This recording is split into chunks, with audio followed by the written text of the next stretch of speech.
Good afternoon, ladies and gentlemen. Welcome to Florence Freedom, Florence, Kentucky, for today's doubleheader between the Earlham Quakers and your Mount St. Joseph Lions. Along with Andrew Weeks, I'm Chuck Murray. We have a doubleheader today, conference doubleheader, starting here in a few minutes.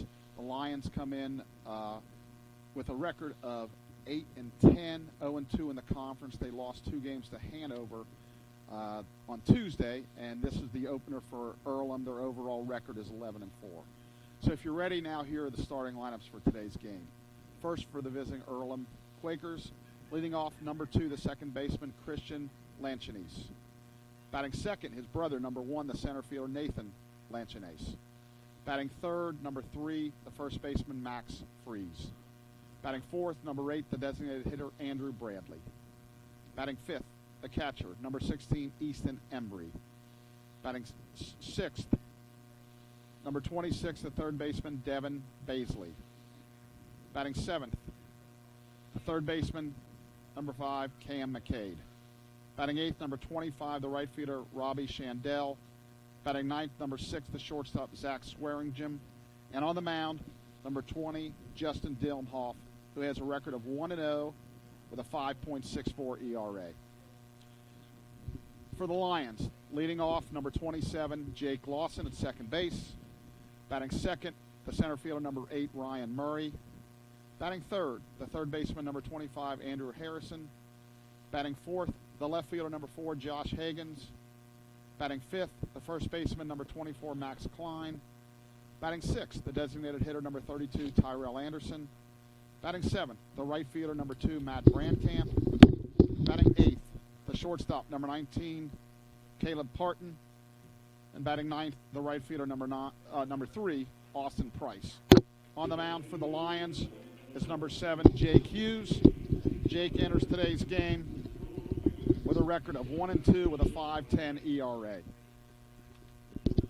Andrew, the Lions have been struggling here this past week. Doubleheader loss at Hanover, a particularly crushing loss, blowing a 7-run lead, and then the next night at Berea, losing a 10-run lead. So, boy, they got to bounce back. It's early in the conference season, but boy, 0-2 out of the gate when you feel like you should be 1-1, and so we really need to get things turned around today. Absolutely, Chuck.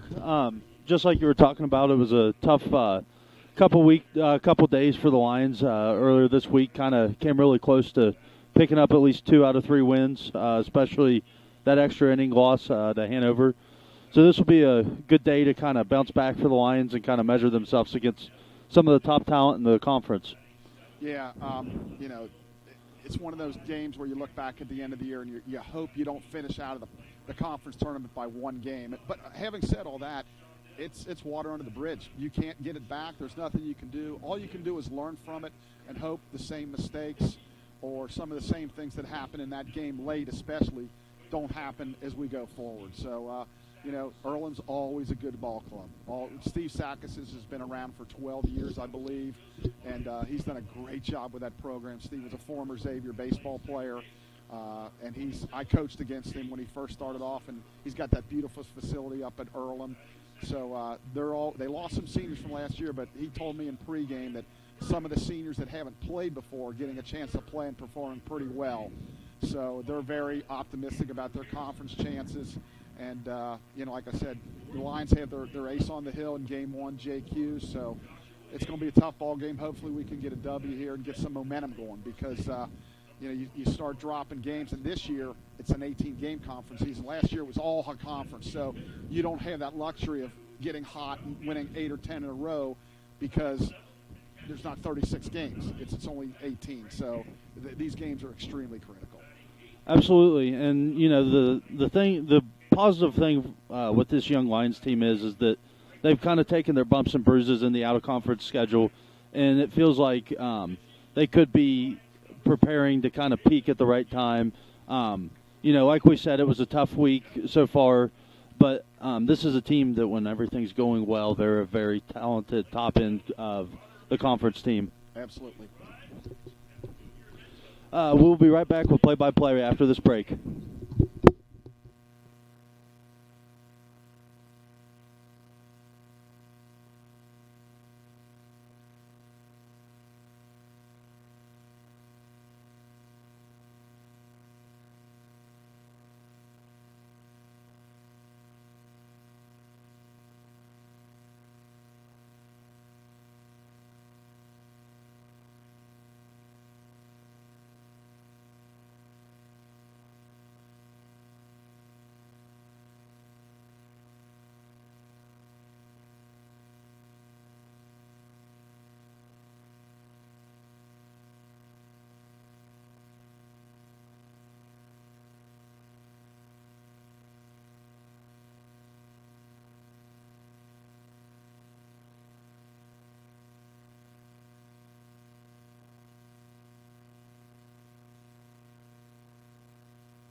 And we're back here. Jake Hughes finishing his warm-up pitches, and we're about ready to get this one started. Matt Brandkamp throws down to second.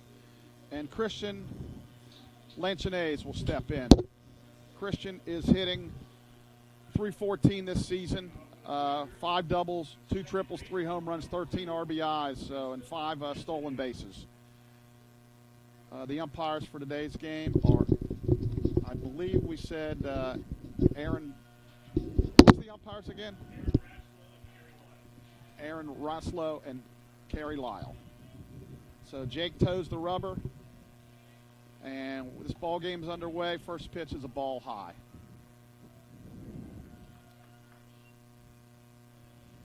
Kind of partly cloudy right now, probably in the low 50s. Not much wind, so that's a good sign.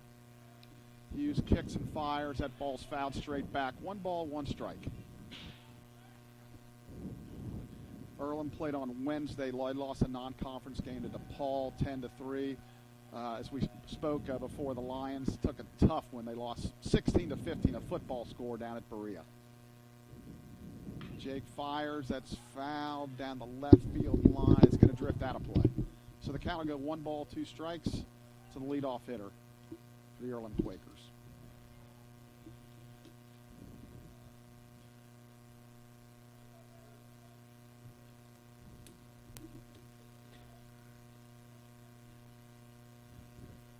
Jake toes the rubber, looks in for the sign. Rocks, fires changeup, grounded to Lawson at second base. He's up with it, and he throws him out for the first out of the inning. There's 1 away. That'll bring up the center fielder, his brother, number 1, Nathan Lanchinaise. Center fielder, number 1, Nathan Lanchinaise.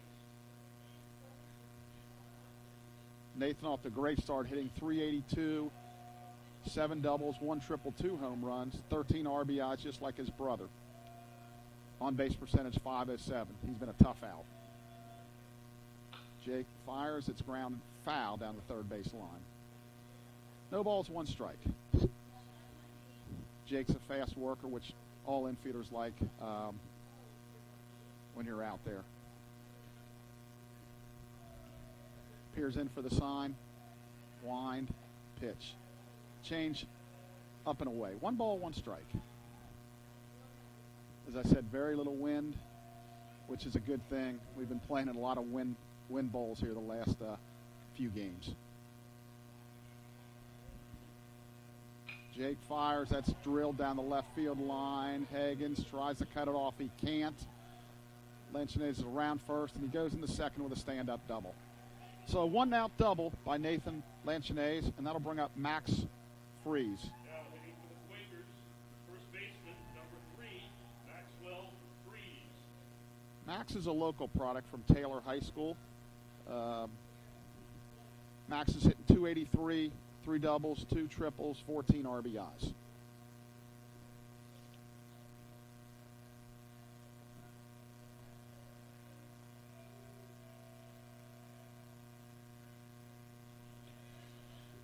Jake peers in for the sign, comes to the set, looks back at second, and delivers. Change, swung on and missed. Very good pitch. Lions playing straight up in the outfield. Price shading a little to right center. Jake Lawson playing in the infield, almost directly behind second on the outfield. Grass, turf, whatever you want to call it, but he's on the green part. Now he's sneaking in a little bit, so he's right on the edge. Jake comes set, and he bluffs a throw back to second, did a little inside move. Lanchinaise out there, possibly trying to get to third base with 1 out to try to steal the base. So, again, trying to keep him close. He's keeping his feet moving. He's doing a nice job out there. Kicks, fires, fastball, swung on and missed. No balls, 2 strikes. That was up out of the zone, got him to chase. So we'll see what we do on 0-2 here.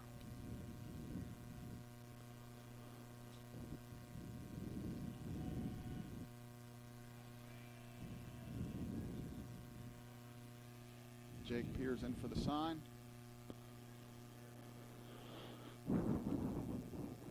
The 0-2 pitch. Swung on and missed. A beauty. Changed down. So that's 2 outs. That'll bring the designated hitter, Andrew Bradley, to the plate.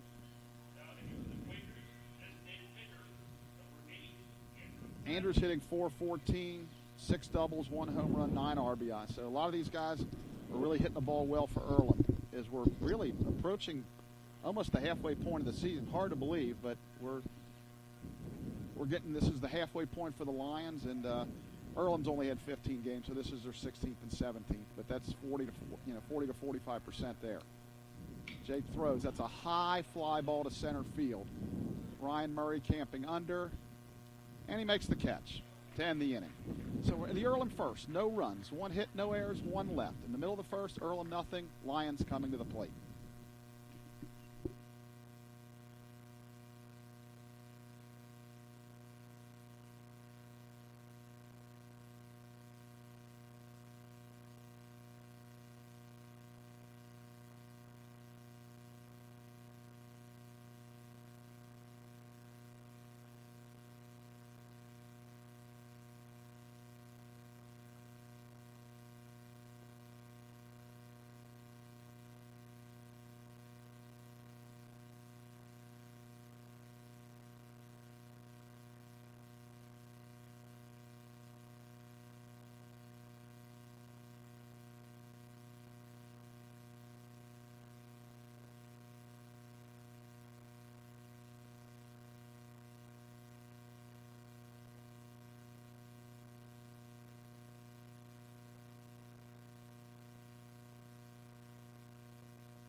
And we're back for the bottom of the first inning.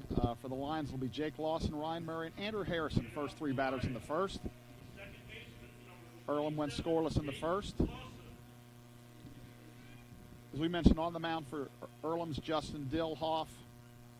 Comes in with a record of 1-0, 22 innings, 30 hits, 21 strikeouts, and only 4 walks. So he does throw strikes. He's pitching out of the stretch. First pitch to Lawson. That's foul down the left field line.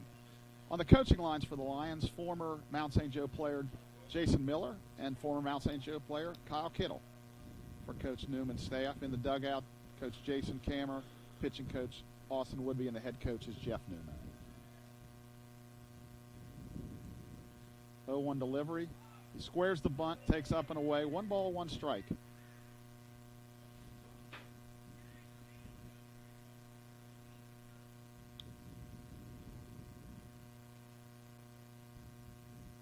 Stretches, pitches, and a fastball catches the outside corner. 1 ball, 2 strikes to Jake Lawson, leading off the bottom of the first here.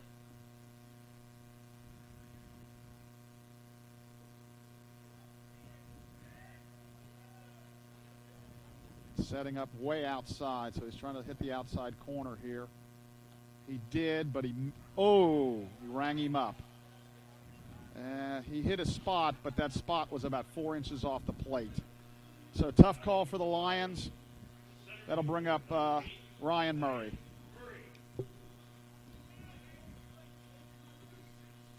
Ryan's hitting .426, 3 doubles, 1 triple, 5 home runs, 25 runs batted in.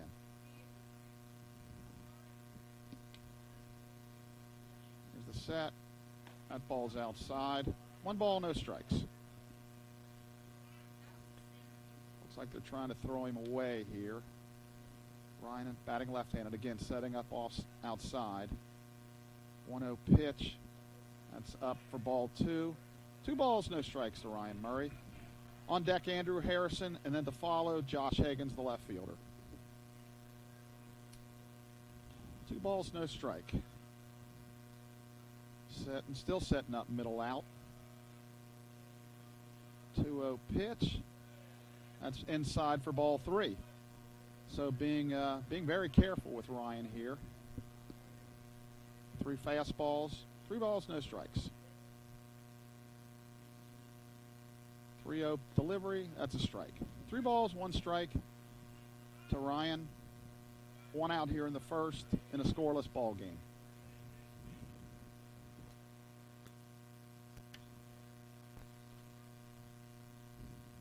Fastball,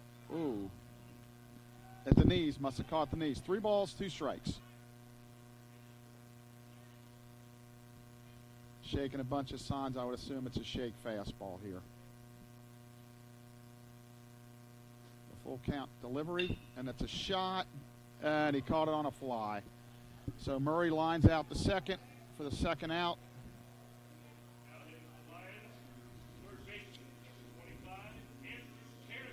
That'll bring up Andrew Harrison. Andrew's hitting .358 with 5 doubles, 1 triple, 1 home run, and 14 runs batted in with an on-base percentage of .482. So 2 out, nobody on. Stretch. And a check swing foul down the right field line. No balls, 1 strike. To Andrew. Andrew, a freshman from Springboro High School. Comes to the set. Curveball stays inside. 1 ball, 1 strike. I believe it's the first curveball he's thrown.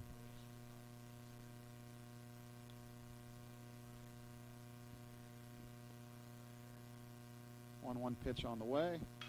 There's a fly ball shot to right field. It looks like it's over his head, and it is. Up against the wall. Harrison will cruise into second with a double. So a 2-out double to right center for Andrew Harrison. That'll bring up the left fielder, Josh Higgins. Josh is hitting .333. 8 games, 8 starts. He's had some injuries, but it looks like he's getting his health back. Triple, he homered the other night. He's got 7 RBIs. So a 2-out double by Harrison puts him at second base for Higgins.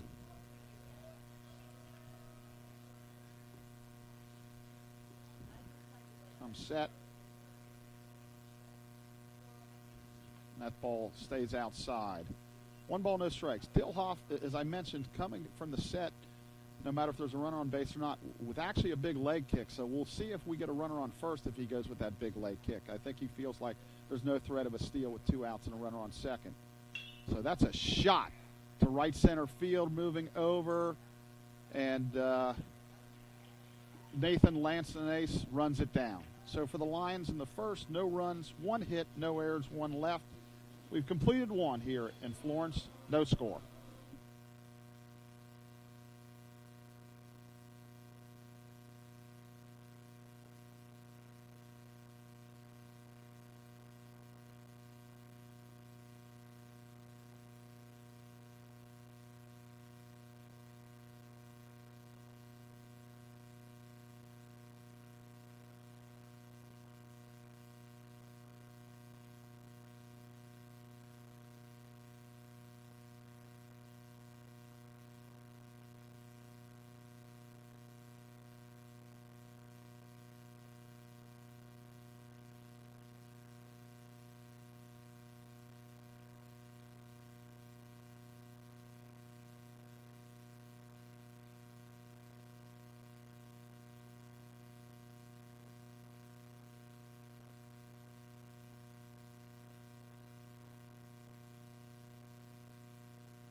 we're back for the top of the second. Leading off, number 16, the catcher, Easton Embry.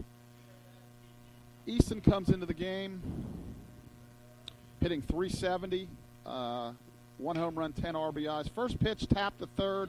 Harrison with the throw across the diamond, and he stays on, 1 out, as Max Klein does a nice job holding his ground over there at first. So 1 pitch, 1 out, and that'll bring up Devin Basley. Devin on the season, he's hitting .286, 1 double, 2 triples, 14 RBI. Hughes fires, first pitch, fastball on the outside corner for strike 1. So Jake around the plate, which is a good sign so far. And we're going to need a good outing from Jake. Fastball paints the outside corner again. No balls, 2 strikes. Jake looks sharp so far. Gets the ball, and he's ready to go again. Shakes off a sign. The wind, kicks, fires. Oh, he got right in on his hands. He just fouled it back. Really good 0-2 pitch.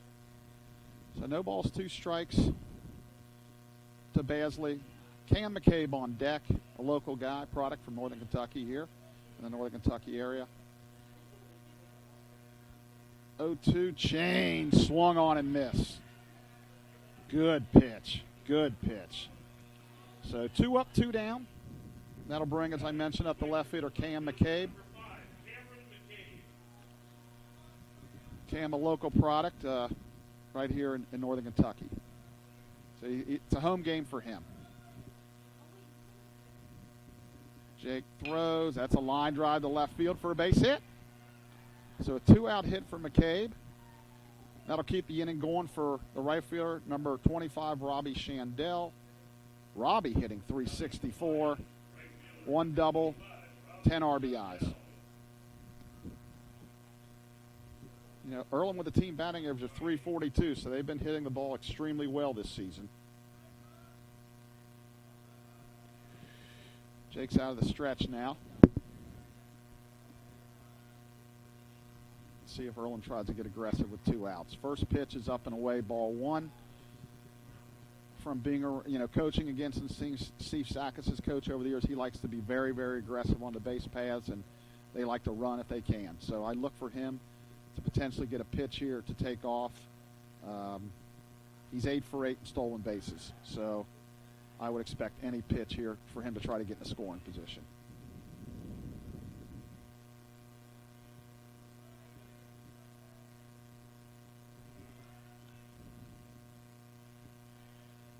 Jake peers in for the sign.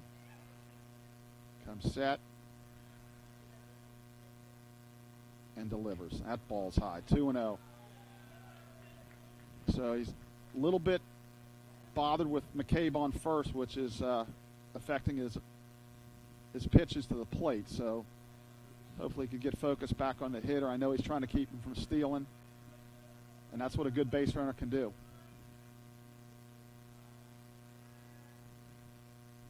2-0 pitch, change, just jammed him a little bit and fouled it down the right field line. As I mentioned, even if you don't get a stolen base, sometimes just having the pitcher have to be concerned about you over there can make the hitter an even better hitter. You don't focus as much and you make a mistake and the hitter can pounce on it. 2-1. McCabe with a pretty good lead over there. Outfield straight up, infield shading pretty much straight up. That pitch is fouled down the right field line. 2 balls, 2 strikes. We're in the top of the second here in Florence. As I mentioned, a little overcast, overcast, partly cloudy, kind of right in that area. Low 50s, very little wind. Comes set, 2-2 pitch. McCabe takes off, and he got called strike 3 on the inside corner. Great pitch by Hughes. So that'll do it for the Earlham second. No runs, 1 hit, no errors, 1 left. In the middle of the second, Earlham nothing and the Lions nothing.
we're back for the bottom of the second. Leading off will be the right fielder, or I'm sorry, the first baseman, Max Klein. Max comes in with a 279 average, with 1 double, 1 triple, and 12 RBIs.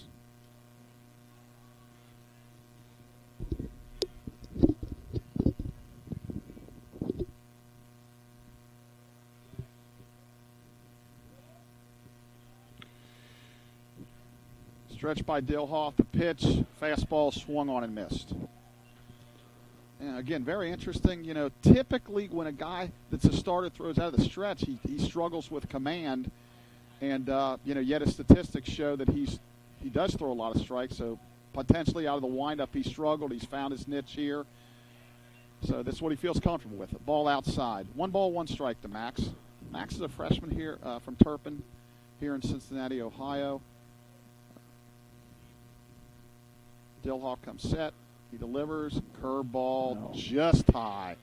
Just high. 2 balls, 1 strike. A little barking from the Earlham dugout there, but Aaron Ratchlow lets him know it was a little high. So 2 balls, 1 strike. Set.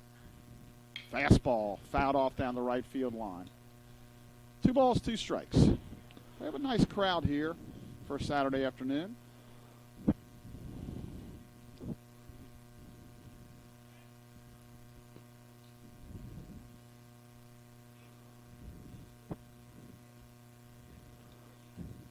Two balls, 2 strikes. Dilhoff comes set, delivers. Fastball, fouled away. So Max Klein battling in his at bat here. Making it tough on Dilhoff.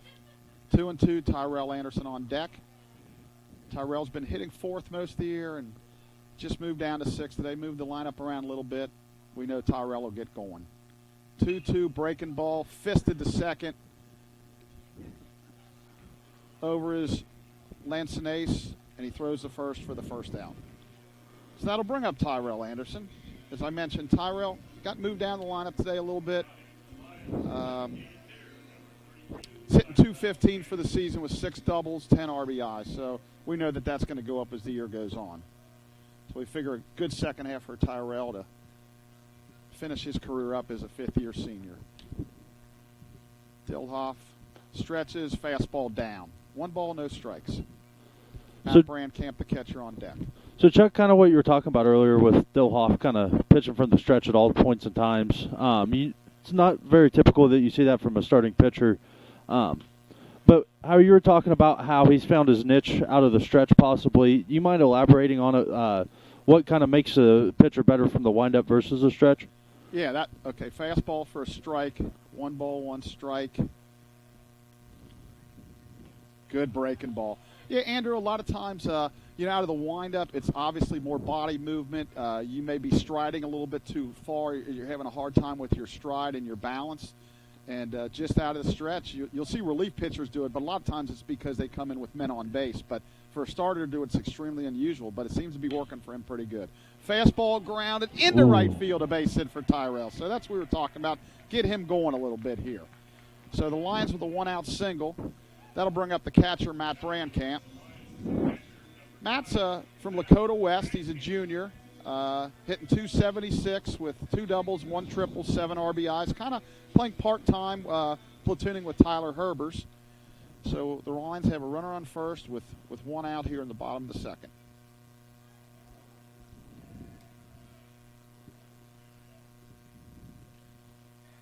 Fastball away, ball 1. Tyrell with 3 steals on the year. You know, you look at him, it's a big guy over there. You don't think he'd run, but occasionally he can get that jump and fool you, and he can steal a base. He got a pretty good lead over there. Stretch. The kick, that could be trouble. Grounded it short, 6-4, 3, double play, and that's the inning. So for the Lions in the second, no runs, 1 hit, no errors, nobody left on. We're through 2 complete here in Florence, no score.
Chuck Murray, Andrew Weeks back here for the top of the third inning here in Florence. For Earlham in the third, they got Swearingen in the top of the lineup with both Lanchinaces. Boy, that's a tough one to pronounce. I think I'm getting it right.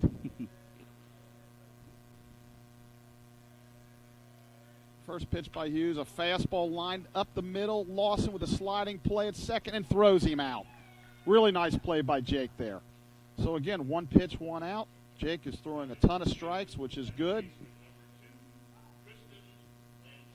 So Christian Lanchinese steps in. He grounded to Jake Hughes at second to begin the game. One out, nobody on. As I mentioned him coming into the game, he was hitting .314.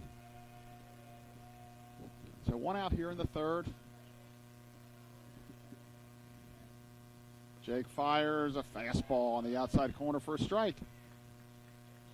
So as I mentioned before, Jake looks really sharp.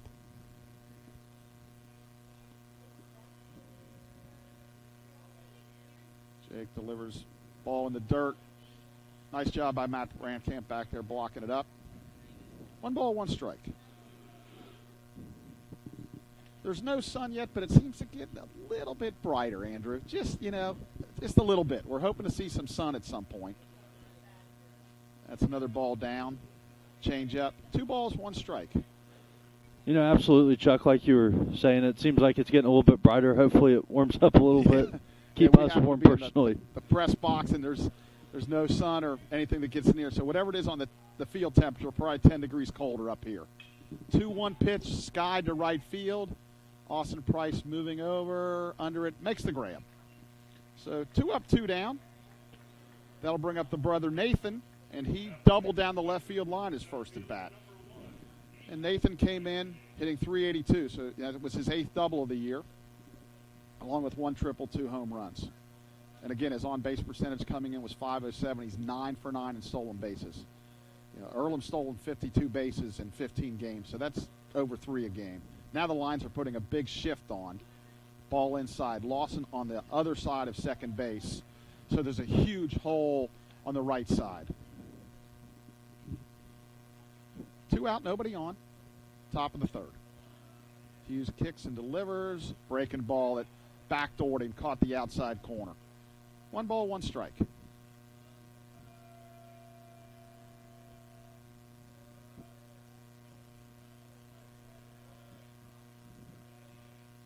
Fastball drilled to center, right at Ryan Murray. He makes the grab. So again, 3 up, 3 down. We go to the bottom of the third. No score.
And we're back for the bottom of the third.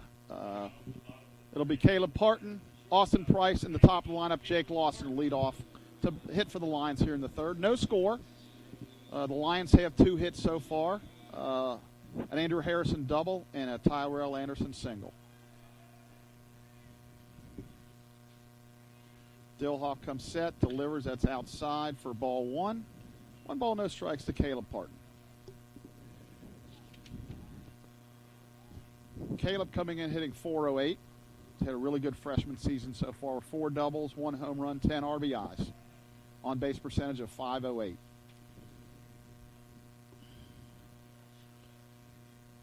Comes set. 1-0 pitch. Bounced to second. Kind of took a tough hop. But Lanchonnet stayed with it and threw him out. So 2 pitches, 1 out. That'll bring up Austin Price. Austin's hitting .406.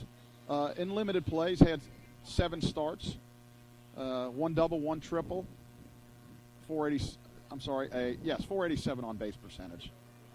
So 1 down here in the third. Stretch, and Price swings and skies it to right.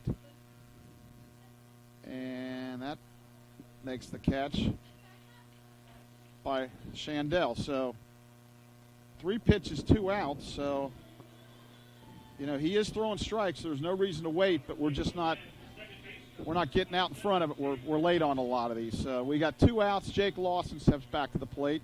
Jake struck out looking on a ball that was probably 3 or 4 inches off the plate, to be honest with you, in the first inning. 2 out, nobody on. Pitch. That ball's down for ball 1. 1 ball, no strikes. 2 out, nobody on. Ryan Murray on deck. And then if we get to Andrew Harrison to follow. Dillhoff stretches, delivers. That's up and out. 2 balls, no strikes. Get Jake on and get something going with 2 out here. 2-0. Sets. Delivers. That ball just misses inside. 3 balls, no strikes. So it's the second 3-ball count. Again, Earlham dugout questioning that, but ball 3. Oh, wait a minute. He's going to say, Aaron's saying he doesn't want to hear it no more. He's talking to Coach Sakasis, and they're having a little conversation here. Now Coach Sakasis is going to go out and talk to him.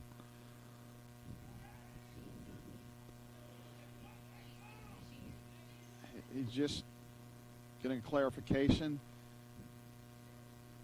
Not to hate on the umpire this early in the game, but that pitch looked even better than the one that he rung Lawson up in the first inning there. Yeah, umpires have a very tough job, but, I think it's okay for the coach to get on them a little bit, let them know they think they missed it. Now, you can't let it carry on all day, but, I don't have a problem with that. 3-0 pitch, very similar spot, called strike, 3-1. That's actually firing the Earlham bench up a little bit here, and Coach Sachs is out, 3-1.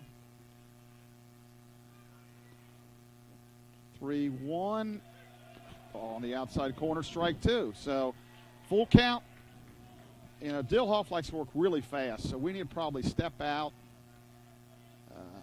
take away his rhythm. 3-2 pitch. That ball's down, ball 4. So now the Lions dugouts, they're pumped up too. So that 2-out walk brings up Ryan Murray.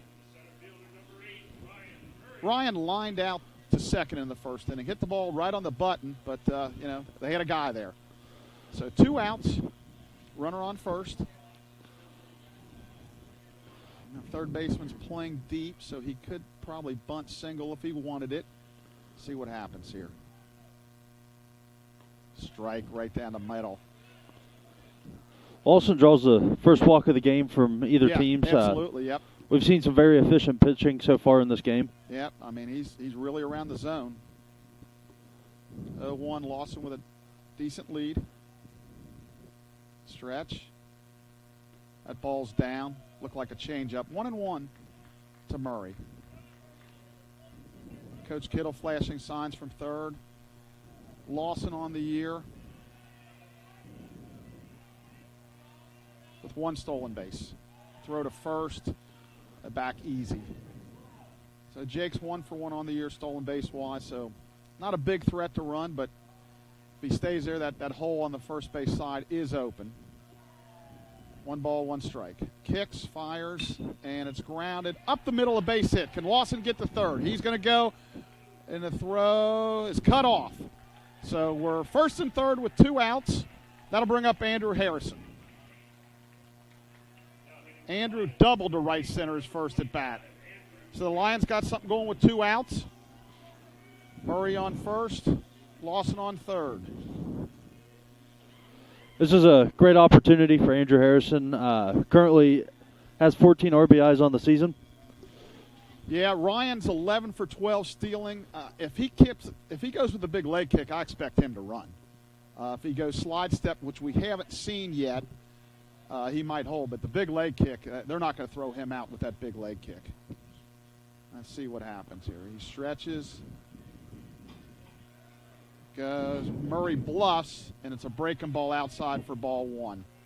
1 ball, no strikes. And he did go with the big leg kick, so I anticipate him taking off here real soon.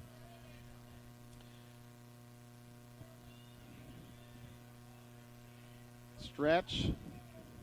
Murray with the lead. Went a little, and Harrison grounds it to short. Oh, nice play, hung with it. And the shortstop, Swearingen, makes the play unassisted at second base. So the Lions threaten but do not score. They get a couple of 2-out hits. They leave 2. And after 3, we have no score.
All right, we're back for the top of the 4th. Max Freeze followed by Andrew Bradley and Easton Embry for the Quakers. Earlham has 2 hits so far. Jake hasn't walked anybody. And but both pitchers have done a nice job. They're around the plate. First pitch, strike at the knees. They're both on their game, so it's a matter of who can get that big 2-out hit. And a long way to go, but both pitchers are really throwing well right now. Jake winds, kicks, breaking ball, fouled straight back. So no balls, 2 strikes. Jake gets right ahead again.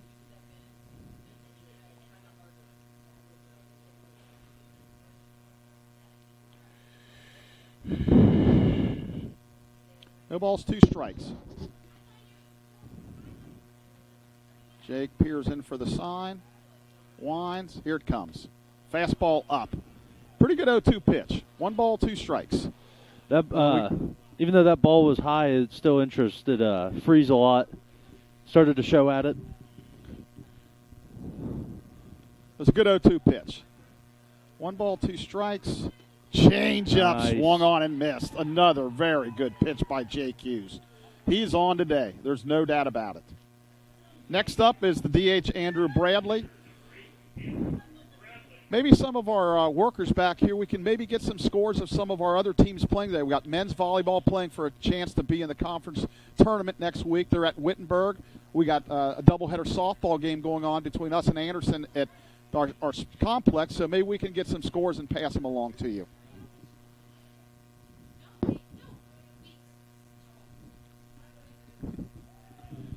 I know our men's volleyball team, they clinch. I think Jake told me third if they win. If they lose, it could get really hairy with whether they make it or not. Pitch outside, 2 balls, no strikes to Andrew Bradley. If they win, they're definitely in, and I think he said third. Softball opening up their conference season against Anderson, who they split with last year. So we'll try to pass that along to you in the next inning. Fastball. Jammed, and he fouled it off to the side right between home plate and first base dugout. So 2 balls, 1 strike, 1 out here in the 4th. Chuck Murray along with Andrew Weeks. Our student worker, Brooklyn Bruner, is going to pass along something. Okay, we just learned our softball team, probably behind Cameron McCool, won 8-0 in Game 1, so they'll get ready for Game 2.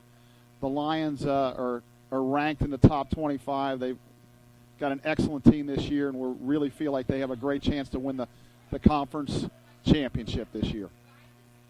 3-1, that ball's up for ball 4. So a 1-out walk to Andrew Bradley. That'll bring up the catcher, Easton Embry. Easton grounded out to third his first at bat. So we got 1 out, 1 on here in the 4th. Devin Basley on deck. Cam McCabe in the hole. Didn't mention it when we were off air, but Coach Sakasis and Aaron Ressler, the home plate umpire, had words kind of, discussion about in the middle of the inning there about, I guess, the balls and strikes and trying to get on the same page to make sure, Aaron wants things not to be said too much, and Coach wants to make sure he's letting him know that, hey, I think you're missing some pitches. So, but it seemed pretty cordial, and hopefully they can put that behind him. First pitch is up and away, 1 ball, no strikes. So Bradley on first. Average lead. Jake is going to throw over there, and he gets back. Bradley on the season, he has not stole a base. He's attempted one and been thrown out. So chances are he's not running.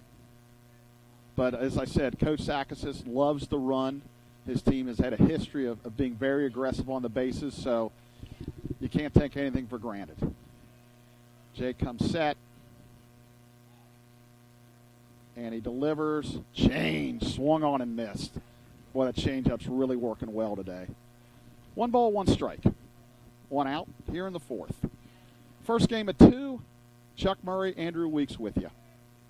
We're hoping to be joined by Sports Information Blake Watson for Game 2. He's currently at the softball field, as was passed along to me by Brooklyn Bruner. Our softball team did win 8-0 in Game 1. And they're getting ready for Game 2. Pitch, strike, a fastball in the inside corner. So 1 ball, 2 strikes. Our other student workers today, Brooke Osalagi. We have Andrew Weeks, as I mentioned. Patrick Murray on the scoreboard, or the scorebook. Brooke Osalagi on the scoreboard. Do we have another score? Okay. Volleyball 1, 3-1. There's a base hit to right field. Price over to cut it off. Nice job to hold him to second base. So it looks like in volleyball we have clinched our place in the conference tournament, which is always a good thing. And in all probability, they'll probably be going to Fontbonne next weekend. But, they look like they were pretty much in control of first place. But we'll see how that plays out. We'll have an announcement on that probably tomorrow or Monday. So 1 out, first and second. Devin Basley at the plate. He struck out swinging in the first. So 2 on, 1 out. Jake comes set. And a fly ball to center. Ryan goes back on it. And he's going to tag at second. Don't throw it to third. Okay, he did. Nice job by Harrison. So fly out to center. Bradley advances to third. So there's 2 outs, first and third. And that'll bring up Cam McCabe. McCabe singled in the first. I thought that was an unnecessary throw there by Parton. We had no chance to get him. You don't want to throw that ball away. Now, first and third, 2 outs. We'll see what the Lions do here. Will they throw through or let him have it? Embry on the year with stolen bases is 3 for 3. I expect to see him take off at some point to put the pressure to see what the Lions do. It looks like Parton's over in the hole at short, so I doubt there'd be a double cut if they throw through. Hughes comes set. Delivers. Change up. Good pitch. Strike one. 0-1 pitch here. Bradley leads off third, and Embry leads off first. 2 outs in the fourth. 0-1 count.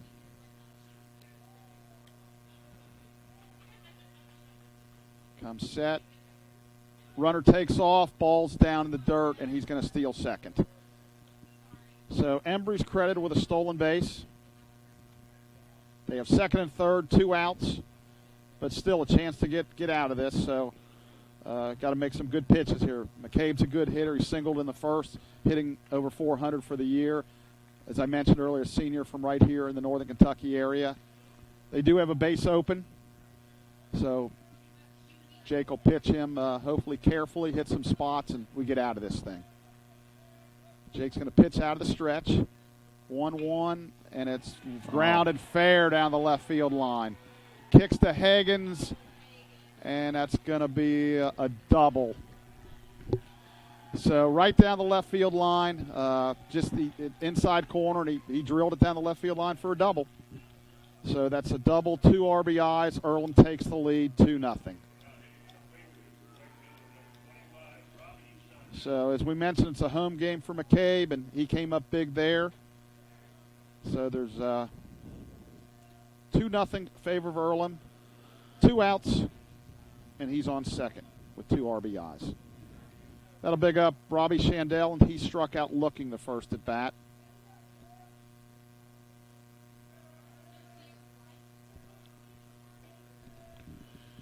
Jake comes set, pitches, breaking ball just up.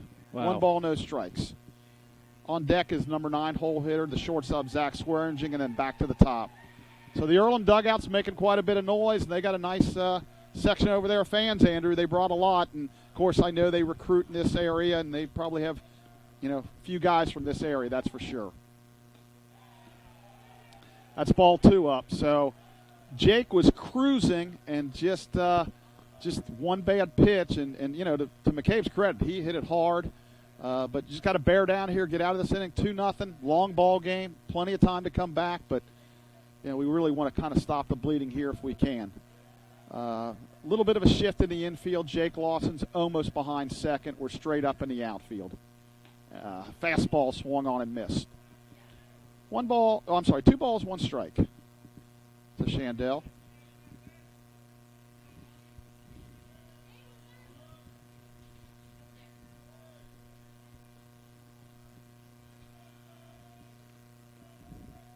Jake comes set. The 2-1 pitch. Change piece. Ooh, just down. He wanted that. Really wanted that one. 3 balls, 1 strike. Coach Woodby kind of shaking his head on that. I think he thought the same thing. 3-1, 2 outs.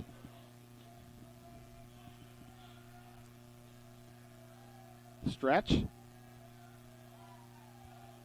And the pitch, fastball on the outside corner, strike 2. So we go full count, 2 outs with McCabe on second.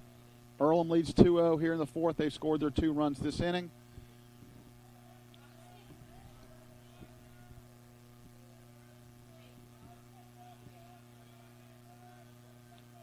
Stretch. And a 3-2 pitch, fouled off to the right side and out of play. It remains full count.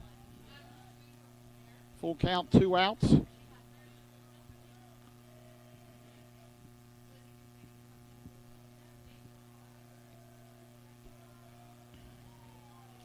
Jake peers in for the sign. Comes set. Looks back at second. And the 3-2 pitch. Bounced to third. Oh. And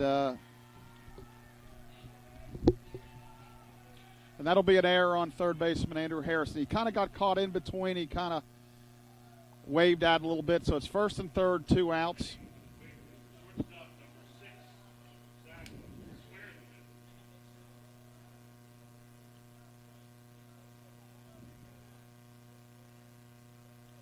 That'll pick up Zach Swearingen. Swearing gin, excuse me. First and third, 2 outs. I probably expect Shandell to run 2.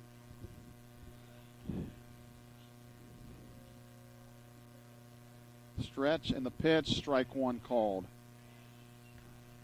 Shandell, well, he's 3 for 3 on the season. No, I'm sorry, 0 for 1 on the season. So, but with first and third, I guess Coach Sackett still have to decide, hey, are they going to throw through? If they're not, we just want to take the base. On deck is the leadoff hitter, Christian Lanchines. Jake Pierce in for the sign. Stretch. He's going to throw to first. He went back in standing up. Pretty close play at first.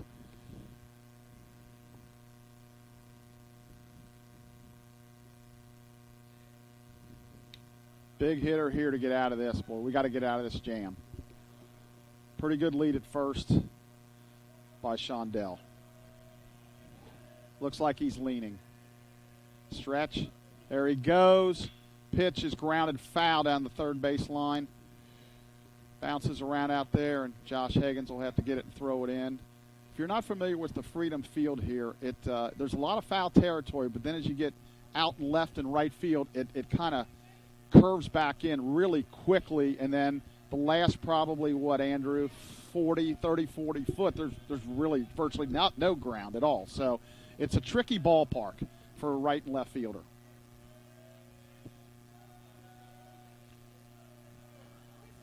(0-2) pitch, runner goes, fouled down the right field line. Count remains 0-2. Well, and the other thing to add to that, Chuck, is you can't really see right and left field from either vantage point. So do they even have padding on those walls down there? I believe they don't, which I can't swear by it. I like you say, we can't see the angle, and I've never, well, I shouldn't say never, but I don't remember seeing it down there. So I don't recall seeing it either, yeah. which is why I brought it up. Right. Which, I mean, makes sense. There's not a lot of room for advertising down there, and right. That's what drives how a baseball park's designed. Ooh, 0-2 pitch, just missed. Very good pitch. 1 ball, 2 strikes. I expect Shandell to take off on this pitch. He held on that one. Almost looked like it was going to be a delay steal, but Hughes peers in for the sign. Set. Oh, they picked him off, and he's out at first. Great move by Jake Hughes. Gets us out of the jam. Great job by him. For Earlham in the 4th, 2 runs, 2 hits, 1 error, 1 left. We're in the middle of the 4th. Earlham 2, Mount St. Joe nothing.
And we're back for the bottom of the fourth. Josh Higgins leads off for the Lions, followed by Max Klein and then Tyrell Anderson.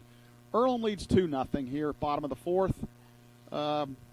Justin Dilhoff has scattered 4 hits in the 3 innings, and he leads 2-0. First pitch, that's outside for ball 1. I want to give a shout-out to our PA announcer today, Joe Hallrine, who works for us in football and filling as a PA announcer today, doing a heck of a job, so we're glad Joe's here.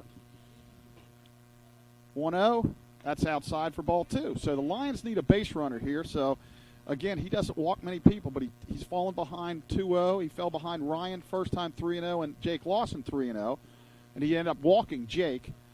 So 2-0 pitch on the way. That's fly to right at him, and it's caught.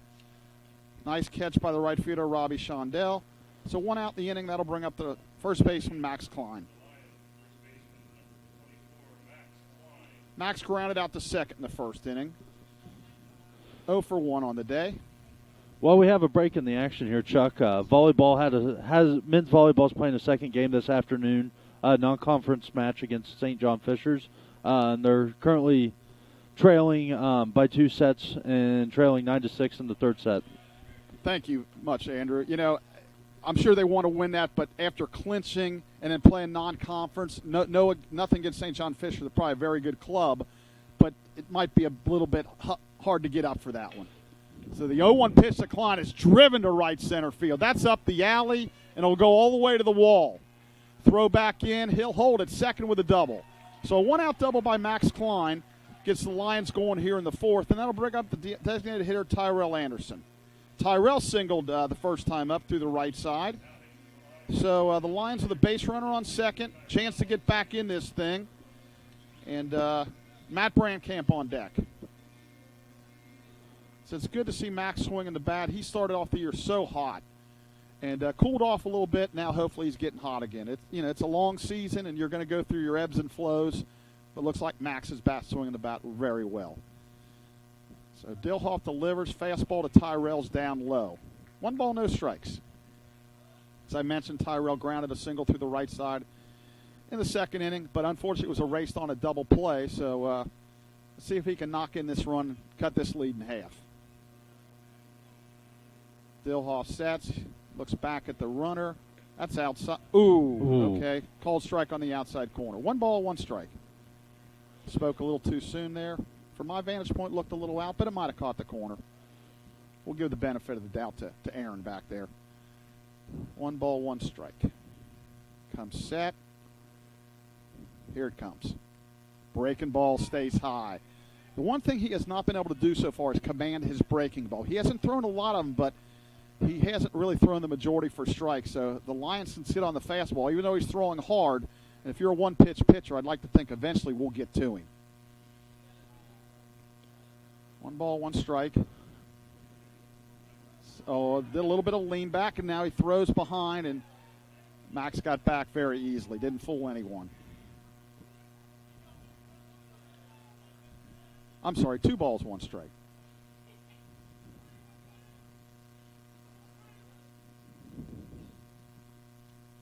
Matt Brandkamp on deck, and then Caleb Parton in the hole. Max with his lead, kicks and fires. That's chopped foul at the plate, rolls off towards the first base dugout. So the count evens at 2-2. 1 out here in the bottom of the fourth here in Florence, Kentucky. Lions back home for a little homestand. They play a doubleheader, conference doubleheader against Transylvania Tuesday night at the University of Cincinnati, starting at 5 o'clock. So, Andrew, that'll be a late one for us. Yes, it will, Chuck. I'm excited to be over there. Be my first time getting the opportunity to work at UC's baseball stadium, but it's definitely going to be a late night getting in. It's a great facility. Oh, breaking ball. Tied him up, swung on and missed. So good pitch there by Dilhoff. 2 down. That'll bring up Matt Brandkamp. As I mentioned, Matt hit into a 6-4-3 double play in the second. Matt came into the game hitting .276. Matt's been a rock for the Lions these last few years. Behind the plate, he was catching almost every game, every inning of the double headers last year on the weekend until he got hurt late in the year. This year he's been, again, splitting time with Tyler Herbers. Comes set. That stays up for ball one.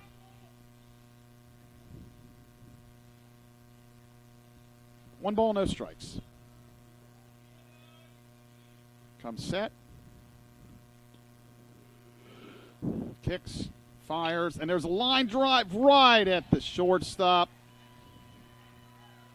Swearingen, and that ends the inning. So a little bit of tough luck here for the Lions. They've hit some hard balls right at them. So keep swinging, as I say.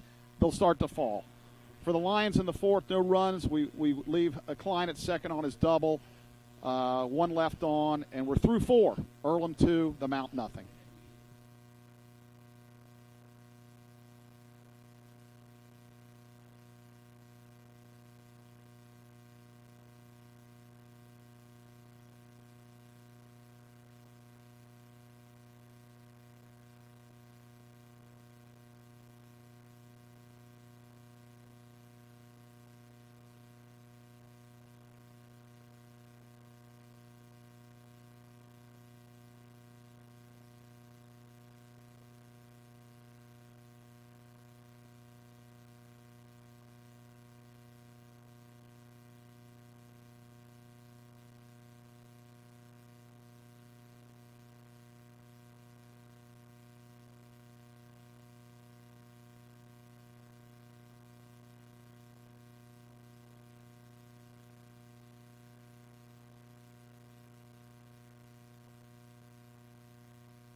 All right, we're back for the top of the fifth.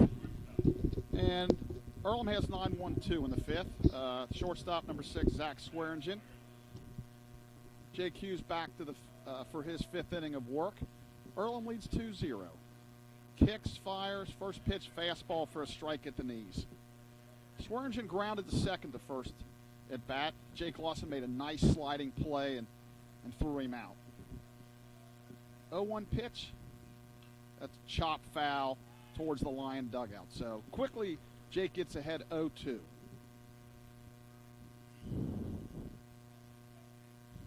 Well, Andrew, I thought it might be a little colder so far. I'm hanging in there. It's not too bad. Probably, maybe 50 or something like that, close to it, maybe low 50s. 0-2 Yes, pitch just inside. You know, from earlier this season when we were the doubleheader against Wilmington, I still have nightmares about that Saturday where we were out in the cold all day. It was kind of getting hard to function with the hands and everything. So this is a huge improvement from that day. Yeah, this is, you'd like the curve stays inside. 2-2. You'd like it to be 75 and sunny, but we're talking about, greater Cincinnati weather from, say, March 1st to April 30th. You just don't know. It could be 75 or it could be 40 with, like, snowflakes the other day. 2-2 change, struck him out swinging. Ball's down. Matt throws to first to complete the out. That'll be nice Hughes' 5th strikeout on the afternoon. Yeah, Jake's, again, he just made the one bad pitch, and I don't even know if it was a bad pitch. Maybe you just give him a little bit of credit, McCabe, for hitting that. So there's one out.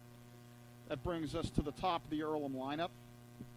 That's Christian Lanchonez. He's grounded to second and flied to right. So both times he went right side. And his brother on deck, Nathan. Shows bunt, quick bunt up the line. That's going to be tough. And he beats it out. Now, are they going to argue that maybe, no, he was running inside that line. That could have been called maybe, but no argument from the Mount dugout. So a bunt single up the first base line, really nice bunt. That'll bring up the brother Nathan Lanchonez.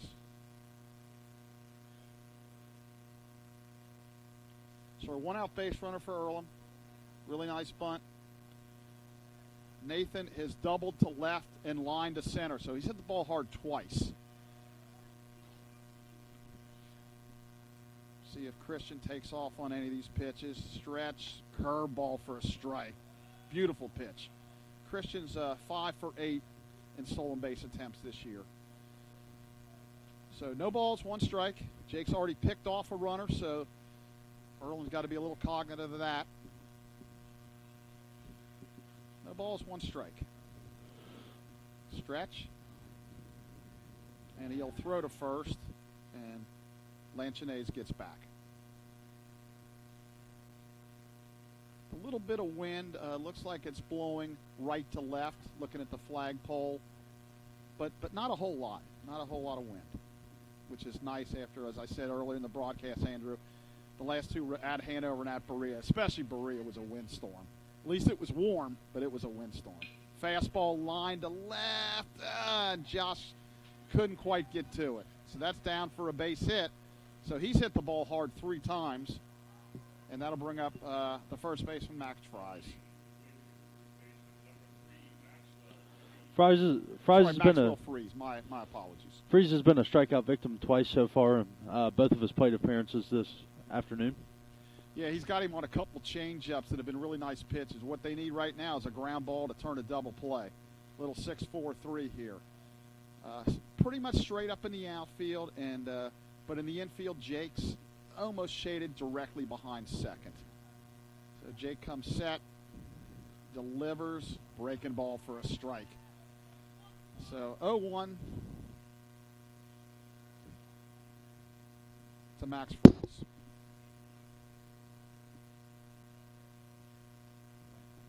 Andrew Bradley on deck, and then Easton Embry to follow. 0-1 pitch. Swung on and missed. Oh, he's got it. Oh, okay.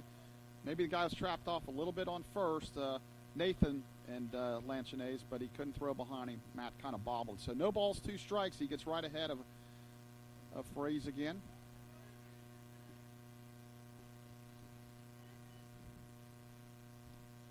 Earlham's got quite a bit of support here today. Being within a couple hours distance, and I mentioned earlier they've got quite a few guys from this greater Cincinnati, Northern Kentucky, Eastern Indiana area.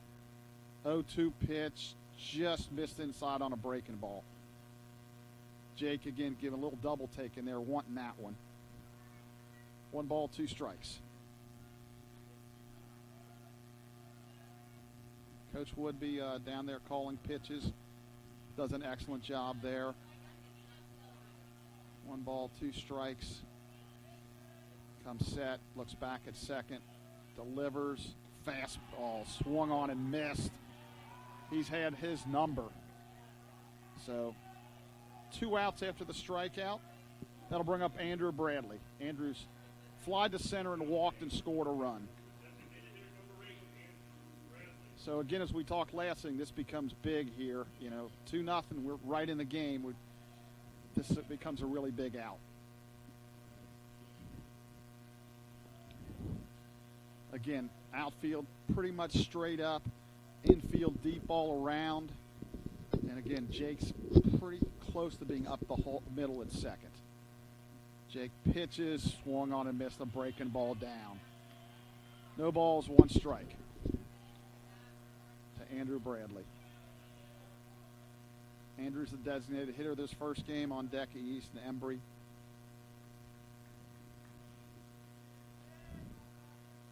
No balls, 1 strike. Andrew comes set. Jake comes set. Fastball ripped to left field, a base hit. Hagens charges, they're waving him. Here comes the throw, it's cut off, and he's safe at home. So a big 2-out hit there by Andrew Bradley makes the score 3-0. So Earlham's getting those big 2-out hits, and we just haven't been able to do that yet. So that'll bring up Easton Embry. He's grounded out to third and singled to right.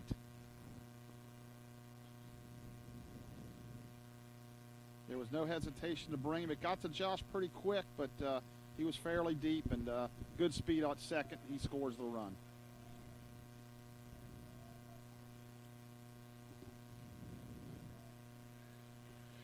2 outs.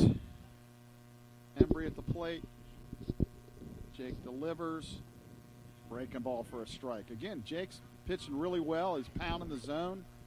He only has 1 walk. And as Andrew mentioned, 5 strikeouts. Actually 6 now. So pitching well. But he's going against a guy that hasn't given the Lions anything here. So we really need to hold him here. The 0-1 swung on and missed on an off-speed pitch. So he's quickly ahead 0-2 to Easton Embry, number 16, the catcher.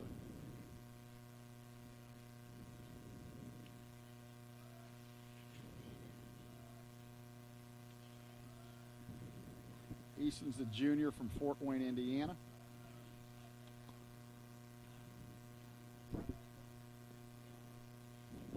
The 0-2, that's driven to right center. Can Price get it? Oh, couldn't quite make the play. That'll be a base hit. Makeable play, but he dove, left his feet, hit his glove, and just couldn't come up with it.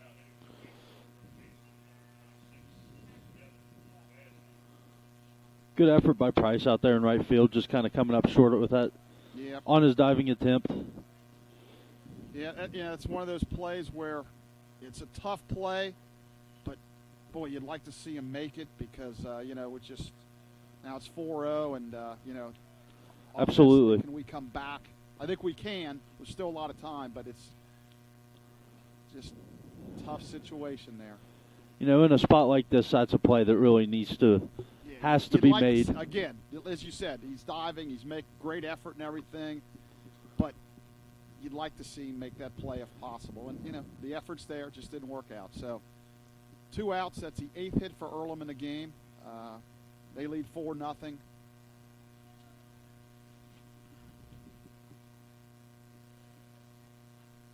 Jake comes set. We'll see if Embry takes off on first. There he goes. Pitch is down, and he's going to be safe at second. The Lions ran a double cut there, but he still beat the throw. So now they have 2 runners in scoring position with 2 outs still.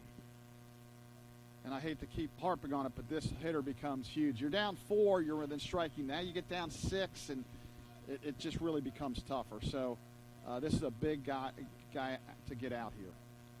The first pitch was a ball. So 1 ball, no strikes. Jake comes set. He delivers. Change. Good pitch.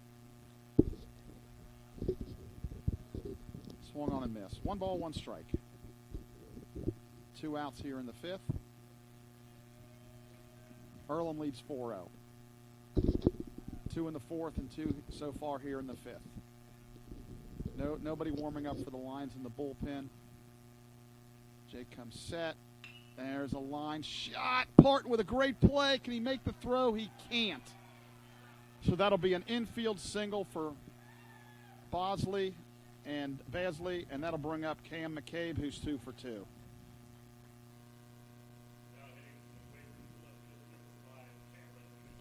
So a really good play there by Parton. He just couldn't get it out of his glove. It would have been a tough. I don't know if he could have got him or not.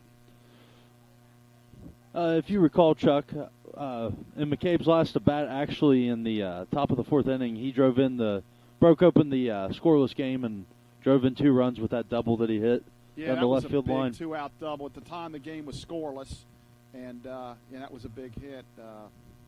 It's just they're a good ball club. They're a good team, and I think Jake's pitching pretty well. It's just they swing the bats, and they're getting those timely 2-out hits, and like I said, it's hard to give them extra opportunities.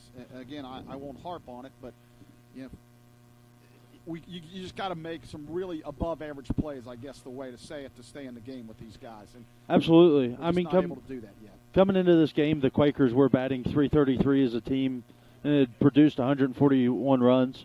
So it's kind of, against them, you got to capitalize on every opportunity that you get. So it's 5-0 here now. As I said, Cam McCabe stepped in, who's 2 for 2, a double, 2 RBIs. Runner goes, ground ball to third. Anderson up, he throws across the diamond decline, and that's the inning. So Earlham strikes for 3 runs here in the 5th on 1, 2, 3, 4, 5 base hits. No errors and 2 left. We're halfway through this one. Earlham 5, Mount St. Joe nothing.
Okay, we're back here for the bottom of the 5th. For the Lions, Caleb Parton, Austin Price, and Jake Lawson here in the 5th, and hopefully many, many more.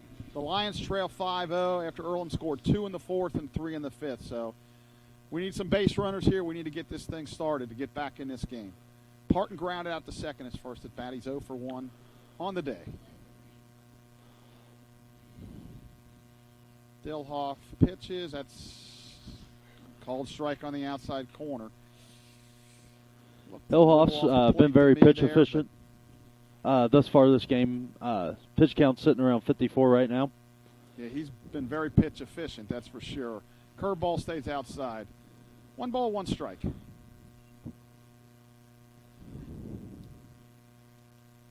Dilhoff comes set. He delivers. Fastball grounded in the hole in the left field, a base hit. So that's a good start for the Lions here. Caleb Parton singles through the left side, and that'll bring up right fielder Austin Price. Austin flied out to right his first at bat. And Austin's been really a good offensive player for the Lions here, Andrew. Statistically, he's been on base a ton. He's made some really good actually, the other night down at Berea, he led off, and he's really done a nice job. His on-base percentage, .487. He stole four bases, and so he's done a nice job. He takes a strike. He's got tremendous speed. As you know, he's a former teammate of yours on the football team. He still plays, and unfortunately for us, your eligibility is up. There's still a year left there. There's just no school left. Just retiring, yeah. Just retiring. No more school, so that's – he fisted it, grounded to second. He boots the ball. So I think he was thinking, hey, I got a chance to get at least the force at second, and he rushed himself, and he booted the ball. So that'll be an error on the second baseman. That'll bring up Jake Lawson. 2 on, no out.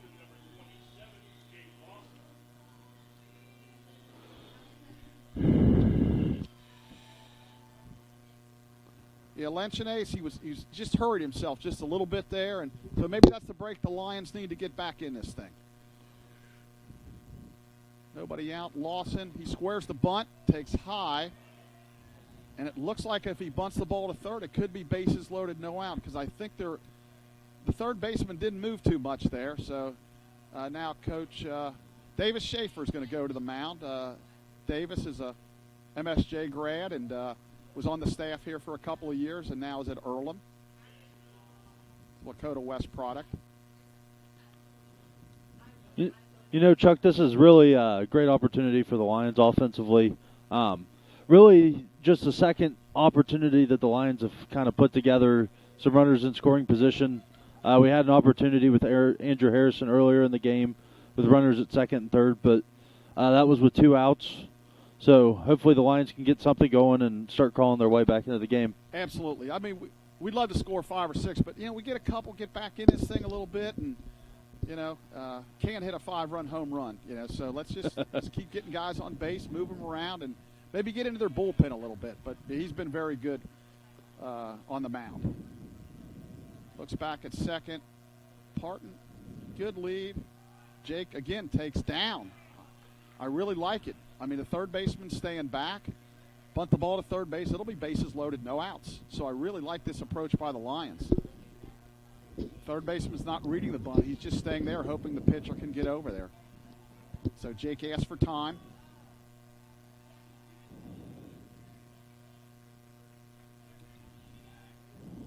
Coach Kittle going through the signs. 2 balls, no strikes. Nobody out here in the 5th. Lions trail 5-0. On deck, Ryan Murray. In the hole, Andrew Harrison. 2-0. He delivers. He's swinging, or he takes a called strike on the outside corner. 2 balls, 1 strike. Coach Kittle again goes through the signs. Jake steps back in. 2 balls, 1 strike. Set by Dilhoff.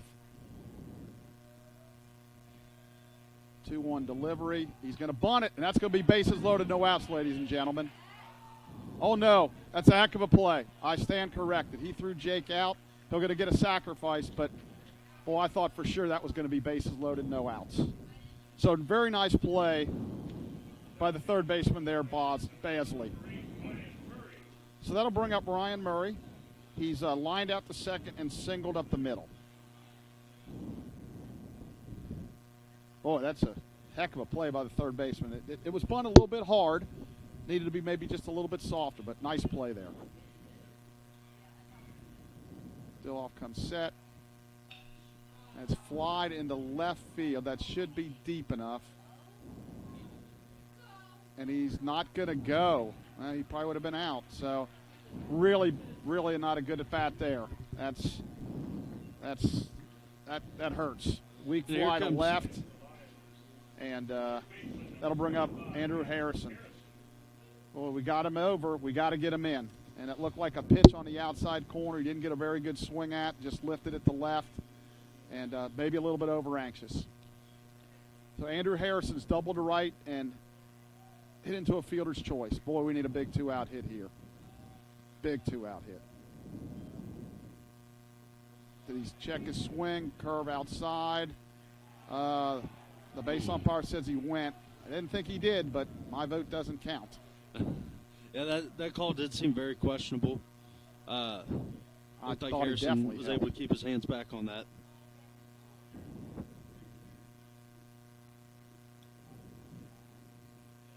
Kicks and fires another off-speed pitch out of the zone. 1 ball, 1 strike.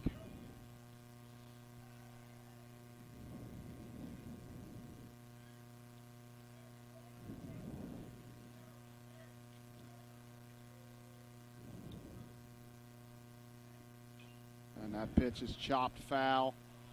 Josh Higgins on deck. 1 ball, 2 strikes.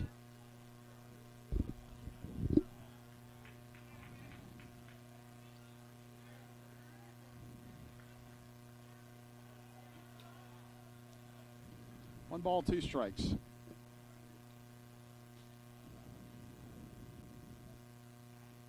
Fastball. He swung through it, but it goes through the catcher. He tries to throw it wild, and here comes another run.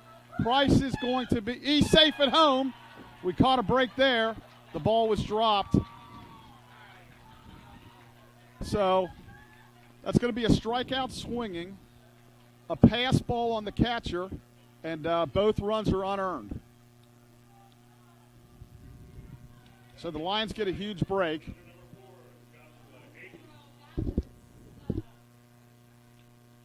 No RBIs on the play, and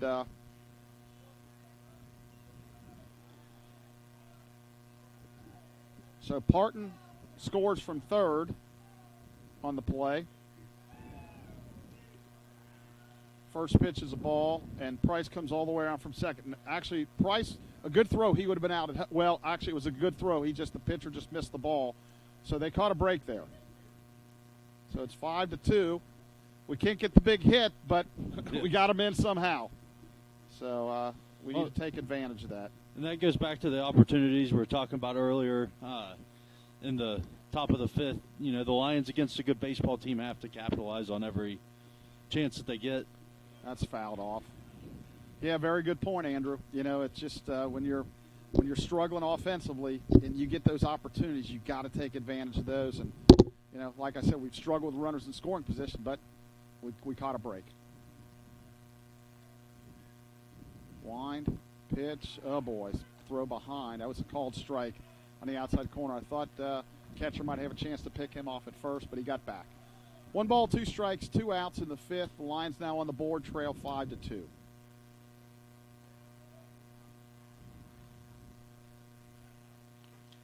Stillhoff comes set, kicks, fires, breaking ball. Oh! Called strike 3. Okay. So Hagens is caught looking. He's not happy with the call at all. So the Lions scored 2 runs on 1 hit, 1 error, and 1 left. Both runs unearned. After 5 complete, Earlham 5, Mount St. Joe 2.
Okay, we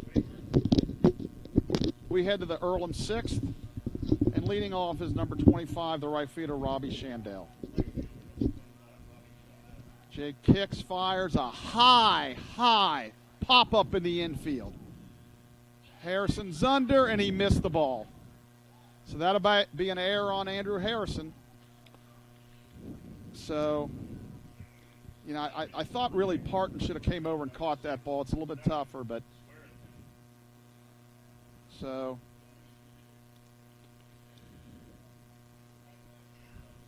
the Lions defense continues to let them down here in the last few games.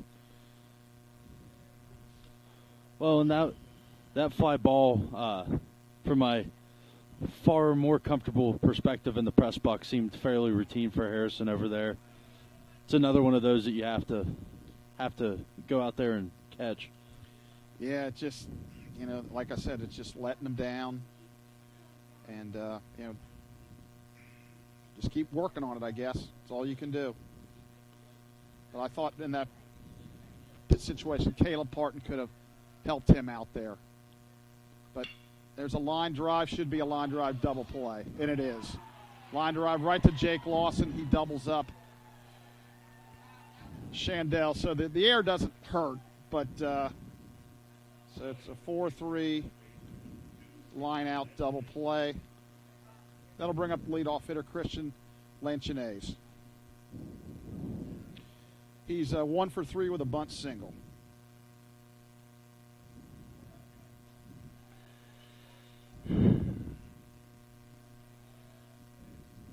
shows bunt, and there's another bunt. It looks like it's going to be another single. Jake picked it up. I guess it would have stayed fair, but if I'm letting that go as long as I can, maybe it rolls foul, but he picked it up. Another excellent bunt towards first base. So brother Nathan steps in. 2 outs. Runner on first. I look for him to try to find a pitch to take off on. So hopefully for game 2, the Lions will respect that bunt towards first base. And you hate to play your first baseman in like that, but they're going to have to. He's proved he can do it.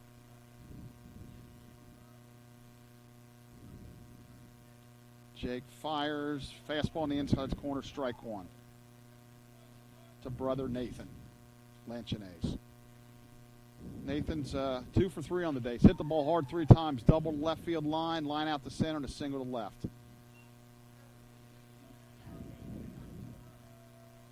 Jake comes set. Throws the first. And Christian Lanchines gets back easily.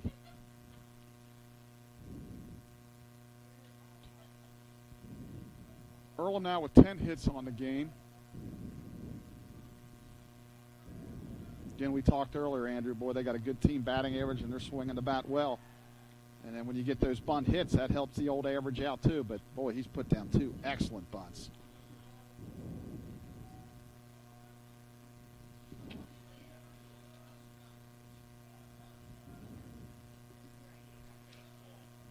The brothers are both sophomores, so they got another 2 years after this. Runner takes off, pitches high, throw to second. Not in time. Jake held the tag. We were hoping he'd come off the base, but he didn't. So a stolen base there. Runner in scoring position with 2 outs. Christopher Christian. So Nathan at the plate. The pitch was high for a ball. So 1 ball, 1 strike. Hughes comes set.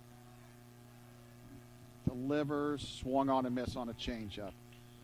Looking at these guys are both from Lexington, Kentucky, Lafayette High School, right down where Transylvania is. So they got them right underneath the eyes of Transylvania. So Transy probably wasn't too happy about that. Yeah, kind of looking up and down Earlham's roster, it seems like they kind of don't care about the regions and recruiting. They go and find the guys that they want and get them. Yep, change. 1 ball, 2 strikes, fouled off and just gets into the seats. So he's still alive.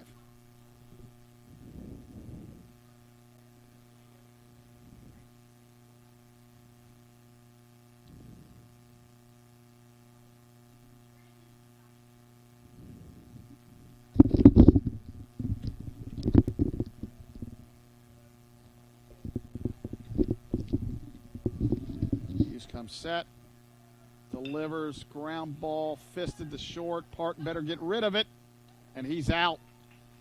But he gets down the line well. So Earlham in the 6th. They had another run, 1 hit. I'm sorry, no runs. 1 hit, 1 error, nobody left.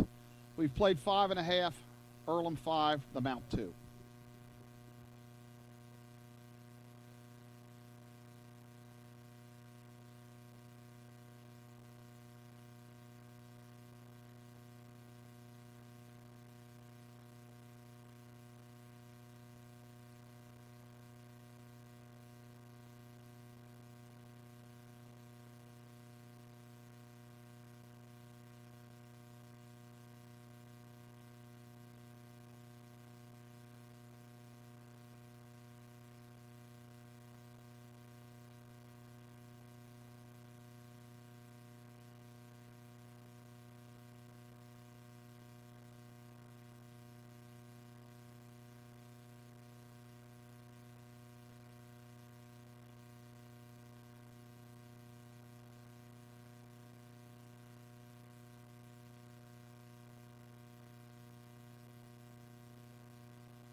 All right, we're back for the bottom of the 6th, and Max Klein leads it off. Max 1 for 2. He grounded to second and doubled to right center.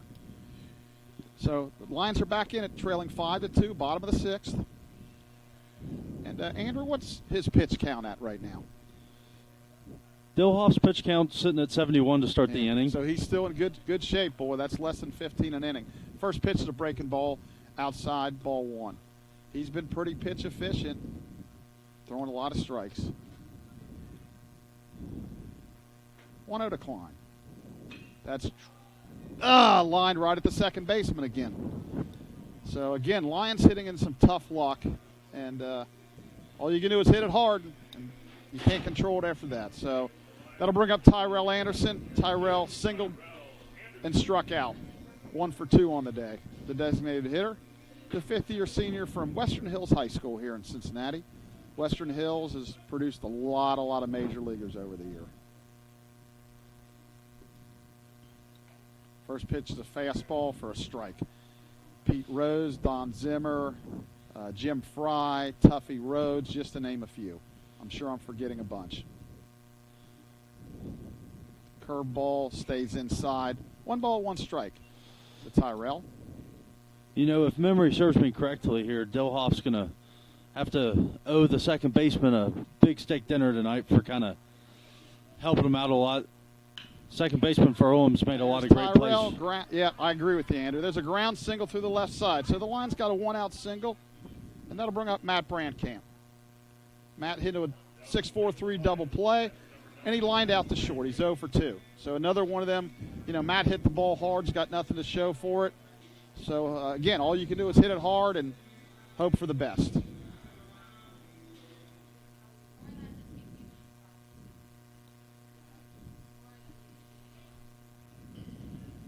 Dilhoff stretches. That ball's down in the dirt. Nice block. Very nice block by the catcher, Embry. 1 ball, no strikes. After this inning, we'll hope to get a update on the softball Game 2 score. Actually, I've got that pulled up right now, Chuck, and after 2 full innings of play, the Lions are leading 7-1. All right. Boy, great news, Andrew. Great news. That looks like that's a sweep, Patton, as Brandkamp fouls it off. It's 1 ball, 1 strike. That'd be great for the Lions because I believe they are at Transylvania this week, and that'll be 2 big games to, really set the stage for who's going to win the regular season potentially. Dilhoff stretches, he pitches, that's just misses on the outside. 2 balls, 1 strike to Matt. Caleb Parton on deck, and then Austin Price to follow.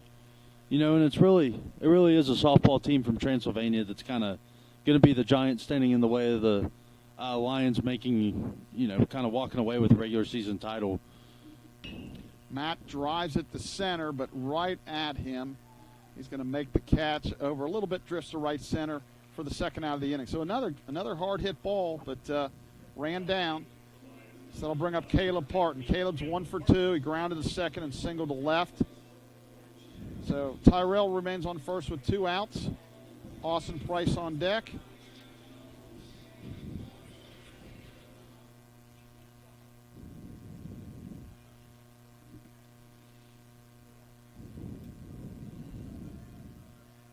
Comes set.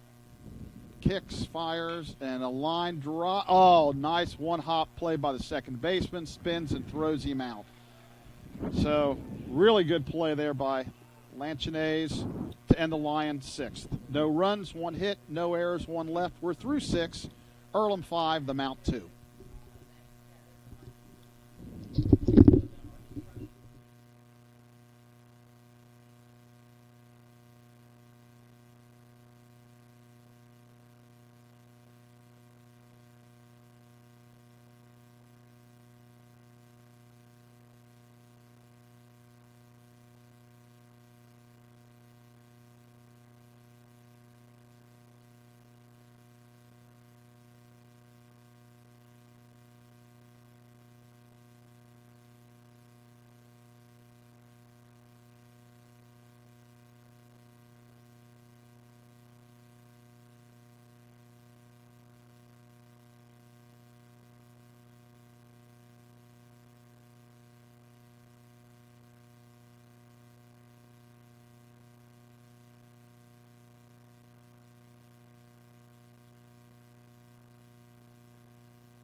Okay, we're back for the top of the 7th. Earlham, Max Freeze leading off. He's struck out 3 times. Jake's done a really good job with him, followed by Andrew Bradley and then Easton Embry. Earlham leads 5-2. They have 5 runs, 10 hits, 2 errors, and the Mount 2 runs on 7 hits and 2 errors. There's a line shot. He hung a breaking ball, and he drilled it to left center. That's going to go up the alley and all the way to the wall. Higgins Fields throws back in, and that's a leadoff double for Max Freeze. So, again, Earlham continues to put the pressure on.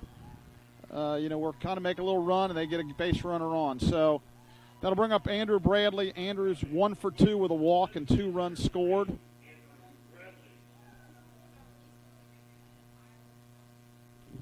Earlham's 11th hit on the day.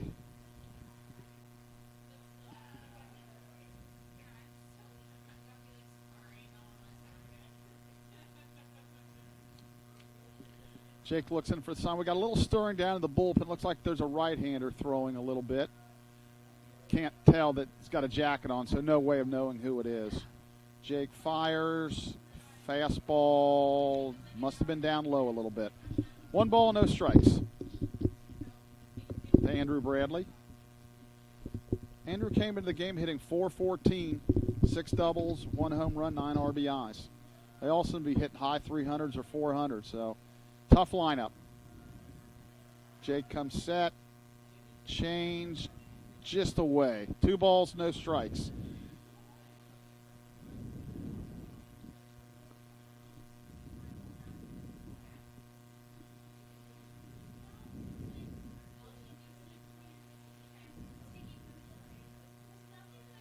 Jake looks in for the sign. He needs to make a good pitch here. 2-0. Swung on and missed. A fastball. Looked like it was a little out of the strike zone. Looked like Bradley was asking home plate umpire. Aaron Raslow if it was a strike, and I think actually Aaron nodded like yes. So it was right on the corner, I guess. 2-1. Nobody out. Freeze at second. Jake comes set, delivers, change, swung on and missed. 2 balls, 2 strikes to Andrew Bradley.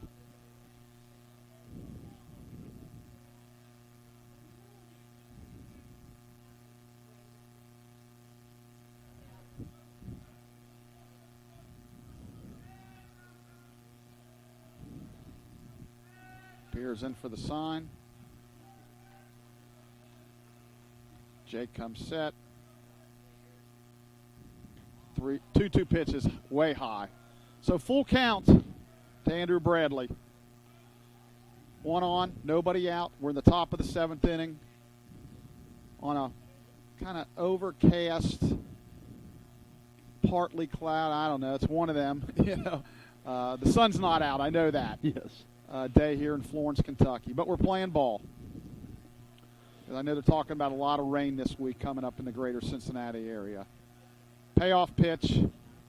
Swung on, foul tipped, and he held on for strike 3. So that's the first out of the inning. That'll bring up Easton Embry. Very nice job by Matt Brandkamp to hold on there.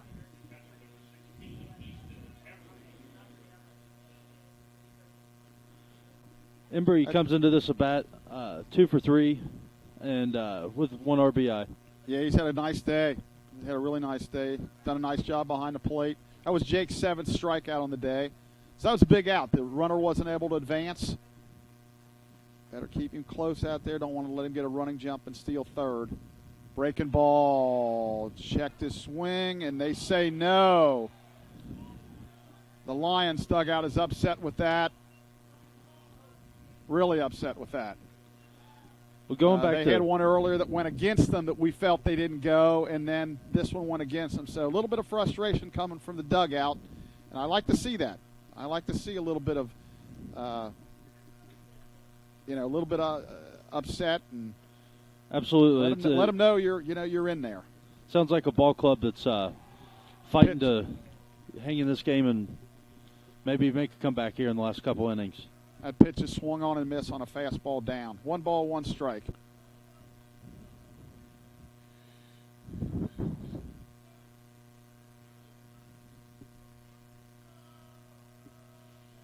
Jake comes set. Swung on and missed. Change up. 1 ball, 2 strikes. So Jake really bearing down here after the leadoff double by Freeze. Trying to keep his ball club in the game, 5-2. It seems worse than that for some reason, maybe because we got a couple runs unearned and they've hit the ball pretty good, but it's only a 3-run ball game. Stretch, chain, or breaking ball hit towards center. Ryan Murray drifting back under it, makes the catch. Freeze tags and goes to third. So we'll take that. We'll trade that out for a base. So there's 2 out, runner on third. That'll bring up Devin Basley. Devin's 1 for 3 with an infield hit. That's the play. Part made a great diving stop on, but just couldn't get up to throw him out. So 2 outs, the runner on third here in the 7th. Going back to the first out of the inning, Jake's 7th strikeout of the game. That brings the season total to 34. Coming into this game, he had 26, which was good for third in the conference. Yeah, Jake gets a lot of strikeouts with his changeup, and that's his out pitch. He's going to go from the stretch. Fastball swung on and missed on the outside corner. And, like we referenced earlier, we do have some guys out in the bullpen warming up.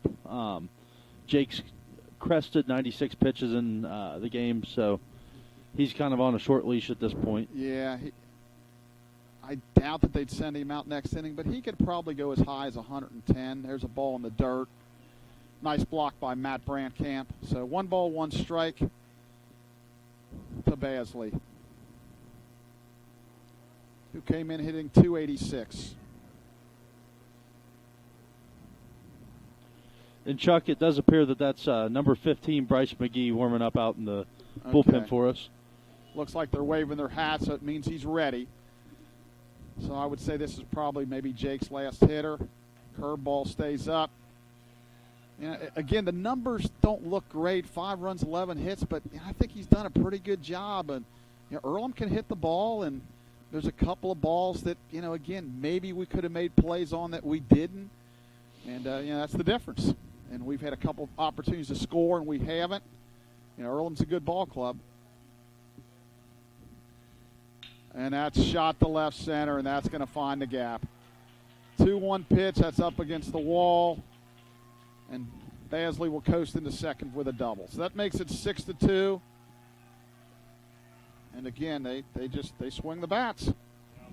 You got to make perfect pitches. If you don't, they make you pay. That's Earlham's 4th double on the day. Max Freeze scores on the play.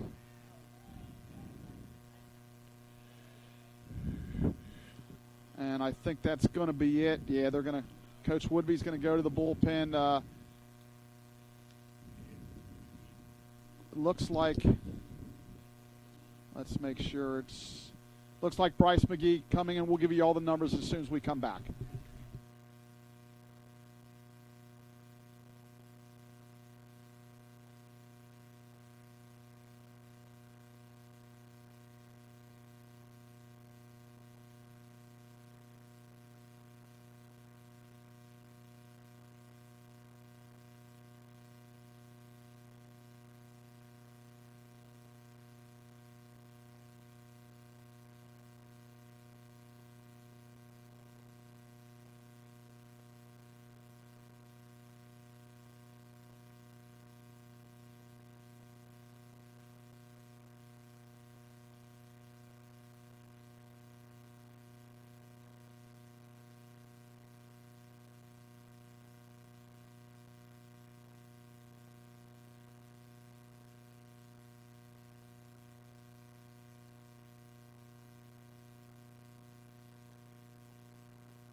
So Bryce McGee on to pitch for the Lions here in the 7th, and Andrew's going to give you his numbers on him.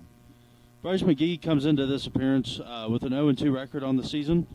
His ERA is 4.22 through 10 and 2/3 innings work, and he struck out 8 batters.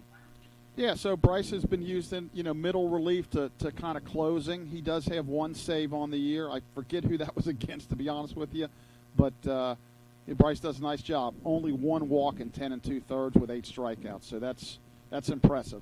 He's going to face the hot-hitting Cam McCabe, who's 2 for 3 on the day. He's hit the ball hard and driven a couple runs. If I recall correctly, Chuck, I do believe that save was against Olivet. Yeah, now I think you're right. Good memory there. First pitch is a called strike. On off speed, it hits the outside corner. No balls, 1 strike. 2 outs in the 7th. Earlham with a 6-2 lead. Oh, we almost got out of it. We got the guy, man on second, no outs. He got the third with 2 outs, but again, big 2-out hit by third baseman Basley. Stretch. Down low. 1 ball, 1 strike.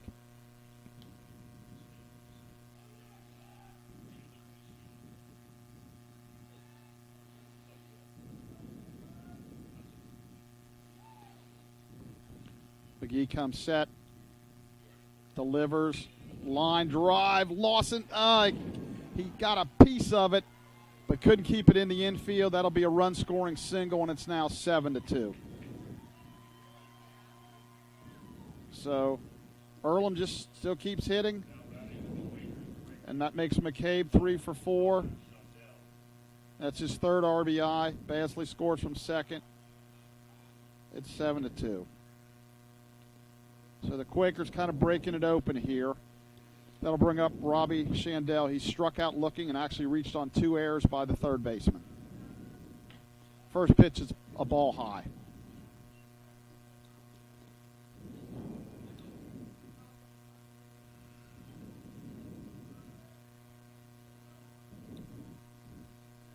Comes set. Short lead. Throw to first. McCabe gets back.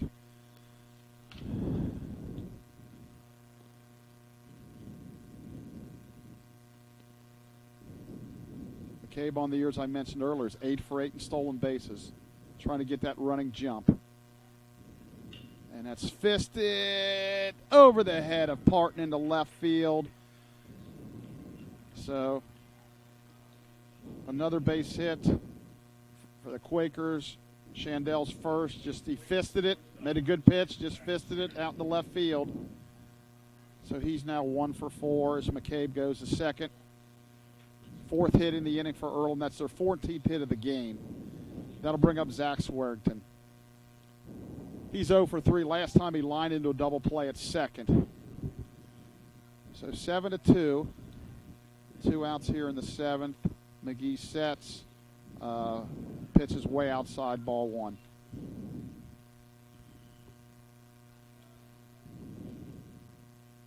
Bryce made a pretty good pitch, but just fisted it out there. Sometimes that happens. When things are going your way and things are going good, they fall. And when they're not going good, the line drives are right at people. Fastball, called strike. 1 ball, 1 strike to Swearingen, the number 9 hitter, the shortstop. Came into the game hitting .257. As their shortstop, good defensive player, only has 3 errors on the year. Bryce comes set. Fastball fouled back to the screen. 1 ball, 2 strikes. 2 outs here in the 7th. A 7-2 ball game. We just can't get any sun peeking out. It doesn't look like we're going to get any today, but very, very little wind and no rain, so that's the plus. McGee set 1-2, fastball, chop foul towards the Mount St. Joe Lions dugout. The count remains 1 ball, 2 strikes.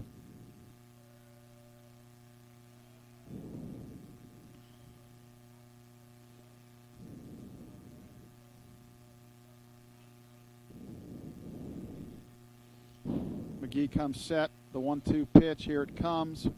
Slider just off the plate. 2 balls, 2 strikes. Earlham with 2 runs this inning so far on 4 base hits, 2 doubles. They got 2 runners on right now. First and second, 2 outs. And fastball in on his hands, good pitch. He fists it off to third, again into the Mount St. Joe Lion dugout. The count remains 2-2. Deuces are wild. They have 2 runs this inning, 2 balls, 2 strikes, 2 outs. Something's got to give. Stretch. 2-2. Fastball lined into left field, another base hit. They're going to hold McCabe at third as Higgins comes up firing. He misses the cutoff, but Brandcamp is there. So that's Swearingen's first hit, and that's the Earlham 15th hit on the day. And that'll load the bases for the leadoff hitter, Christian Lanchines. He is 2 for 4 with 2 bunt singles to the first base side.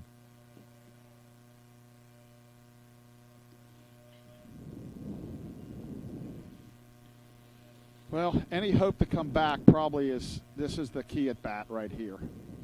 First pitch is a slider away. 1 ball, no strikes.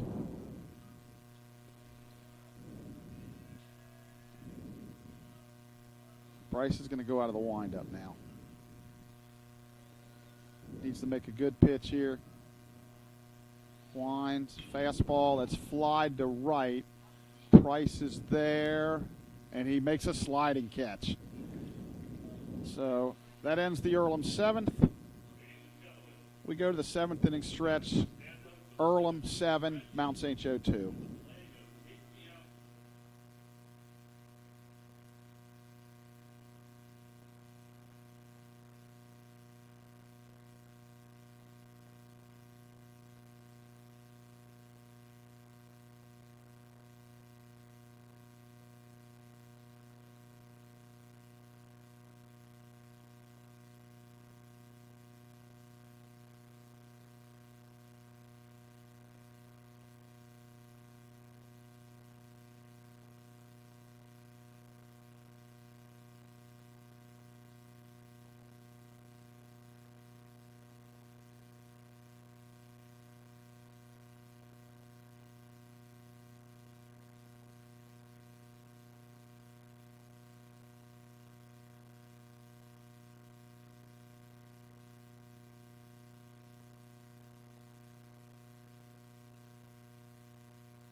We're back here in the bottom of the 7th.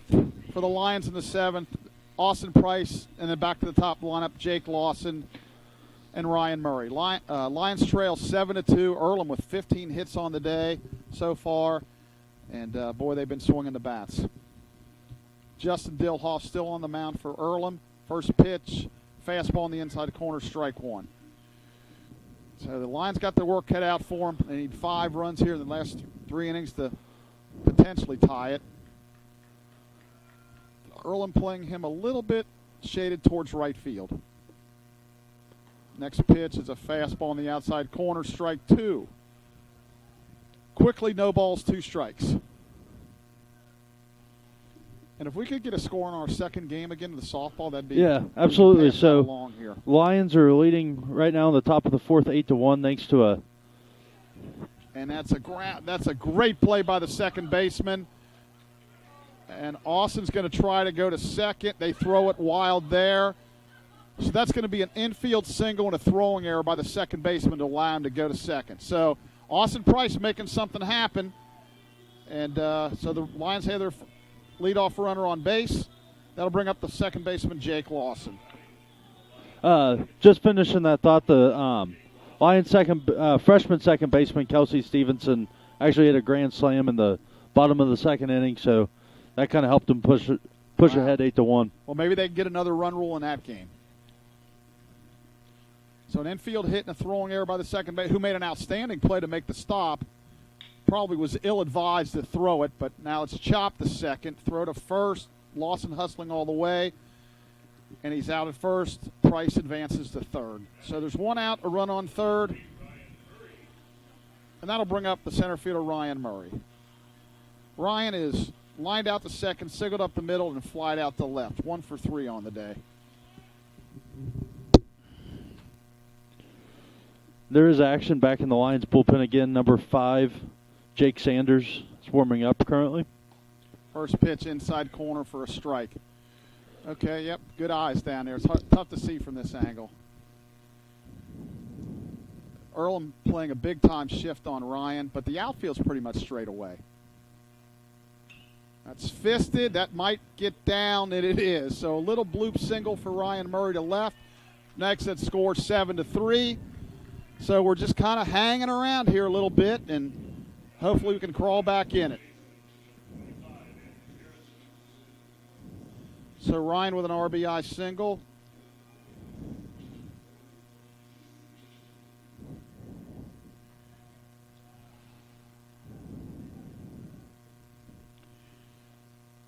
At first pitch to Andrews Harrison is a breaking ball away. So Price scores his second run of the game. Ryan with the lead off first. Andrew Harrison, the 1-0 pitch.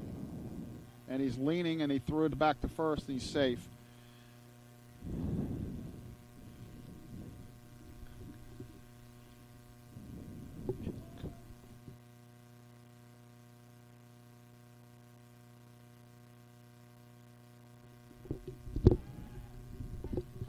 Another throw to first with officials. 1 ball, no strikes.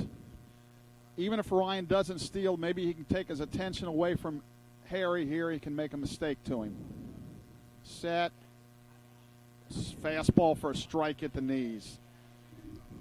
That was a really good pitch. I think Ryan's trying to get the pitch to run on. You know, down 4, you don't want to get thrown out, but, you know, you still got to remain aggressive. Catcher throws well, but he's kind of slow to the plate. Let's see what happens. 1-1. There he goes. Pitches a strike, throw to second, and he is safe at second. So he gets himself in scoring position with another stolen base. That'll be his 12th on the season. So got another run out there, you know. Andrew, you know, base hit. We're within 3, so we're just, you know, kind of hanging around it. Like I said earlier, it kind of feels like it's not a close game, but, you know, we're only down 4. Dilhoff comes set. He delivers. Swung at a bad ball in the dirt. Strike 3. He'll have to throw him out for the second out. So 2 outs, and that'll bring up Josh Higgins. He is 0 for 3 on the day. It's hit the ball hard, but nothing to show for it. He flied out to center, hit it hard. Flied out to right, hit really nice running catch by the right fielder, and then struck out looking on a questionable call. So Josh has had a little tough luck today, but he's the guy we want up in this situation. So 2 outs, Murray on second, comes set, fastball, breaking ball in the dirt, nice block by Embry, who's really done a nice job behind the plate today. Absolutely, with a little bit of the tough luck that you were just talking about that Higgins has faced. He's kind of due for a big base hit here. He's due. He's due.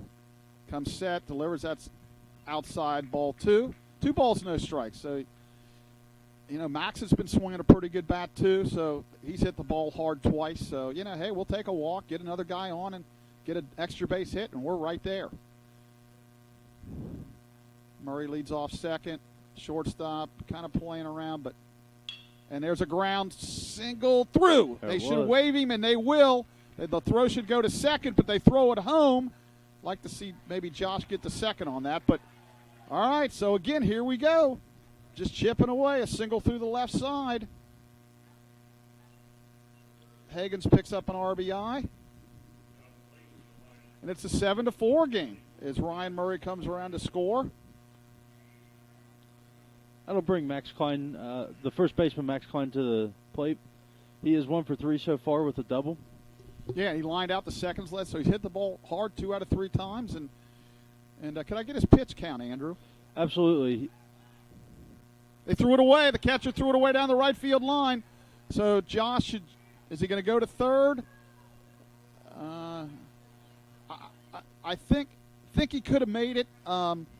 Josh maybe isn't 100% healthy out there, so that'll be a throwing error by the catcher to allow him to get the second. So we got another guy out there in scoring position. And I'm sorry, what was his pitch count? Dilhoff has now reached 95 on the afternoon. So he's getting close to that 100 pitch mark, and I see a little bit of stirring in the Earlham bullpen. I'm thinking maybe this will be it for him, but I'd like to see a knock here to get us to within 7-5.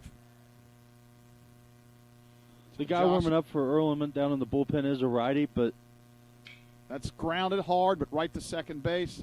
Lanchines throws him out to end the inning. But the Lions do a little damage.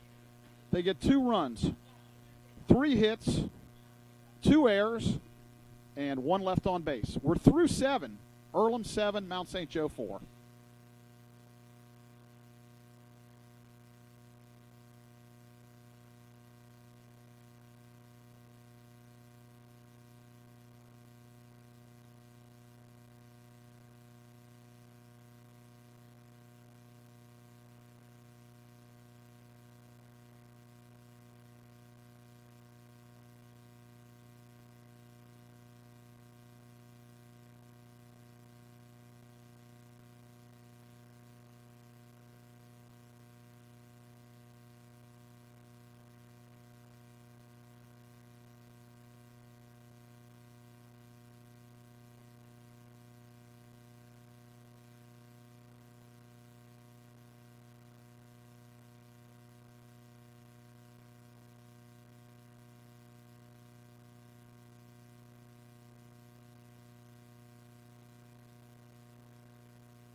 In the 8th for Earlham, we'll lead off number 1, Nathan Lanchines. I'm going to get that name right yet. First pitch, fastball for a strike. And he's got a brother, so you'd think at some point I'd get this right.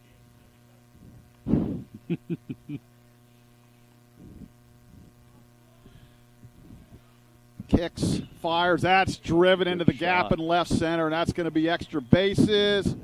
Off the wall. Got to get it in. He's going to turn and hold at second. So, again, we come back, and then, boy, they lead off double to left center, and they're threatening again.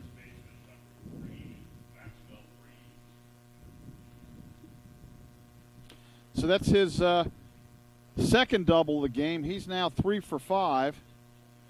That'll bring up Max Freeze. Max on the day struck out the first 3 times and doubled to left center. His last at bat drove in a run. Coach would be going to the mound. They're going to make a change. So we'll tell you about the change when we get back after this.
Andrew, give us Jake's numbers here.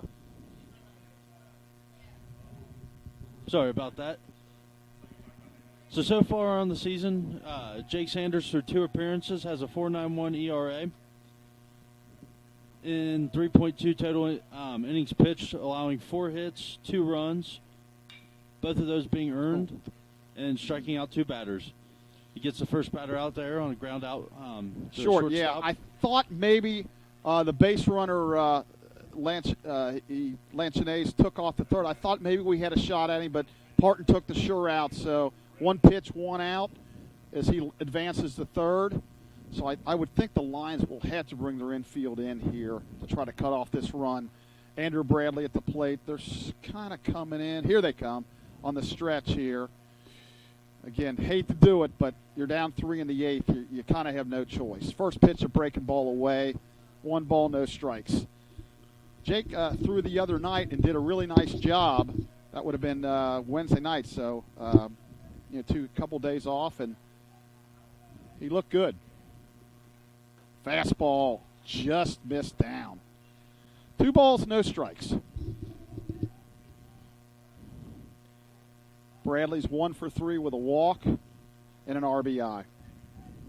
As we mentioned, he's the designated hitter. 2-0 pitch, fastball just missed again. So Jake wanted that pitch, but 3 balls, no strikes. I can anticipate him having the green light here, so you don't want to throw him a cookie. You want to try to hit a spot. If you miss, you set up the double play. 3-0, and he did have the green light. He swung and missed. 3 balls, 1 strike.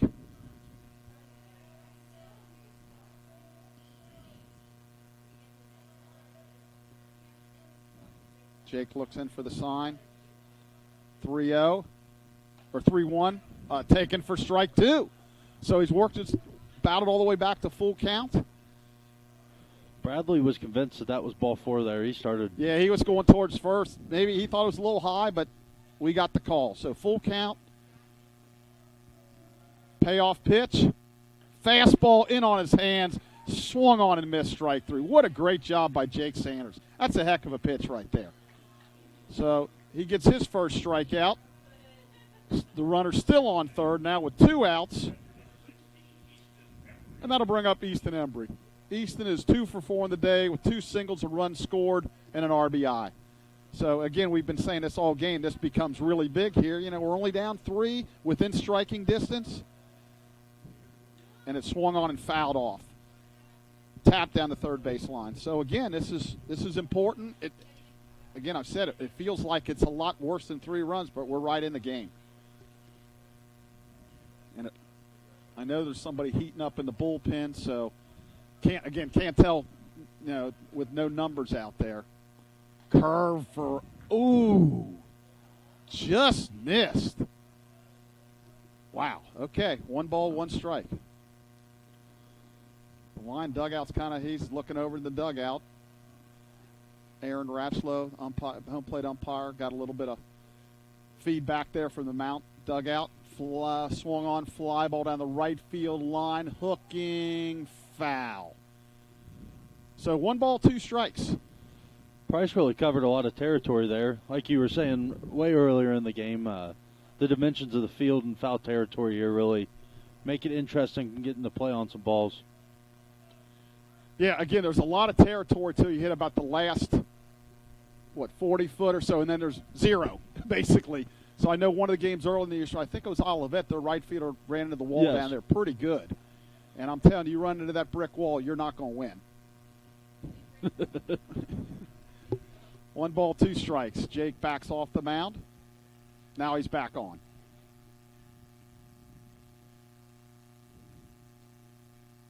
One and 2. Peers in for the sign.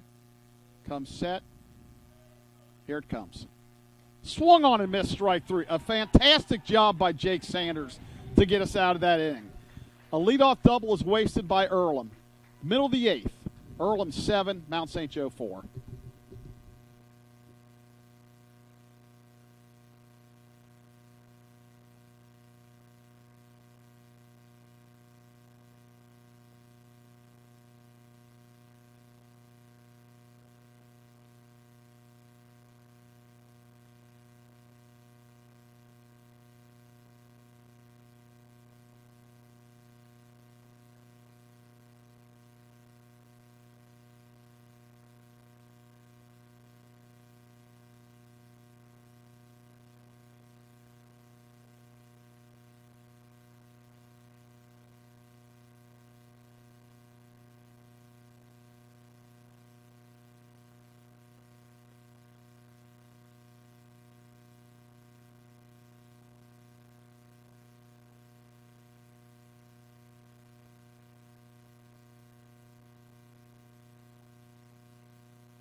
leading off the line eighth will be Tyrell Anderson.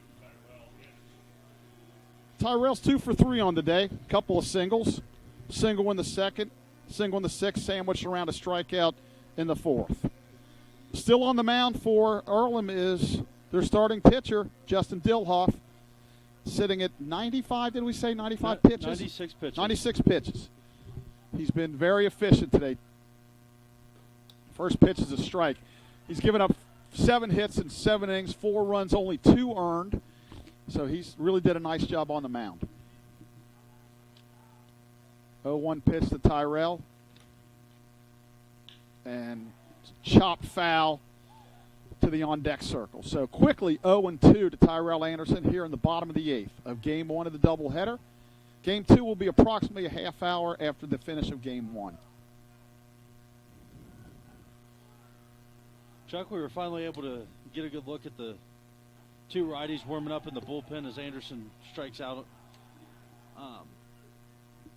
They have number 12, a right-handed pitcher, Jacob Reiner, warming up. And then a tough name here, but number 41, Nate Hemrich, also a right-handed pitcher, a junior out of Kokomo, Indiana. Well, that last pitch that he just threw was nasty. It's a really tight, good breaking late curveball that Tyrell just couldn't handle. Brandkamp steps to the plate. Matt's hitless on the day, but he's hit the ball hard 2 out of 3 times. He's just kind of hitting some tough luck. He lined out the short, flied out the center, hit really hard. So hopefully Matt can get going here. Fastball on the outside corner for a strike. 1 ball, 1 strike. 1 out here in the 8th inning of Game 1. Earlham leads 7-4.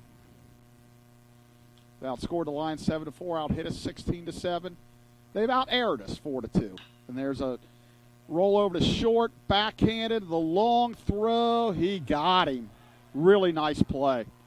Coach Miller was hoping he'd get the safe call, but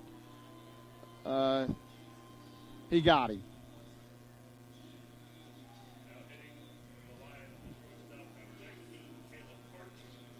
That'll bring number 19, Caleb Parton, into the box. Caleb's 1 for 3 on the afternoon. Came across and scored a run. He was also grounded out twice.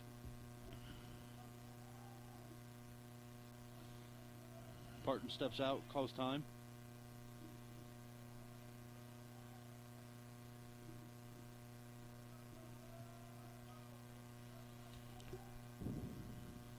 All right, Dimhoff still delivering. Fastball for a strike. So he's got 2 quick outs and going to work on Parton.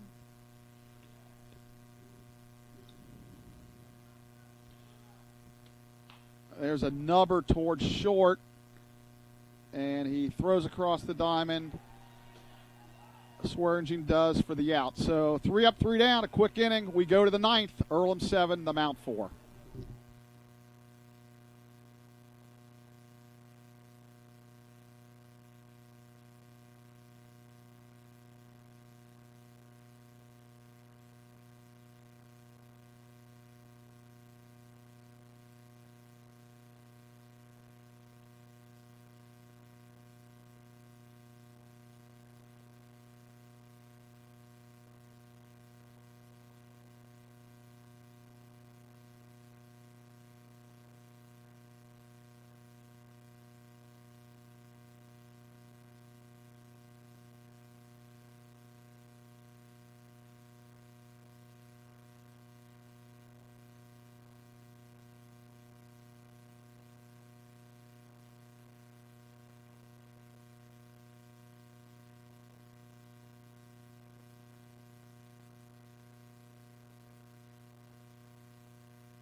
We're back for the top of the 9th inning. Jake Sanders still on the mound after an outstanding job in the 8th. It'll be Devin Basley, Cam McCann, and Robbie Shandell for Earlham as they bat here in the top of the ninth of game one. First pitch, a fastball in the outside corner for a strike.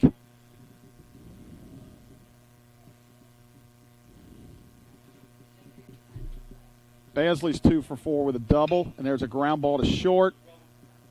He better get rid of it, and he does for the first out. So Parton throws across the diamond. He's now 2 for 5. That'll bring up Cam McCabe. Cam is swinging an extremely hot bat today. He's 3 for 4 with a double and 3 runs batted in.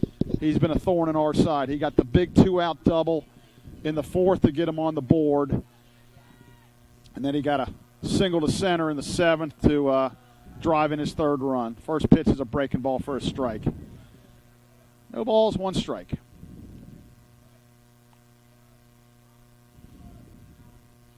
Jake rocks, fires, breaking ball, just missed off the corner.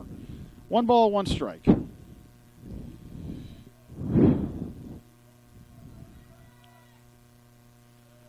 Jake sets, fastball on the inside corner, 1 ball, 2 strikes. Boy, he looks really sharp. He's getting that ball back on the mound. He's all business. He's ready to go. He toes the rubber.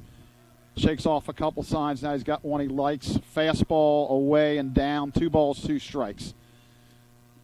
A lot of times pitchers like to do that, the shake fastball, shake, trying to get the batter to think he's going to throw off speed. 2-2. Rocks, fires, breaking ball, nubbed to the mound, fielded by Jake. Throws the first, 2 outs. So 2 outs. That'll bring up Robbie Shandell. Robbie is 1 for 4 on the day. He's reached on 2 errors, and he's singled to left and struck out looking his first at bat. Jake kicks and fires just outside. Ball 1. 1 ball, no strikes.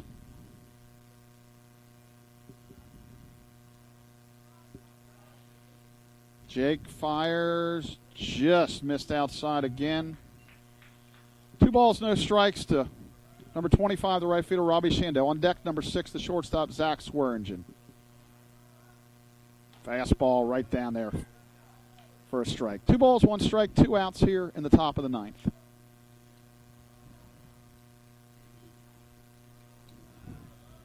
Jake shakes off. Now he gets what he likes. Fastball swung on and missed. 2 balls, 2 strikes.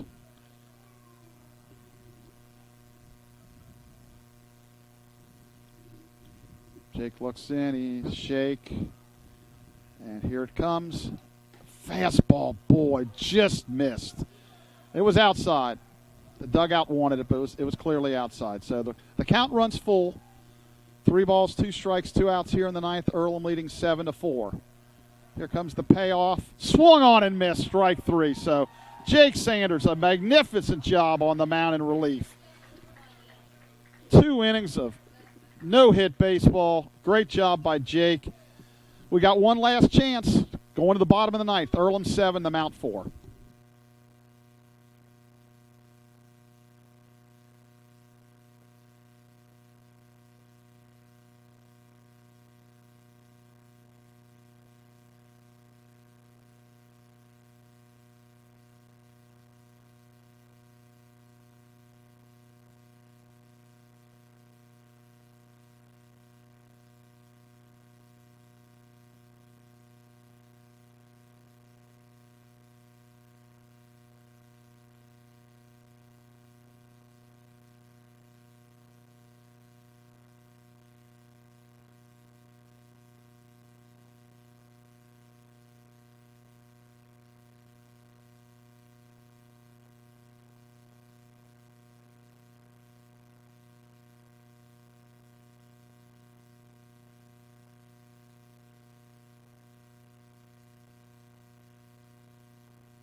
So we're back here for the bottom of the ninth inning. It'll be Austin Price, Jake Lawson, and Ryan Murray, and hopefully a lot more to try to cut into this 3-run lead. Just got a final on the second game of the softball game. It was Mount St. Joe 9, Anderson 1. So the Lions start off the conference season 2-0 with a really good start, knowing they've got Transylvania coming up Wednesday.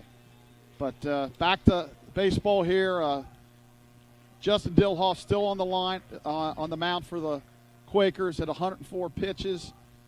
First pitch is a strike to Austin Price, the inside corner, 0-1. So he's trying to start what he finished. They do have a couple people, or at least one person warming up in the bullpen. A right-hander, just can't make out the number. That's a fly ball to center. It's going to hang up. And Nathan Lanchonese is going to make the play. So one out, that'll bring up Jake Lawson. Jake is 0 for 2 with a walk and a sacrifice bunt that, boy, I thought was going to definitely be a hit, but the third baseman made a really nice play.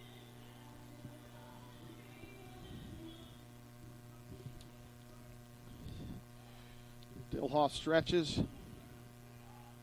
comes to the plate. Lawson takes down low for a ball. 1 ball, no strikes to Jake Lawson. Ryan Murray on deck, and we hopefully Andrew Harrison, Josh Higgins, and Max Klein after that. 1-0. Set. Pitch is upstairs. 2 balls, no strikes to Jake. So we need a base runner here. Got to get 2 guys on to get that tying run to the plate for it to mean anything. 2 balls, no strikes. Takes a strike on the inside corner. That's a really good take right there. Need base runners. It wasn't a good pitch to hit anyway as a pitcher's pitch. So 2 balls, 1 strike.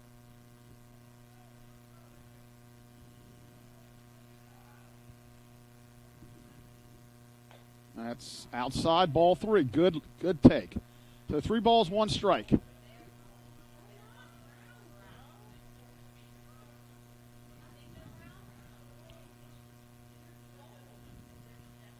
Stretch.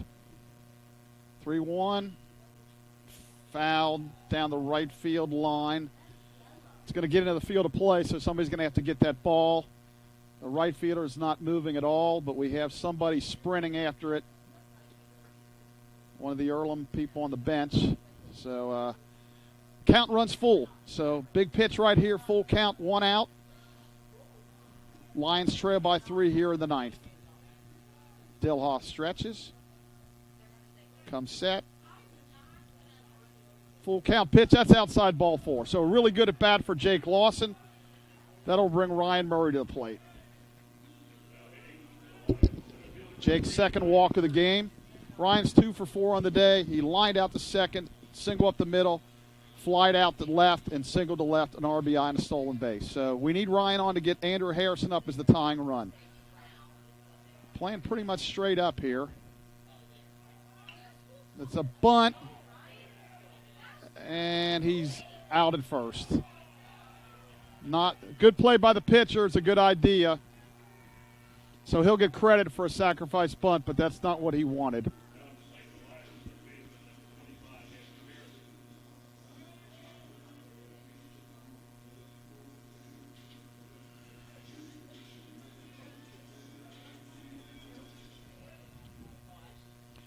So 2 outs, Andrew Harrison at the plate. That's a ball in the dirt. We need to get him on, and they say a bloop and a blast. That would tie the game up. Harrison does carry a 1 for 4 line into this at bat. That 1 hit is a double. Struck out twice so far. So at this point, we just need him on any way possible. There's a called strike at the knees.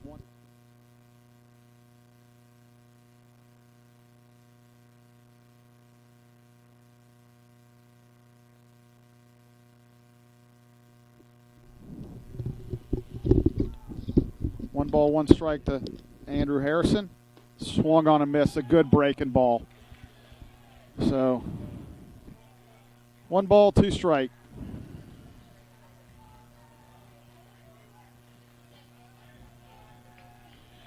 So the Lions are down to their last strike. 1 ball, 2 strikes to Andrew Harrison. Pitch, ball in the dirt. That's going to be a wild pitch. That's going to advance Lawson to third. So 2 outs. Jake Lawson moves to third. 2 balls, 2 strikes, 2 outs. Lions trail 7-4 here in the bottom of the 9th of Game 1.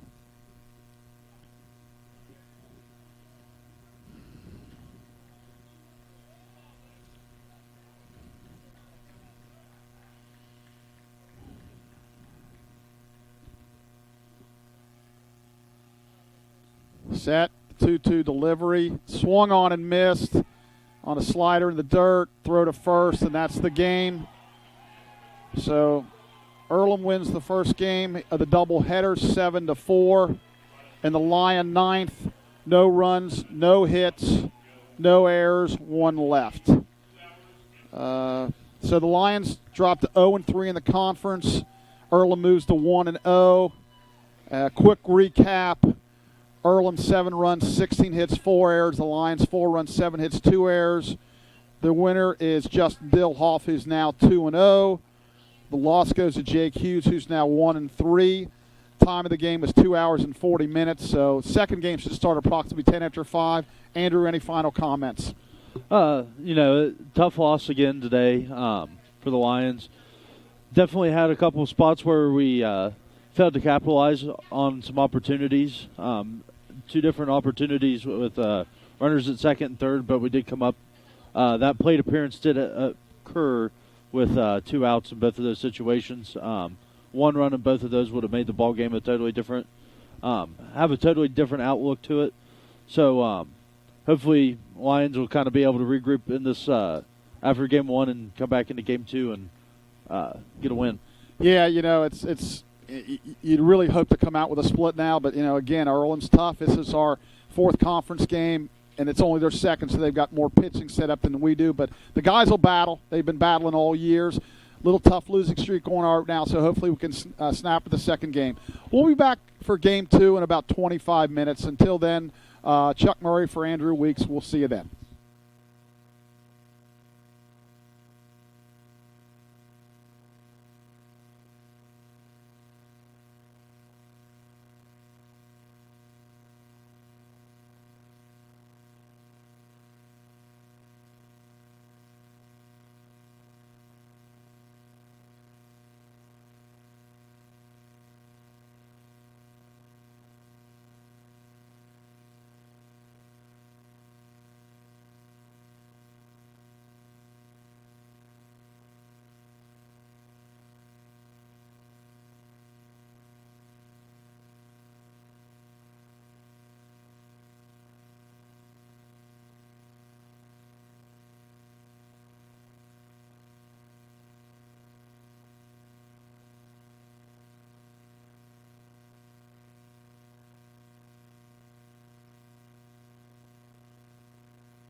And welcome back for Game 2. Chuck Murray along with Andrew Weeks as we're getting ready to start Game 2. Quickly, the starting lineups. First for Earlham.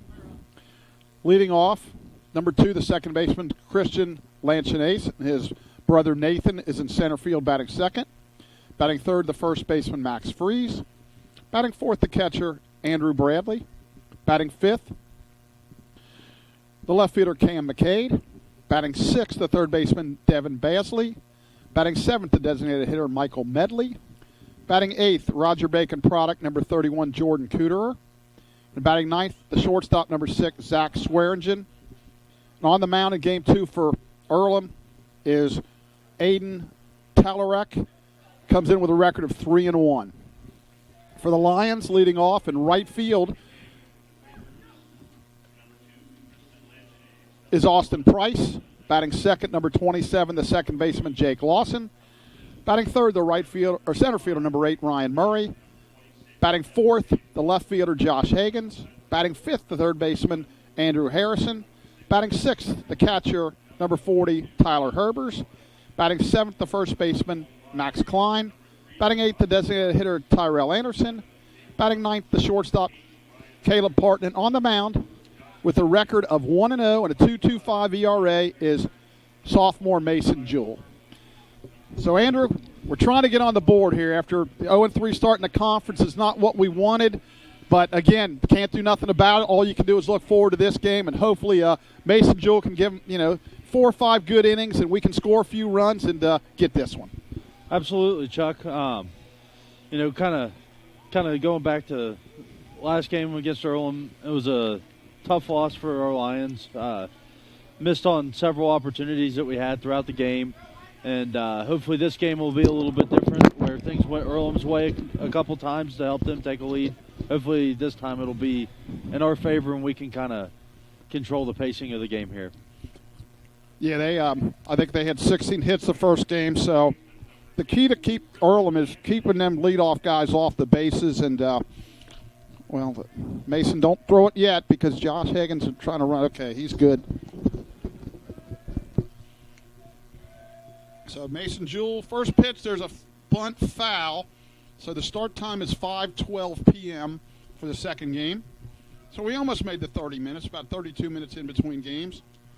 And, Christian, the first game, he showed excellent job bunting the ball. He bunted it towards first hard a couple times against the lefty Jake Hughes, now with a righty on the mound trying to go to third. Second pitch is a ball outside. 1 ball, 1 strike as we get underway in Game 2.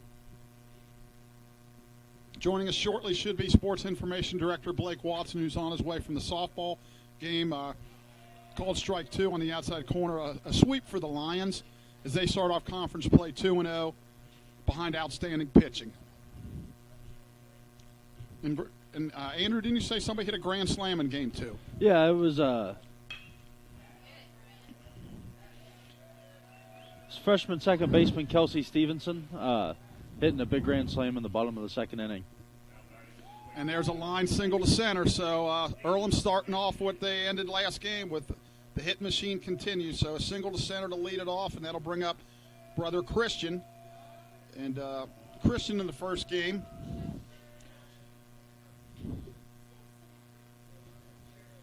I'm sorry, this is Nathan. Nathan was 2 for 5 with a couple of, 3 for 5 with a couple of doubles. First pitch is a strike called. No balls, 1 strike.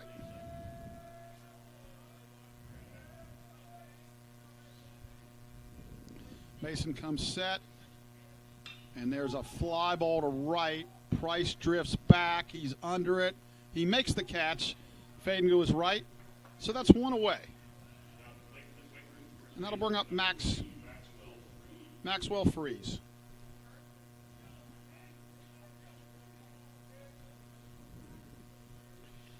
Freeze has had an interesting afternoon, to say the least, Chuck. The first game, I believe he was 1 for 5 with 3 strikeouts.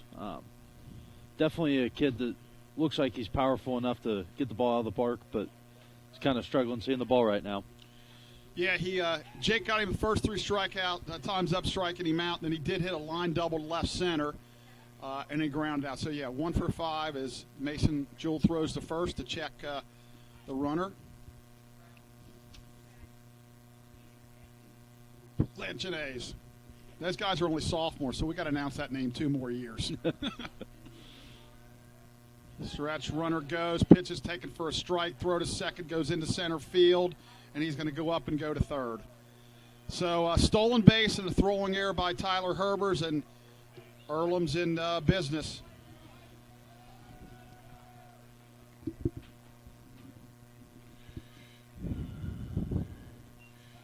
This is a much different start to Game 2 than what we saw in Game 1. Well, what's concerning is, Earlham really likes to run, and Mason's, doesn't have the quickest delivery to the plate, which is going to make it a little bit tougher. So, again, they don't get on base, they can't score, or they can't run. But Earlham's, again, as I mentioned in Game 1, Coach Sakis is really an aggressive manager, really likes to get his running game going, and so far they're starting off with it. So the Lions are back all over. They're going to concede the run as he swings through strike 2. So 1 ball, 2 strikes, got a chance to get a K here and maybe avoid some damage.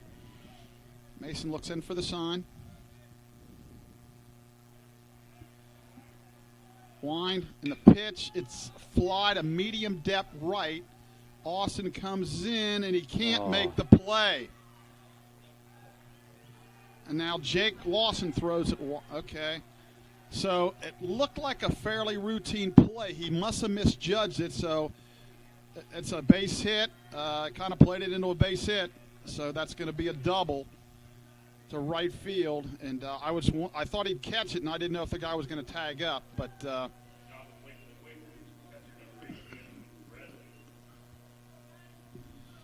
so a gift double for Freeze, and that'll bring up Andrew Bradley.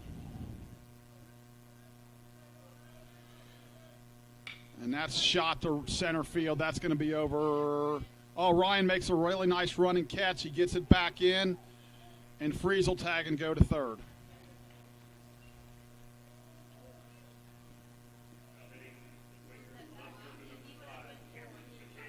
So 2 outs, and that'll bring up Cameron McCabe. As you mentioned, Cameron had a really good game the first game, 3 base hits, including 2 doubles.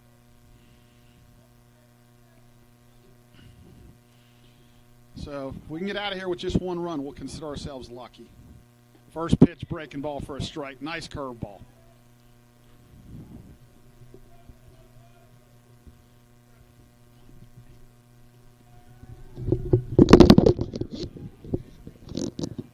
Jewell delivers a pitch there right on the outside corner for strike number 2. Makes an 0-2 count here with 2 down at the top of the first.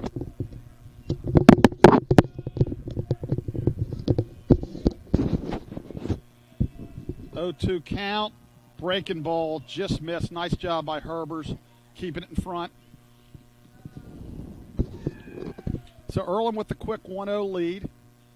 2 outs, 1 ball, 2 strikes to McCabe, who had a really good first game, as we mentioned. The 1-2, fastball in his hand, swung on and missed. Very nice pitch by Mason Jewell. So limited damage. Earlham in the first, 1 run, 2 hits, 1 error, 1 left. We go to the bottom of the first. Earlham 1, the Mount coming to the plate.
We're back here in the home half of the first inning. Introducing the starting pitcher for the Earlham Quakers in Game 2. It'll be Aiden Talarak. Talarak carries a 3-1 record into this game with a 3.18 ERA. He's done that in 22 innings of work, allowing only 8 earned runs, 7 walks, and he struck out 18 batters. All right, thanks, Andrew. First pitch, little batting order juggling for the Lions here. Austin Price leading off. He led off the other night, and Berea had a good game, and he takes low for ball 1. Next pitch is ball 2. So 2 balls, no strikes quickly to Price, and let's see if we can get him on and make something happen. Yeah, it would definitely be great for the Lions to produce early on in the game. 2-0, swung on, and Right hit to him. well to center, right center, but camping under for the first out of the inning. So Price flies out to center. And Austin will learn, and the coach will have to talk to him, as a leadoff hitter to start the game. And it was a strike, and it was a good swing, but you might want to take a strike there to try to, 2-0, see if the guy will maybe walk you or go deep in the count. And that's something he'll have to learn if he's going to be in the leadoff spot. Jake Lawson fouls it down the right field line. Grounds it foul. No balls, 1 strike to Jake.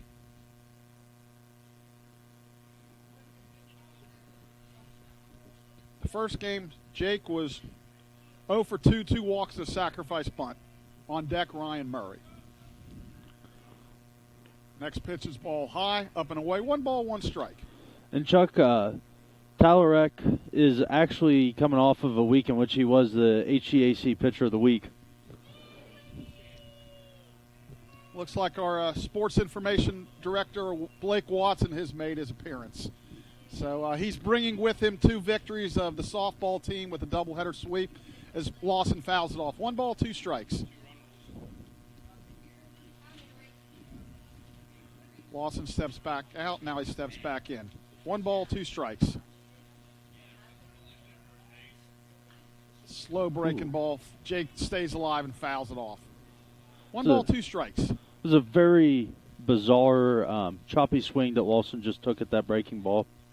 Yep, just kind of hanging in there. He's fighting off, living for another day. So 1 ball, 2 strikes. 1 out. Wind, he kicks and fires, and that's a swung and a high pop-up underneath his Swearingen at shortstop. He makes the play. So the first 2 are retired, and that'll bring up Ryan Murray. Ryan was 2 for 4 in the first game with an RBI and a sacrifice bunt, even though his sacrifice bunt really wasn't meant that. He was trying to get a base hit to get on to bring that tying run to the plate in the 9th. So he checks in. Delivery, first pitch is outside for ball 1. 1 ball, no strike to Ryan.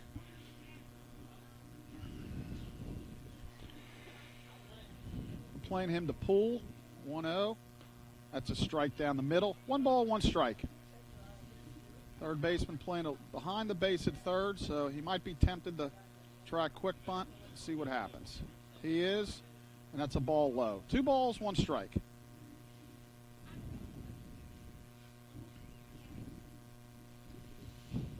Two balls, 1 strike.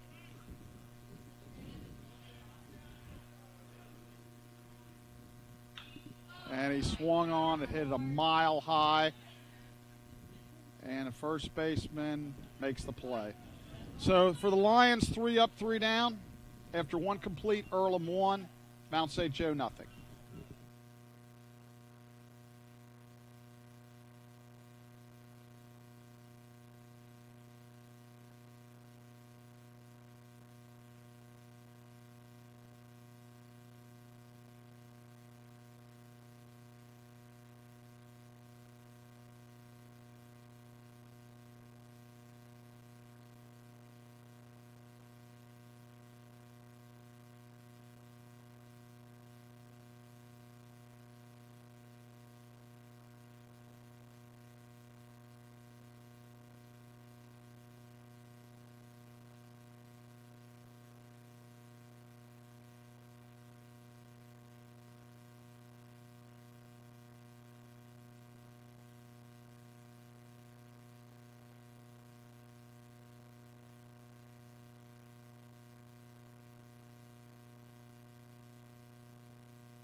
back here in the top of the second inning, we have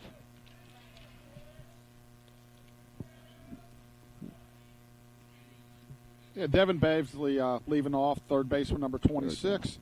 He caught the first game, and now he's playing third. The first pitch is a ball low and in. Second pitch, he jams him. It's fouled off to the right, and it's going to go out of play. I take that back. He did play third base in the first game. So the first game he was 2 for 5 with a double and 2 RBIs. So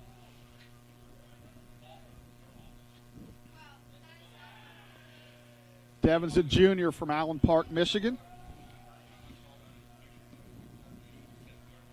Mason Jewell looks for the sign. A couple of shakes. Now he likes what he's got. Ooh, just inside. 2 balls, 1 strike. We're in game 2. Earlham winning the first game 7-4. Behind a strong complete game performance by Justin Dilhoff. Pitch just inside. 3 balls, 1 strike. Boy, that's a good pitch. Just missed.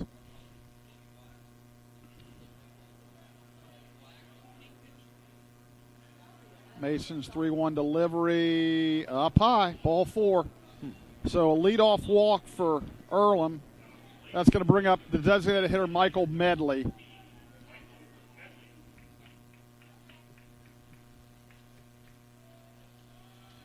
This is Michael's first appearance today. Did not play in the first game.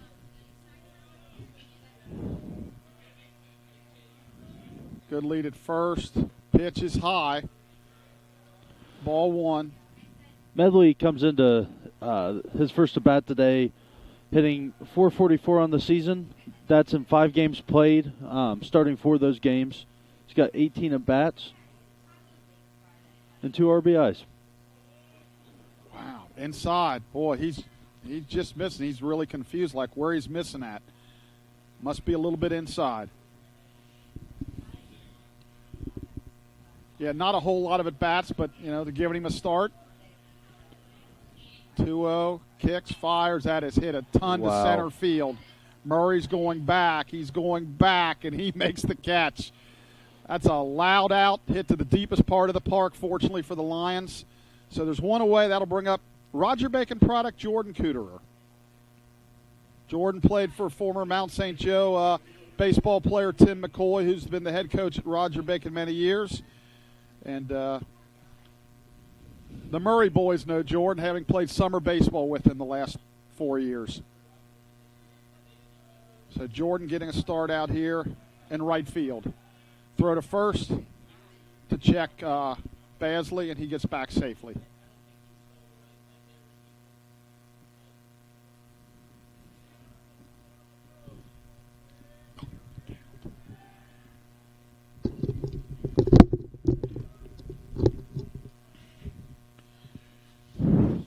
Jewell again throws the first. 1 out, runner on first. Earlham leads 1-0. Good lead at first. There he goes. Pitch is low and away. Throw to second. And he's safe on a bang-bang play. Just beat the throw. So a stolen base for Basley. So Earlham has a runner in scoring position with 1 out. And the pitch was a ball. Herbert's made a good throw. He just barely got in there. So runner on second, 1 out. Jewell kicks and fires. That ball's in the dirt. That's going to be a wild pitch. And just like that, in 2 pitches, they go from a runner on first to a runner on third. So that's what speed can do for you. Boy, you get that stolen base, and then a wild. Now they're on third with less than 2 outs, and a 2-ball, no-strike count on Cooterer.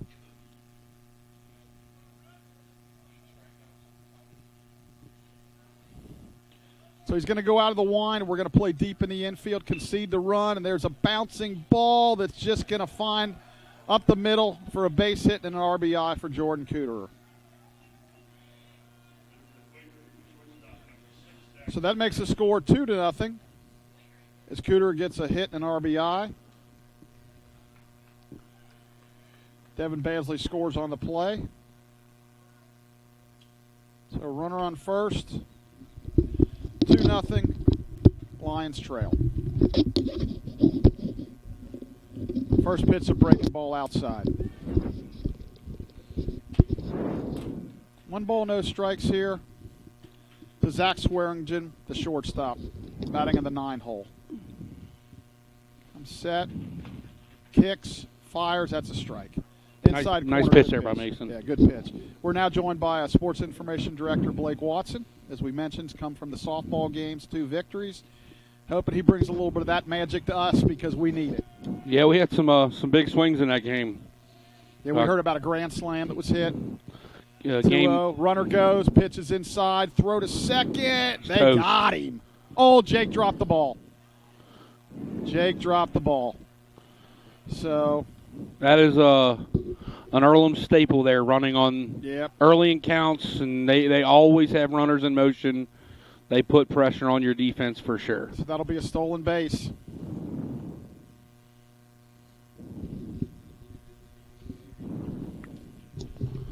Yeah, we had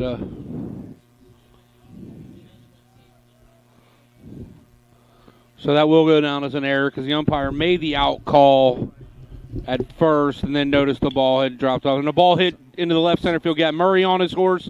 Just misses it outstretched. Earlham will they will hold the runner at third. So, yeah, the reason that, as Blake just explained, the umpire made the out sign and then changed it when the ball was dropped, so that becomes an error versus a stolen base.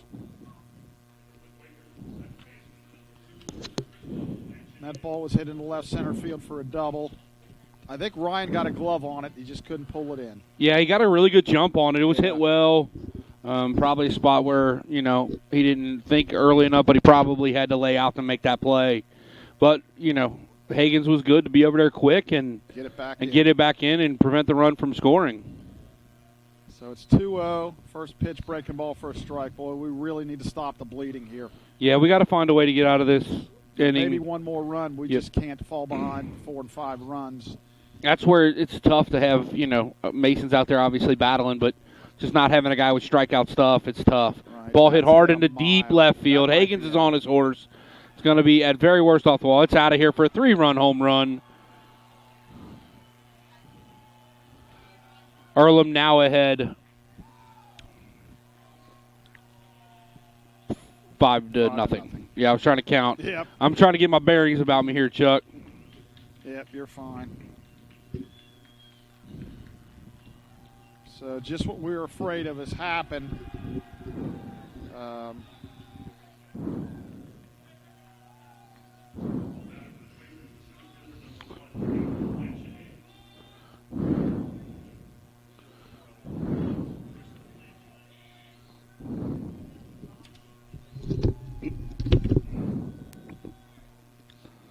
That brings up his brother, the center fielder. Joel Roxon delivers first pitch. Breaking ball in the outside corner.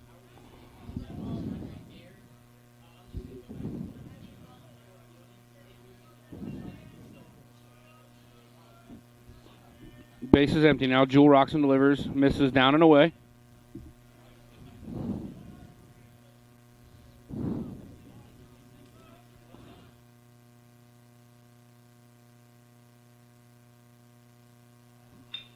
Another base hit back through the box. And Earlham has their hitting shoes on in game 2.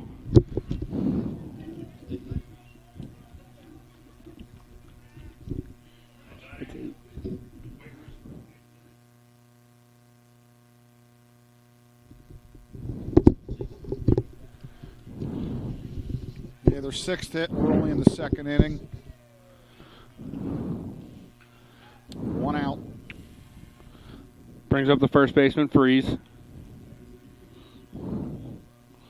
Freeze already 1 for 1 with an RBI in the game.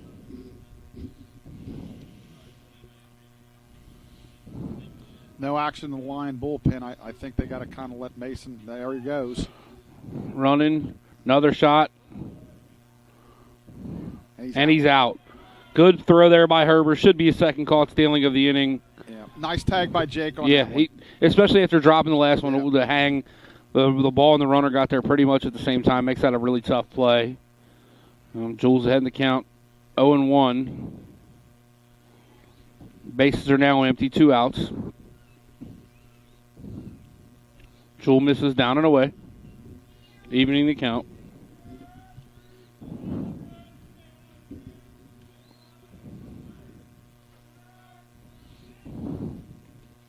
You know, me and Misses Andrew, I'm just sorry. down and away. Me and Andrew were talking in the first game how, you know, when the Lions go into these games, you're never going to play perfect, but yet to win some of these, you almost have to. And we're just, you know, just missing a catch in left center, or just missing a ball in right, or just, you know, just those little things by inches that turns things around. Yeah, I was standing actually down in right field when that ball was hit to Austin last inning, and it was definitely a ball that probably could have been caught. Yeah, it looked like he misjudged it up here, and then he slid. And Maybe not a should have, but definitely a could have. Yeah, he had one in the first game where he didn't break right away, dove, hit his glove, and it's a hit. But again, those are plays that you'd like to see made if you're gonna hang around against a good team like Earlham.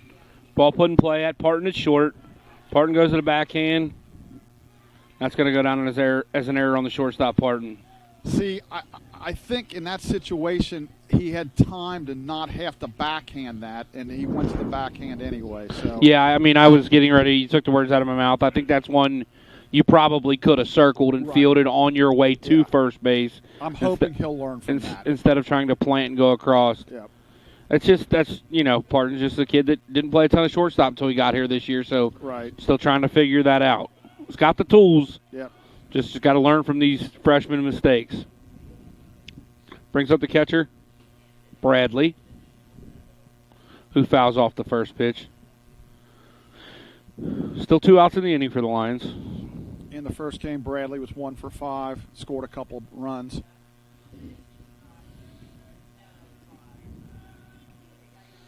Pick attempt to first.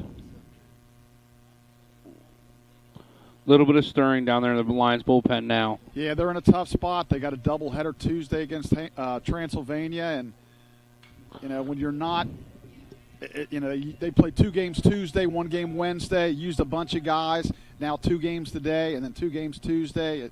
It's a tough situation they're in. It's really a tough stretch of games here. And it doesn't help or doesn't hurt that you're facing off against probably the 4 or 5 best teams in the HCAC to start the year. Yep. There's a foul off to the right side. There's never an easy conference game, but there are levels to this, as they say. Yep. Jewel way ahead in the count, 0-2. Earlham's really got their hitting shoes on today. Jake was really good for the first 3 innings, and they had 2 on and 2 out in the 4th, and the guy hit one down the left field line for a double.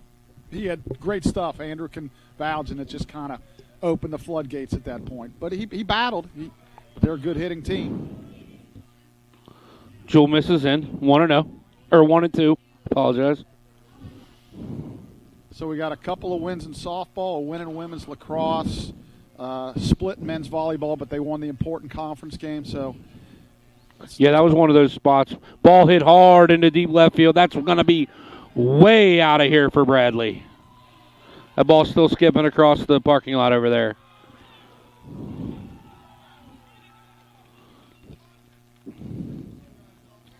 So, yeah, you're talking about the softball games. You're talking about the softball games, Chuck. A couple of big swings. Kelsey Stevenson hit a big grand slam. The big one in game 1 was freshman Kylie Hankinoff got her first collegiate hit, which happened to be a 2-run home run to walk off and seal the run rule. The run rule, yeah. She walked it off. It was a big swing. Coach would be going to the mound, and I don't think anybody's ready down there, so just kind of give him a breather here and talk about what's working or what's not working, and not a whole lot going well for the Lions here in game 2. Looks like Ryan Caulfield beginning to throw down there in the left field bullpen. And I think what they'll probably have to do is piece this where they don't send too many guy out there too long so they can pitch Tuesday. Yeah. You know, they don't want to burn anybody. Try to just go maybe an inning, and hopefully they can hang in there. I don't believe there's a run rule, even though it's kind of getaway day. Whether it's the second game. With it being a conference game, it's kind of tough. Yeah. 7-0 now in favor of the Quakers. Brings up the left fielder, McCabe. Good pitch. Good pitch on the inside corner to start the at-bat from Jewell.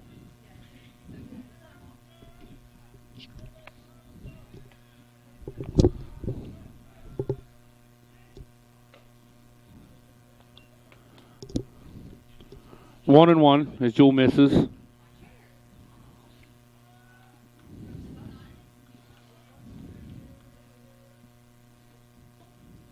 Jewell misses in 2-1. He's been able to come inside. He's just missing inside. You know, it's good to be able to throw in there.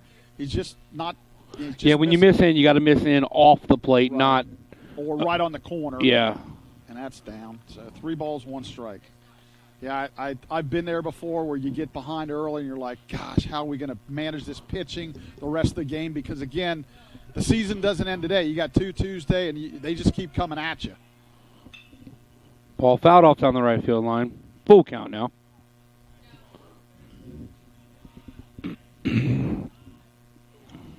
So that's the issue. You know, how do you manage the rest of this game? You're trying to still win, clearly. You want to come back, but you also have to realize, well, we got 2 more games on Tuesday. And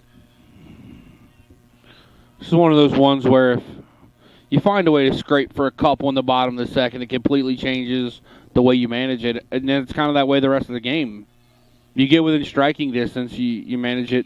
There's a ball hit hard back up to the box and be a single into center field for McCabe. they batted around here. So we're going to bring up Devin Basley for a second at bat of the inning. And like I said, I feel for the staff because they're just, you don't want to take him out this early. You'd like to get 3 or 4 out of him. I'm sure that was the plan. But at some point, what do? Jewell already at 50 pitches. Yeah. Hopefully we get out of it here. He's running. Got a running jump. He's out. Threw 2 of the 3 runners out. Nice job by Tyler Herbers and Jake Lawson on the tag. So in the inning, Earlham scores 6 on a pair of home runs.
Oh, first pitch swinging from Josh Hagens, who pops up to the shortstop.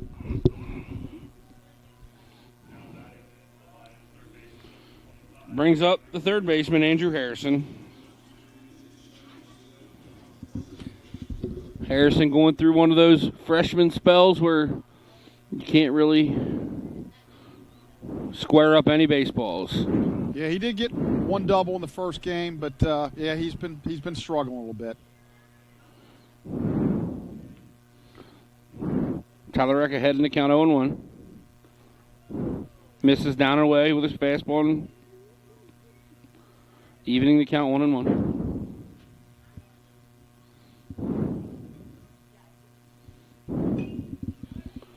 Fouled off over by the bathrooms. Thought for a second I might get in there. It's Harrison's first at bat of the second game.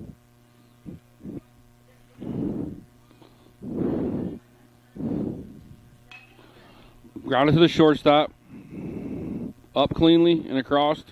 Harrison's out. 2 outs quickly in the inning. Brings up the catcher, Tyler Herbers.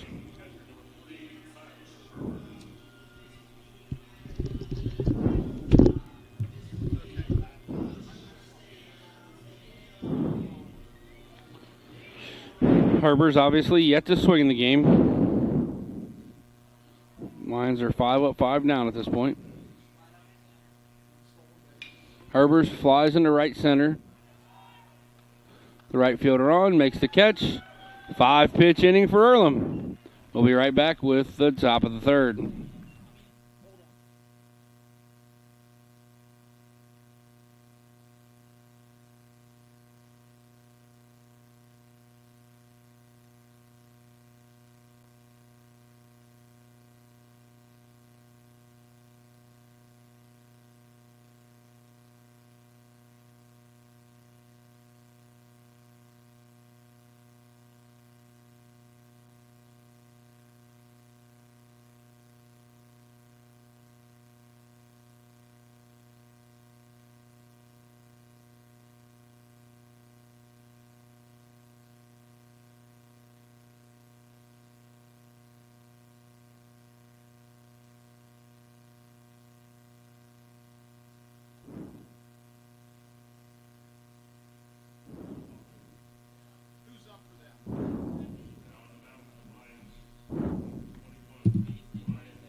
Chuck, the Lions go to the bullpen here early.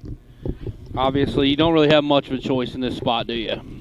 Yeah, it's a tough situation. Like I said, they're trying to stretch it as far as they can, knowing they have 2 games Tuesday. You never want to give up, and they're certainly not giving up, but they can't afford to let him – if he goes 4 innings, after throwing Tuesday, he might be done for this coming Tuesday. So they're in a tough spot. Well, at this point, 50 pitches, theoretically, Mason could probably come back and give you some bullpen innings on Tuesday.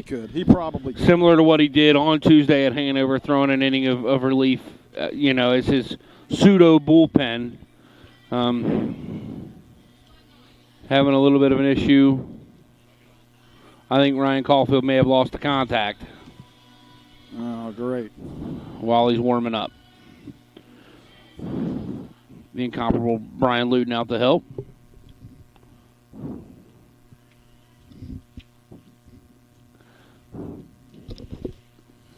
We'll have the third baseman, Basley, will lead off the inning for Earlham. Taking a while to get that contact in. Or maybe there's a cut on his hand. It looks like he's looking at his hand. That would not be good before you throw a pitch. Yeah, we'll come right back as Brian Luton continues to work on what looks like Ryan Caulfield's hand. We'll be right back as soon as we have something to talk about.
All right, we're back here with third baseman Basley. First pitch swinging off Caulfield, who just entered, who continues to look at that left hand.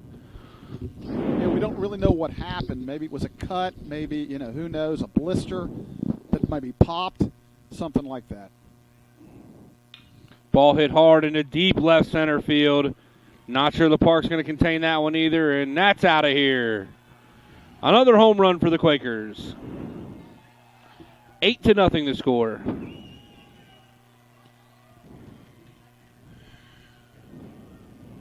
Caulfield has been rudely welcomed to this ball game.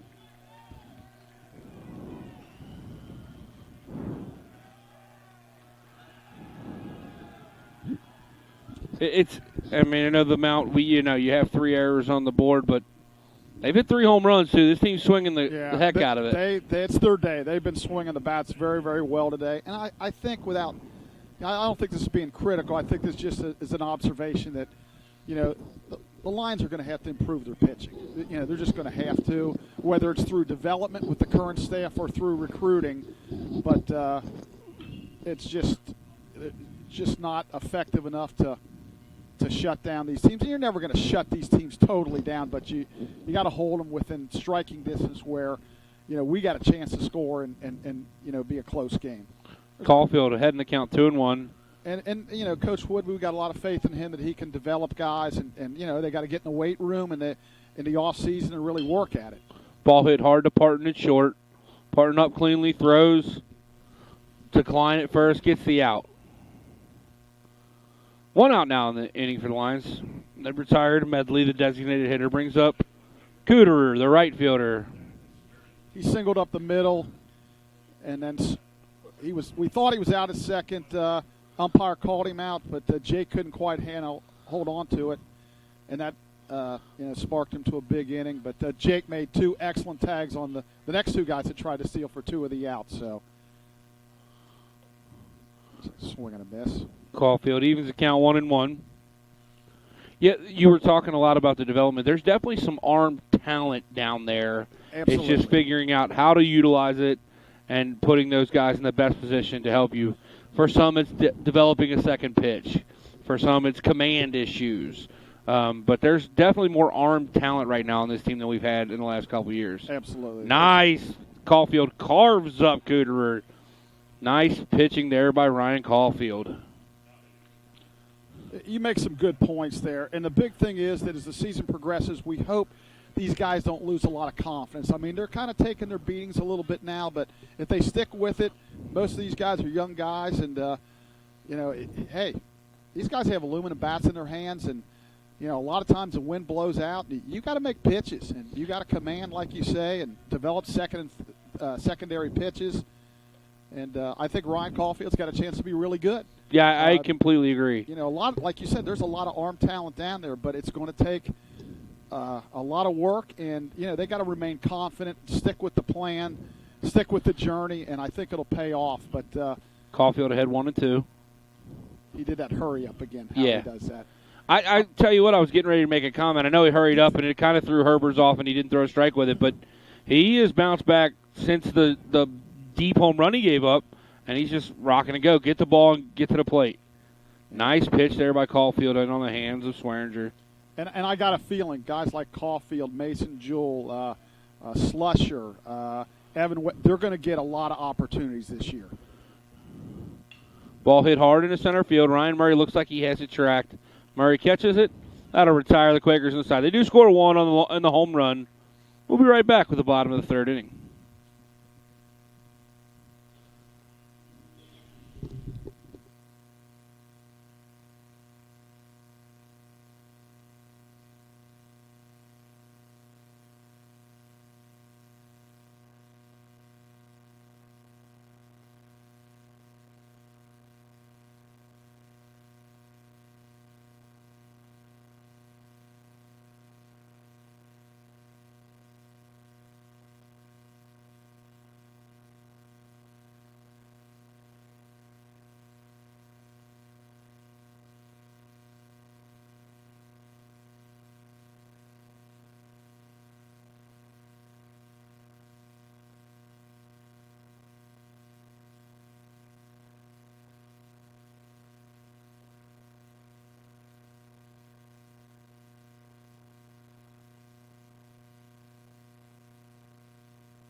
Bat pretty good, hit some balls hard.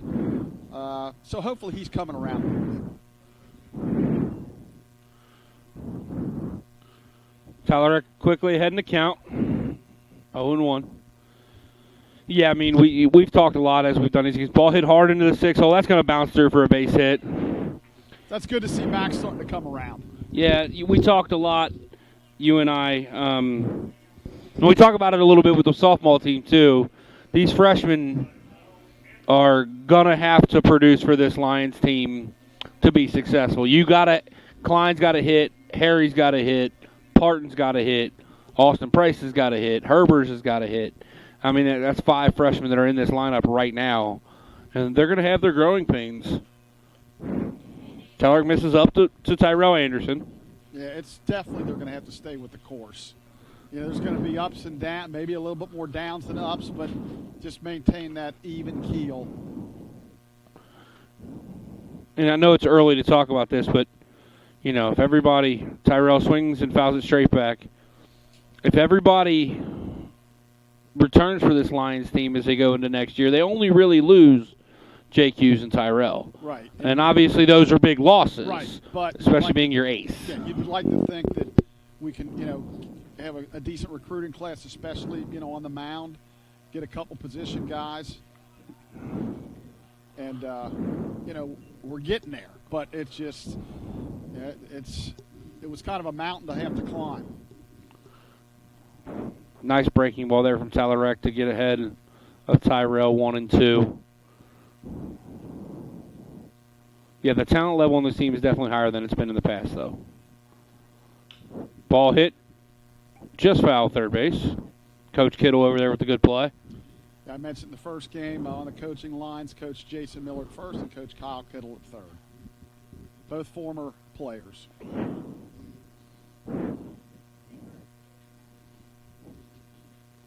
1-2. Talarek checks on Klein at first.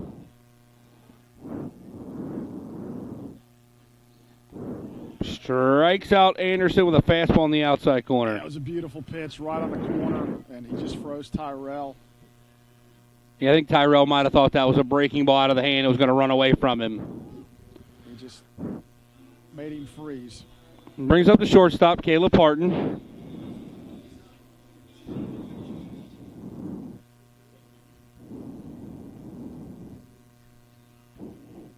Parton yet to swing in this game. Tyler continues to pound the zone. Fastball on the inside corner. Center fielder Nathan Lachinaise shading him a little bit to pull.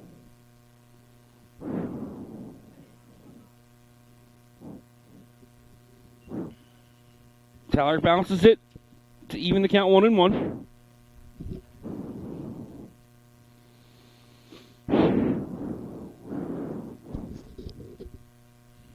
Tyler really paying no attention to Klein out first. The catcher does as he tries to back pick. Snap throw.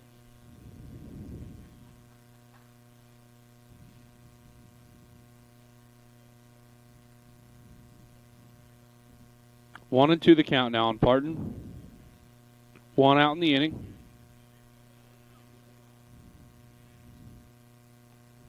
Just misses away with a breaking ball. He just missed, boy.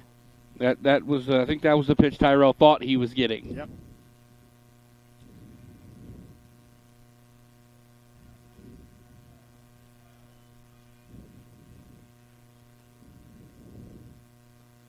Misses down and away. Count goes full. Full count, one out. I don't expect him to be running down 8 runs. Yeah, I was going to say in a tight ball game here, you're probably starting him. And I know you're staying away from the double play, but you don't want to strike out or throw out.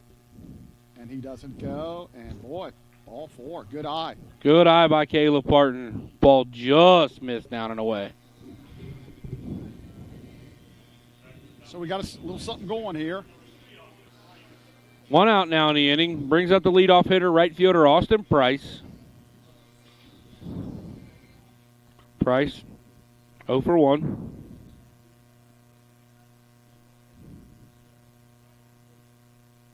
I mentioned before, he was in the leadoff position the other day at Berea, and then they put him back in here for game 2. First pitch strike on the outside corner from Teller. A little breaking ball. Yeah, nice breaking ball.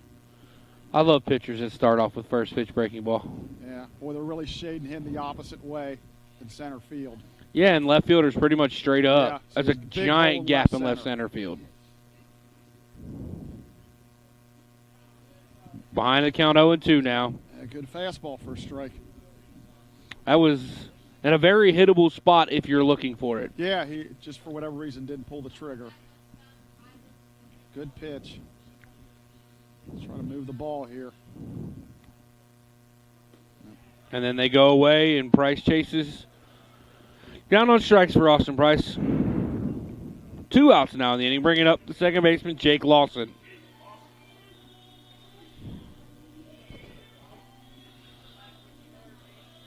I need Jake to get on and Ryan to knock an extra base hit and get us a couple runs. And Yeah, this is why you look at Price in the leadoff spot to bump a couple guys down, maybe give Ryan more opportunities. back pick at first. Play we like to run. Parton slides back in safely. But yeah, the reason you move Ryan down one spot is to hopefully give him more opportunities to drive runs in. Right. So if Lawson can get him to the plate, that's all you can really ask for. Yep.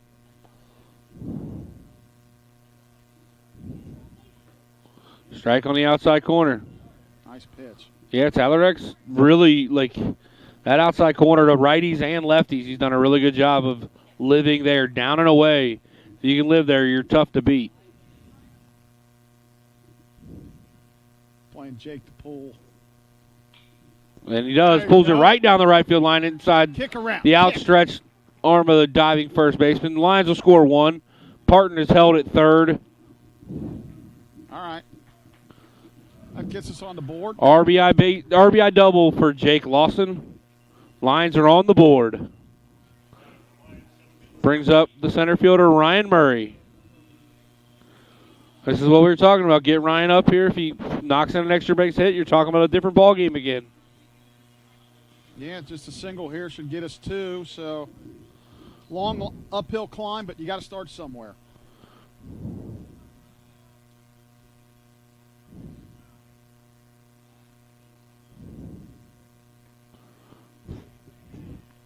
Ryan behind the count 0-1. Strike at the knees, I guess. A little bit lower than that, I think.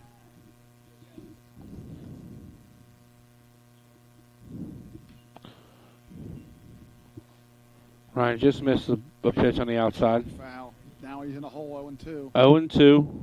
Now you're just looking away, to. he could go away, just hit it through that 6 hole. Yeah, 6 holes big. This is a shortstop. It's somewhat holding on Lawson there. Staying close enough to make him not be able to get a walking lead. Ball hit high back here by us. Yep. Really close to us. Well, Kara Marshall's not here to have to put her out there like we did last week. Amen. 2 weeks ago to get the microphone. But, yep. He's got a battle here. 2 strikes, 2 outs. Runners will be off on the swing. Hopefully he'll make a mistake here. Ryan fouls it off down the third base side. Should get out of play. It He's does. going to get out of here. Hits about 6 rows deep here at Florence. I'm thinking he'll waste the pitch now. He's came right at him. He's hit some good spots. He's fouled some good pitches off, but I'm thinking he'll try to make him chase here. I would. 0-2 ahead. He's fouled 2 off, and he's in a real protective situation here. And Talarik's been pretty pitch efficient, only 36 pitches to this point. So he's got him to waste right now, especially up 7 runs. Hits it hard into deep right center field. Just hit good, but Hit really good, but it turns into a pretty easy out for the center fielder who coasts under it. Lions do scratch across the run here in the bottom of the third, but still trail Earlham 8-1.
back for the top of the fourth inning.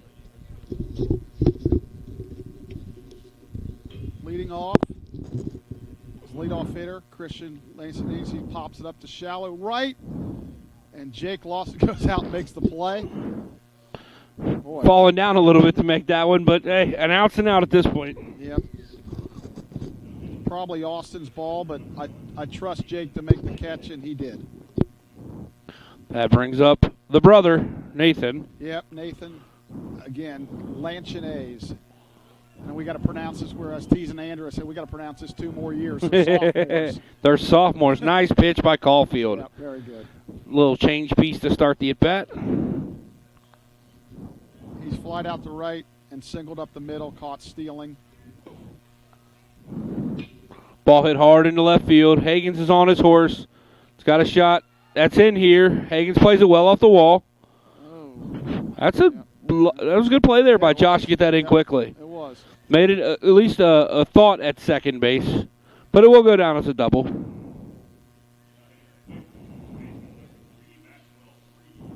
That brings up the first baseman, Max Freeze. We talked in the first game, Max is a Taylor High School product. Really? Yes. Did not realize that. Yep. Coach Sackasitz does a really good job of recruiting the Cincinnati area out at Earlham. Yeah, he does that. He's got Lexington guys. He goes all over. Caulfield quickly to the plate. Nice changeup. Goes a little bit to that quick pitch like he talked about. He was staring at second base still when he went into his delivery there. He's certainly funky out there, and he's quirky. And that coupled with the changeup, you kind of speed him up and slow him down. And that ball had a lot of break to it, just not the right direction. Misses well outside. 1-1 the count. Big Line. time shift on for Freeze. Jake on the left side of second base. And a little outside. Herbers thought he was going to get that one, but it was a little outside. Yeah, a little out. 2-1 the count. You know, some days we've talked a bunch of times how this park plays. Sometimes it plays small. Sometimes it plays big. It's playing small today. Another good pitch there by Caulfield. 2-2 the count. Especially the left. A little bit of wind. I mean, at the beginning it was blowing a little bit more, but a little bit of wind is blowing to left. But any ball hit to right center's kind of getting knocked down a little bit. But it seems weird. I know the old adage is that the ball kind of dies when it's cold out like this, but I always thought the ball flew better when it was cold when I hit it. Like, yeah, he just missed on that breaking ball. It kind of came around the plate. Yeah, 3-2. Nice pitch, Ryan Caulfield strikes out the the first baseman Freeze. Brings up the catcher Bradley. He homered last time to left. Yeah, he hit it really well. Yes, he did. Well, that was off Jewel. Yeah, let's hope. It's 8-1. It looks pretty dire, but yeah, hold them here. Just you got 7 or 6 more at bats. Fouled straight back. Another one up here. Knocked a bird off its perch. It did. Bird just took off that way. Caulfield ahead in the count, 0-1. Caulfield at 26 pitches. He gets out of this one without giving up any runs. You got to expect him to be back out there probably. Yeah, maybe one more after that. Is there a little stirring down there? Nah, it just looks like they're kind of looking.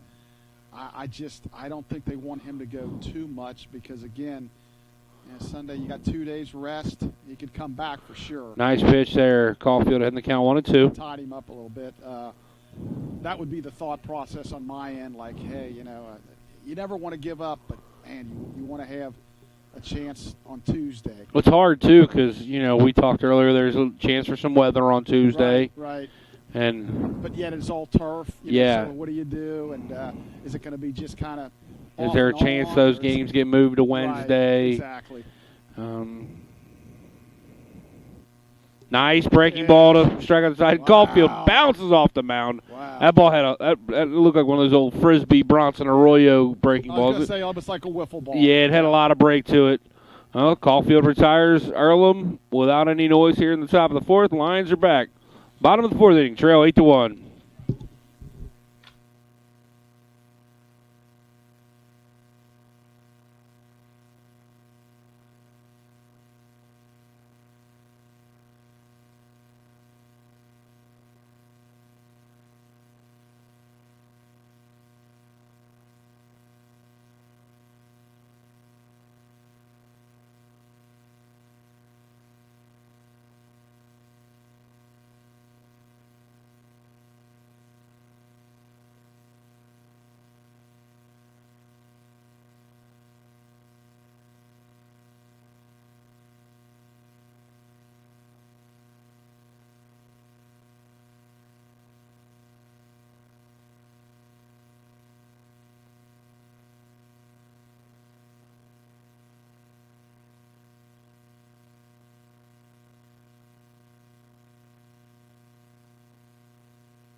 All right, we're back here, bottom of the fourth. Josh Hagens leading off the inning for the Lions. Hagens ahead in the count now, 2-0 quickly.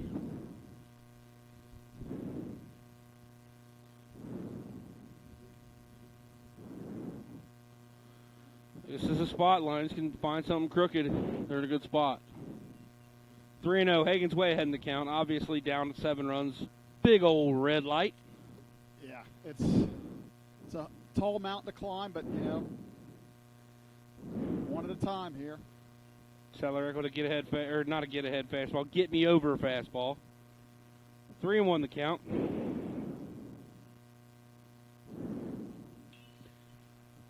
Hagens hits it high into the air. Second baseman is under it and makes the play. 1 out in the inning.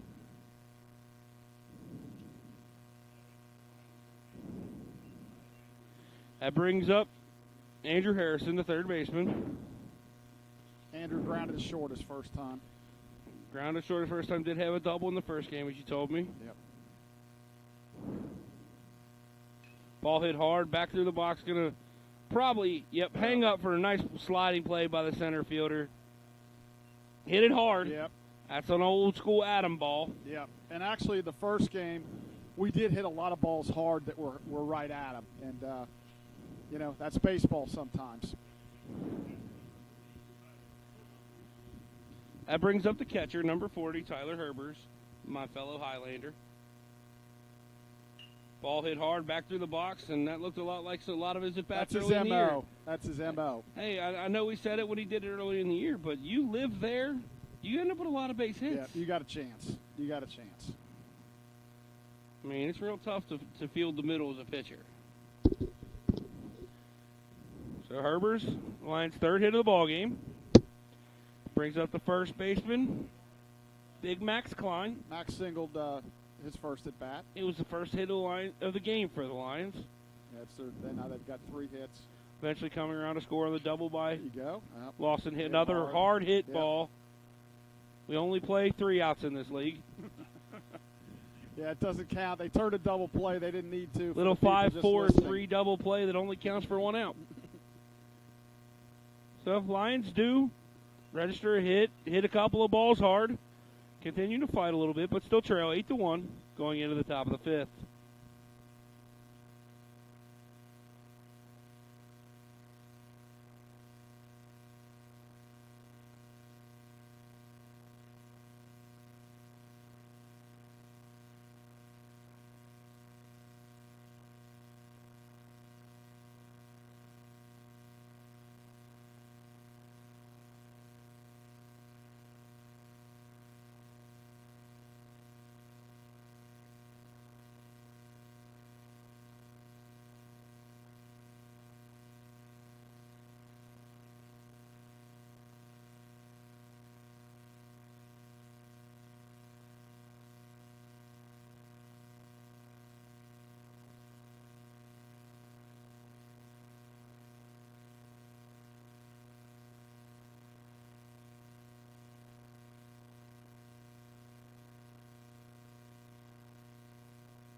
So we're back for the top of the fifth. Chuck Murray joined by Andrew Weeks. Leading off for Earlham is the third baseman, Devin Basley. He homered his last at bat. First batter, Ryan Caulfield faced. I'm sorry, that's the second hitter this inning. McCabe hits a sharp grounder to Lawson at second, and he air mails it. Into the dugout it goes. So he gets second base. So Jake made a good play, but he just threw the ball away. So now it'll bring up Devin. That's a play where he could have stepped and threw, and I think he kind of threw falling backwards. So the fourth error for the Lions, and again, lately, early all year, but lately, defense has really been an issue. And Jake's usually rock solid, so nobody's perfect. But the errors continue to pile up. Ryan Caulfield throws fastball in the inside corner for strike one. We're in the top of the fifth, 8-1. Lions lost the first game, 7-4. Caulfield delivers. That's hit into right center field. Ryan Murray drifting over. He's going to tag, and McCabe's going to make it to third. So the fly out the center moves the runner to third with one out for Michael Medley, the designated hitter. Medley's 0 for 2 on the game. He is grounded out and flown out. Yeah, so, you're in a tough spot. You're down, so they're going to bring the infield in. Yeah, they're going to bring it in and try to cut off the run. First pitch for a strike. So they need a ground ball right at somebody. Rocks and fires. Change piece called strike two, so he's ahead 0-2. We could use a K here also.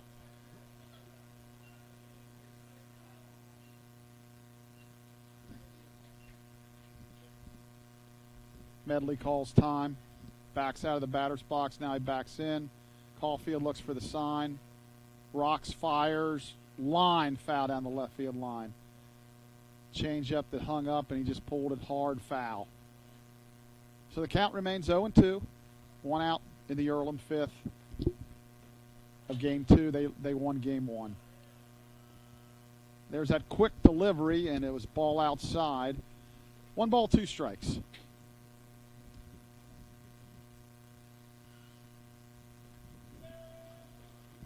Caulfield kicks, fires, change piece, right up the middle. Just couldn't field his position. He thought he had it, and it just got scooted by him. So that's a single and an RBI. It'll go down as an unearned run, but a run counts. So it's a 9-1 game. That'll bring number 31, Jordan Curter, into the box. He's got 1 hit and 2 at-bats and 1 RBI. It's a breaking ball in the dirt. We talked earlier in the year, and it's not just the Lion pitchers. Pitchers have a tendency to fall off the side of the mound and don't field the position. Actually, Ryan was in a pretty good spot to field that. He just couldn't quite grab it.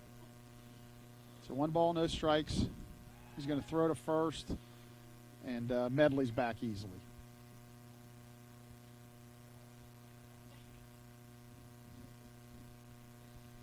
Stretch, pitch, fastball inside, 2 balls, no strikes to Jordan Cooter. The pride of Roger Bacon. As I mentioned earlier, played for former Lion head coach Tim McCoy. Breaking ball, beauty for a strike. 2 balls, 1 strike. And it looks like we have a little sun trying to peek through here. Finally, as we get into the evening hours, almost 6:30.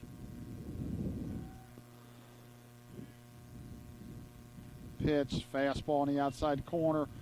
2 balls, 2 strikes. Jordan did not like that call.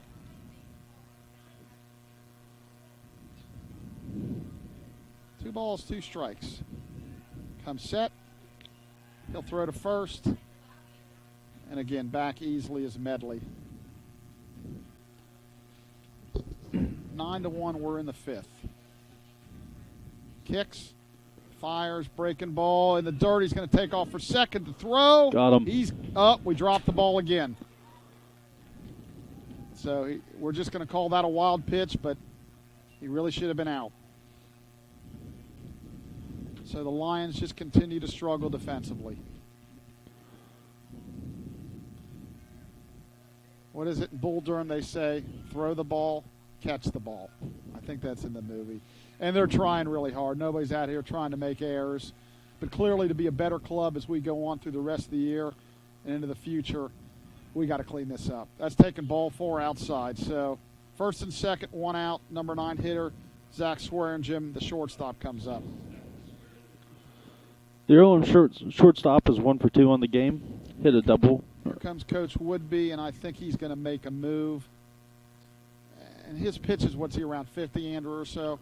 He's at 44. 44. I think that's looking ahead till Tuesday, making sure you don't take too much out of the gas tank, and he's ready to go then. Looks like Slusher coming in.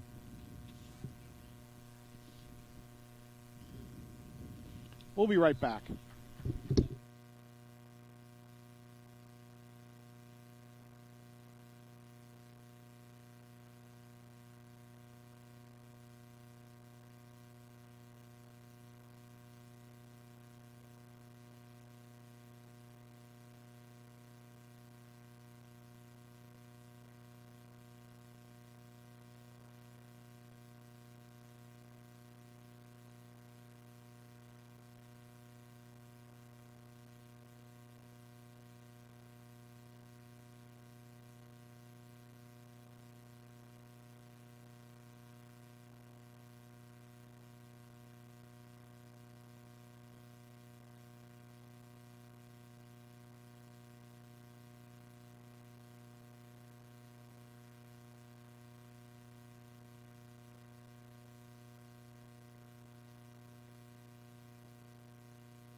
All right, that brings Chase Slusher into the game. Slusher had a good outing last time out. You say you're meant to go 2 1/3, 1 hit, 2 runs, neither of which were earned in relief. Kind of his most extended run on the mound thus far this season. Slusher is a guy with an arm that can definitely help the Lions. He's just got to command that fastball. Misses down and away with it to start the at-bat.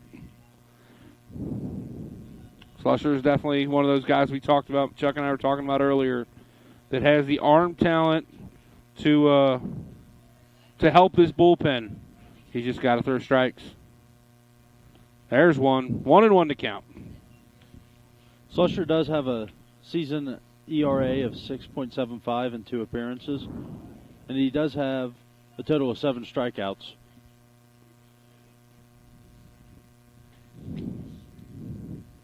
One and 1 to count, 1 out. Goes the breaking ball, just misses up and in.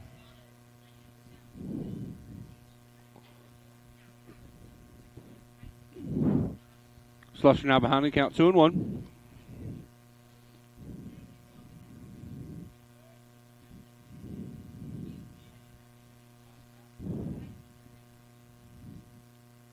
Slusher, fastball. Beats Swearingen in.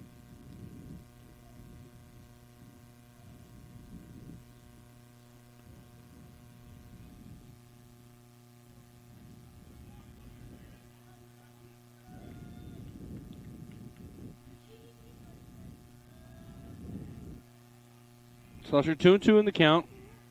Delivers, just misses down and away. Runs the count full.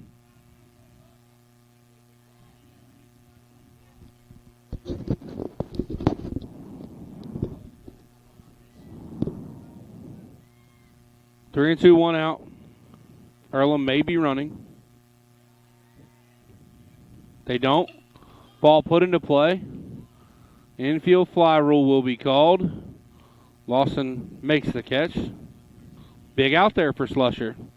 2 outs now in the inning.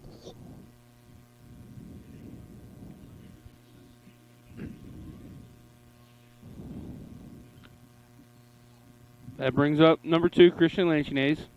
The Quaker second baseman has 2 hits and 3 at-bats today. Has driven in 2 runs and had a big home run earlier in the game. These 2 brothers at the top of this lineup are going to be something to deal with the next couple years out of Richmond. Nice breaking ball, just misses in.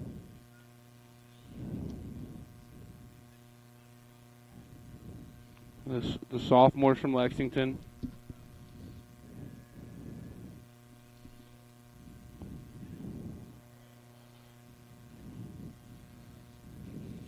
Slusher misses down and away. 2-0 the count. Nice block there by Herbers to keep the runners where they stand.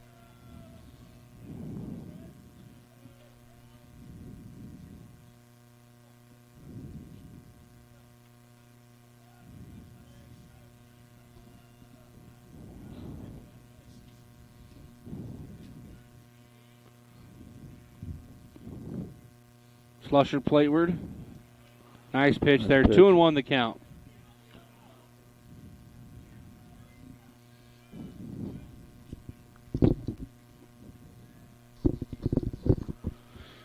Two and 1 the count. Pair outs here. Slusher gets the sign he wants. So the stretch and hold. Checks the runner at second towards the plate. Nice fastball in the outside corner by Slusher.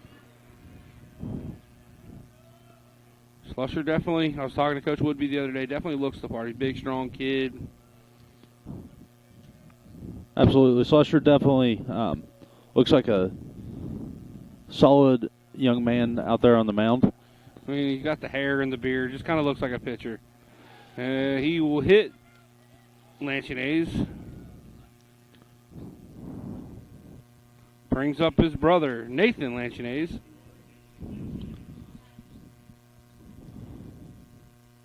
Nathan has recorded 2 hits, including a double, in his 3 at-bats today. So Nathan's the center fielder. Christian's the second baseman. They bat 1-2 in this potent Earlham Quaker lineup.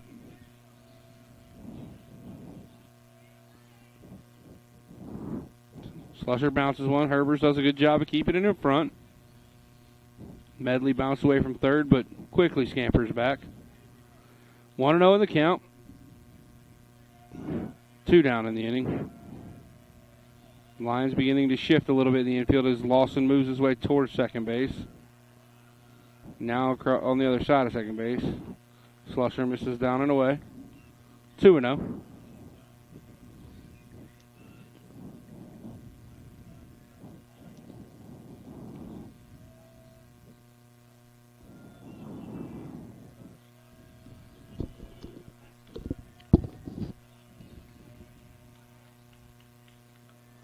Slusher has this on anyone, steps off the back of the rubber.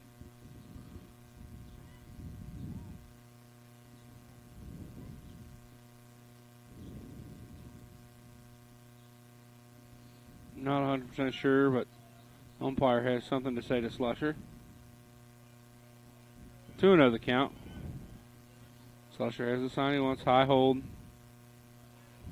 Plateward. Ball fouled off down the third base line, just past the coach's box.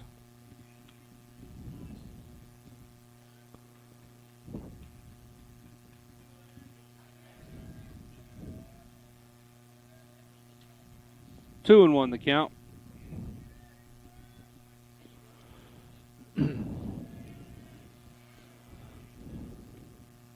Ooh, nice pitch on the outside corner. Slusher evens the count 2-2.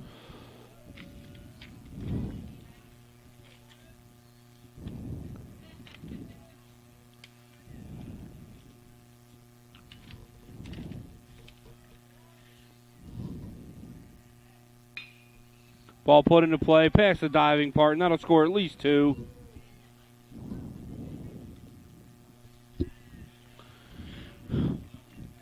Para Quaker score, push to the lead out to 11-1. It's a 2 RBI base hit. for Nathan Lanchinaise. Brings up the first baseman, Maxwell Freeze. Freeze has collected 1 hit and 3 at-bats in Game 2, including a double. Struck out, I think, in his last at-bat on a pitch he didn't like. Be nice if that happens to him again. Get the lines back on the winning side. Ball way down, hit down the right field line. It will get into foul territory down there by my buddy and pitching coach for Earlham, David Schaefer's parents.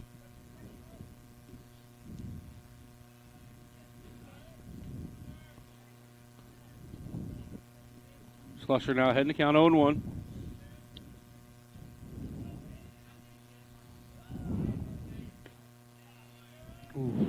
Just misses down and away. 1-1 the count.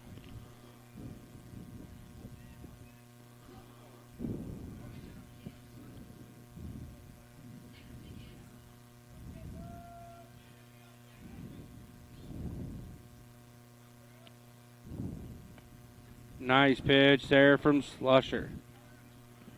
1-2 the count.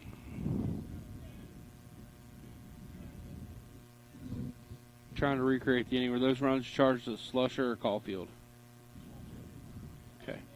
But both of the runs in this inning thus far have been charged, or I guess all 3 have been charged to Ryan Caulfield.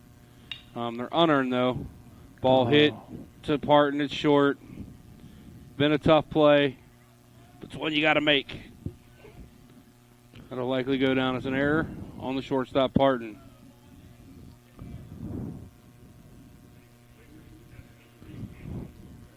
That'll bring the Quakers catcher to the plate, Andrew Bradley. Bradley homered earlier in the game, carrying a 1-for-3 batting line with 2 RBIs.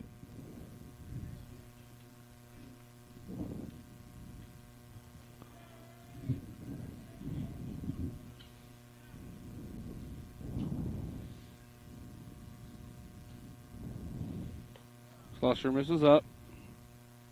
1-0 the count.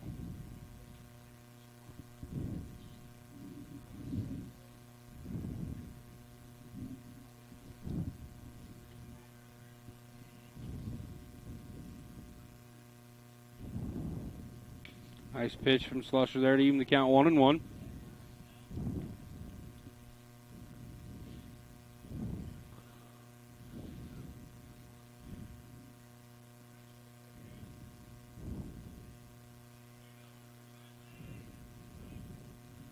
On the count. Slusher has a signing once and rocks.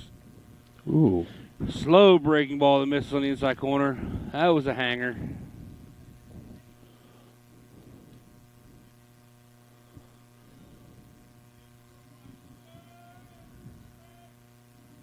Two and 1 the count now. Slusher. Oxen delivers. Nice pitch. Called a ball. Yeah, that's a really tough call there by the home plate I'm going to umpire. be as honest as I possibly can. That was a strike, period. Like, I don't know what was going on, if he blinked or what. That was a strike. There's no way. I mean, we could try to be nice, tiptoe around it. It was a strike. It walks in and run.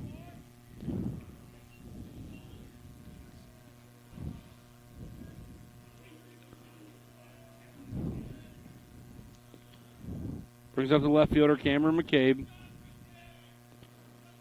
McCabe does have 1 hit. He's also been struck out once and got caught stealing earlier in the game. Bases are still full of Quakers.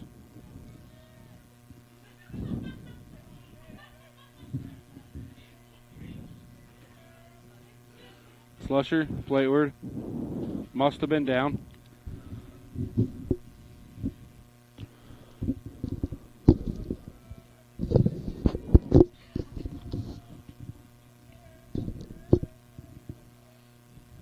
McCabe. Head to count 1-0. Slusher, nice pitch there. Even the count 1-1.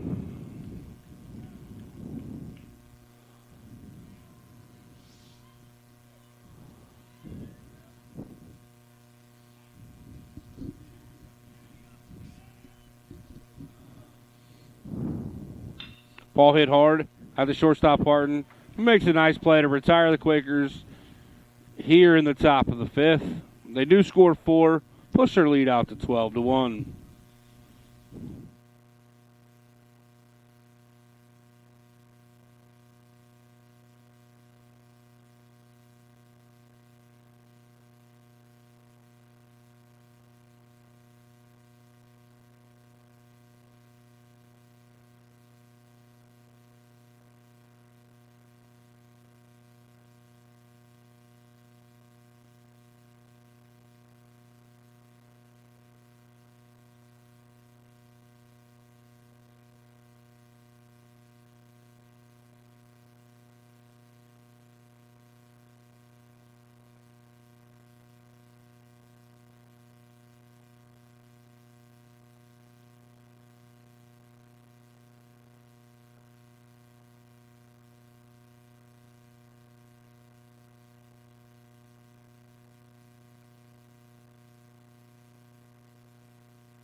Back here in the bottom of the 5th. Another sports information co-op, Nate Hill, has joined us, late as usual. Yeah. How's it going, everybody? We're here. Tyrell Anderson steps to the plate. He sees a pitch inside. That's ball 1.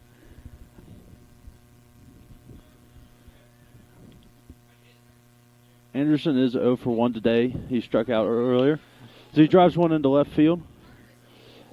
Great play by the left fielder. Diving stop. Gets the first out for the inning. That's a tough break there for Tyrell.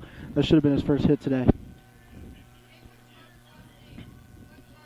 Looks like we've got a pitch hitter coming in here for the Lions. Number 20, Carter Owen, will step to the plate in his first at bat in this contest. Carter Owen is hitting .625 on the season in 8 at-bats. That includes 5 hits and 2 RBIs. Hopefully get something started here for the Lions, try to trim this deficit. They find themselves here in a tough spot with 1 out here in the bottom of the 5th.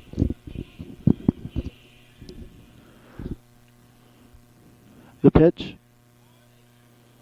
And it's low and inside for ball 1.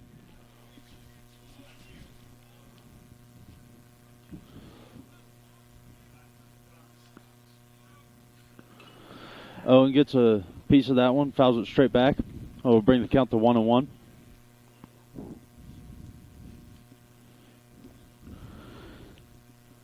Tyler sets. He deals. Pitch down and away. It's a 2-1 here to Owen. And the pitcher sets and deals. And it's a flare into right center, and that'll get down for a hit. The Lions are on the base paths here in the bottom of the 5th. Oh, bring up leadoff hitter and right fielder Austin Price to the plate. Price is 0 for 2 with a strikeout and a flyout today. Flyout was a really hard hit ball. Like to in his first at bat in the top of the 1st, so you'd like to see him get a base hit here, move some runners around for the Lions. Yeah, hopefully he can find some grass. Pitch, and it gets away from the catcher. And Owen makes his way to second base after a slow start. I'm surprised that ball didn't go out of play there. It looked like the catcher was about to fall into the dugout. Yeah, it was a good effort by the catcher to save it. Owen would have still, from his late start, still ended up just at second, even if the ball went out of the field of play. Price with a 1-0 count now.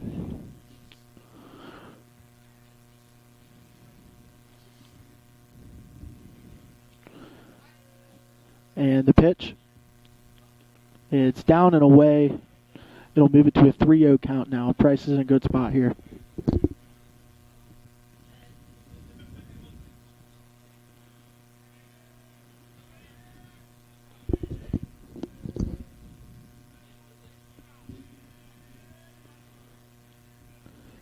And the pitch.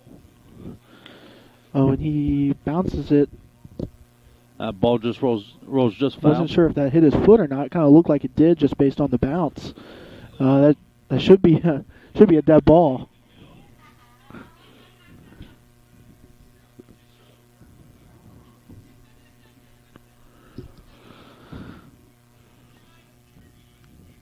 The pitcher is now in the stretch as he's working to Price on a 2-1 count. And he sets the pitch. And Price fouls that one out of play. Make it a 2-2 count with one away and Owen at second base.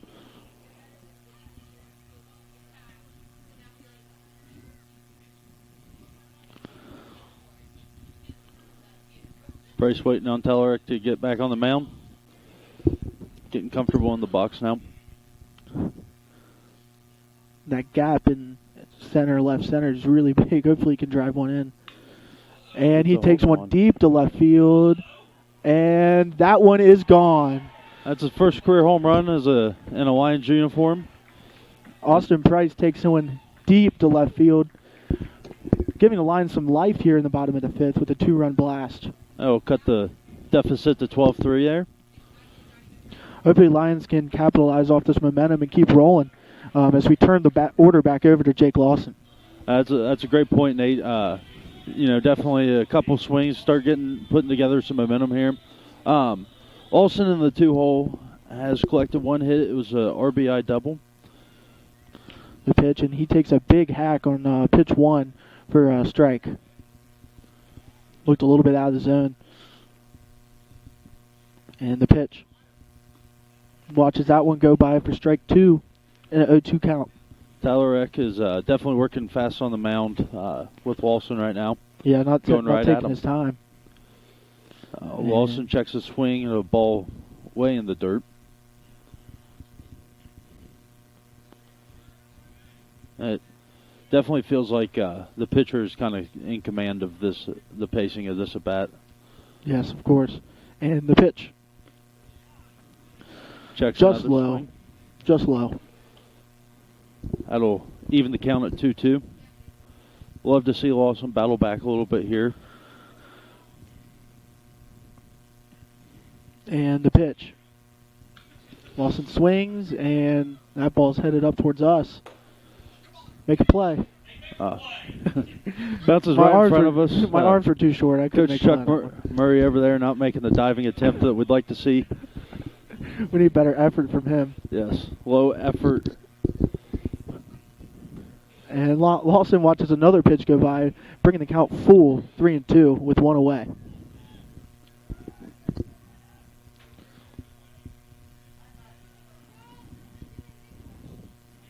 And the full count pitch hits him on the ankle.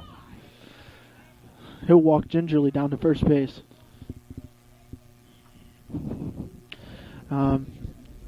Here comes Davis Schaefer to the mound for Earlham College.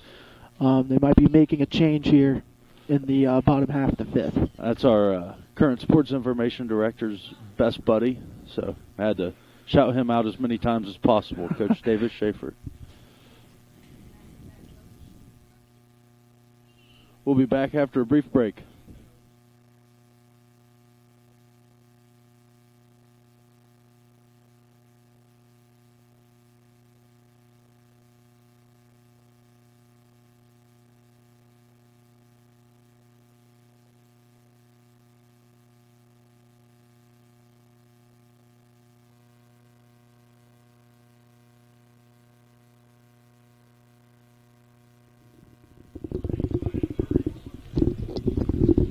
And we're back from the break. The Earlham College did not make a change, and Ryan Murray will step to the plate for the Lions with a runner on first and one out. Ryan Murray's 0 for 2 in Game 2. He's flown out twice. The pitch to Murray. To strike that hangs in there. 0-1 count now. Looks like the outfield has shifted back to normal depth. With Murray at the plate, he can really spread the ball over the field. And the pitch, and he hits that one high, skying in the right field. Huge swing on it. and that'll be caught for the second out of the inning.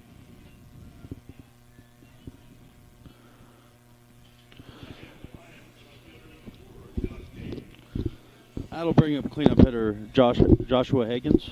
Higgins has flown out twice in this game too, so it'd be great to get him going in this at bat. Get this middle of the lineup involved here with 2 outs, and the pitch. Higgins pops that one up to right center. Earlham center fielder has a read on it and makes the play to end the inning. The Lions get 2 back on a bomb by Austin Price. They still trail 12-3.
We're back here in the top of the 6th inning. The Lions have made a pitching change, going with freshman Evan Webb. Webb has made 6 appearances with a season ERA of 4.38 and 12 innings of work, allowing 6 earned runs and striking out 10 batters. Webb delivers a pitch inside on the strike zone. Go ahead 0-1 in the count. Webb delivers. Ooh, just missed. That Looked really low. really looked like a good pitch there by Webb. Thought it caught just the bottom corner. And delivers. A breaking ball. Ball misses just high. Brings the count to 2-1 here. The ball's going to be fouled off a little bit behind the first base dugout into the stands. 2-2 count here. This is a big at bat. We need to get some quick outs here from defensively for the Lions to be able to turn the order around offensively. Webb delivers. That's fouled off right off the handle of Baisley's bat, the third baseman for the Quakers.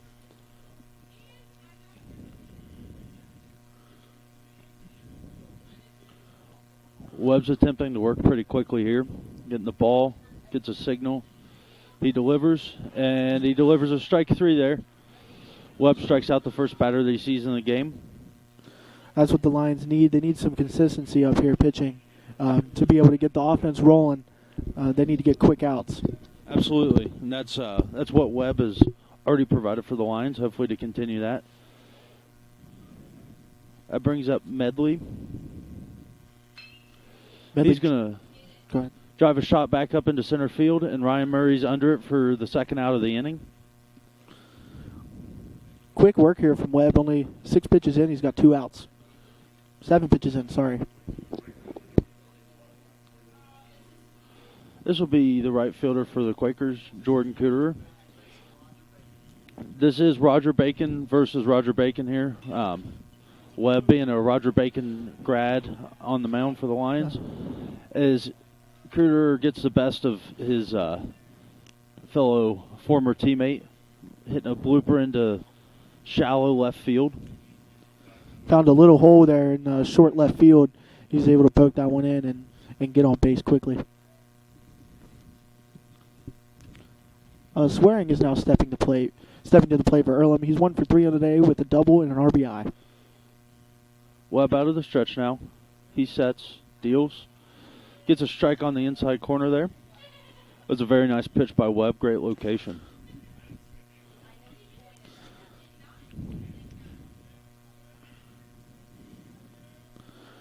Webb makes a swift pickoff move over to first base.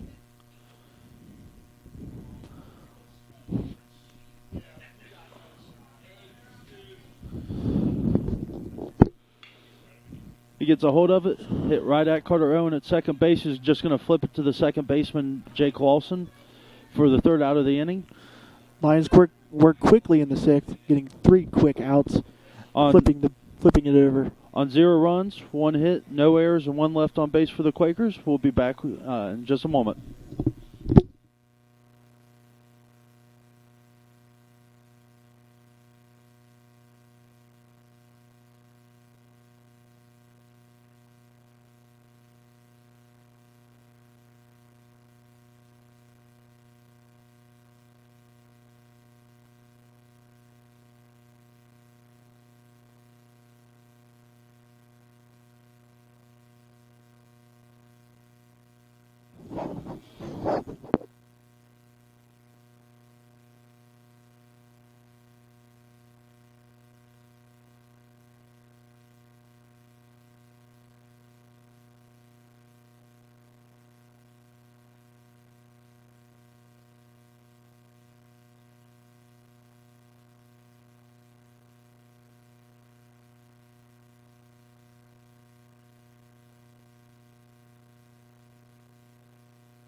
And we are back here, bottom of the 6th inning.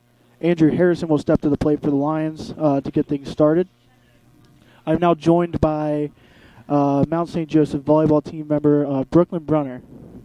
Hi everyone, it's good to be here. First ball is a ball. Andrew Shedshak, he comes up to the plate. And the pitcher sets and deals. Harrison grounds one into the ground. Pitcher's going to pick it up down the first base line and flip it over to the first baseman for the first out of the inning. Yeah, the ball just hit it right off his bat. Almost hitting his toe almost. He was really struggling. Yeah, it looked like he caught it on the inside hand. He just drove it straight into the ground. Now stepping to the plate, number 40, Tyler Herbers for the Lions. He's 1 for 2 today, hopefully to extend his number here. The pitch goes over breaking ball for strike 1.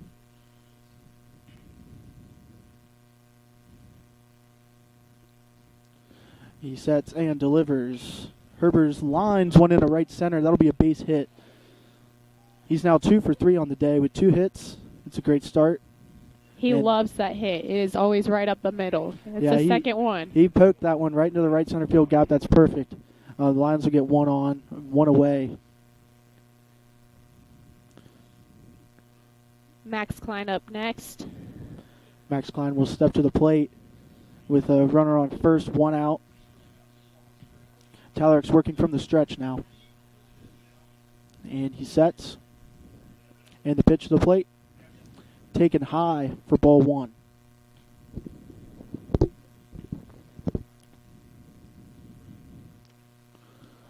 Klein today is 1 for 2, and he scored a run. And the pitch. And he hammers that one straight up the middle, but it looks like he's going to hang up there a little bit too long for the second out of the inning.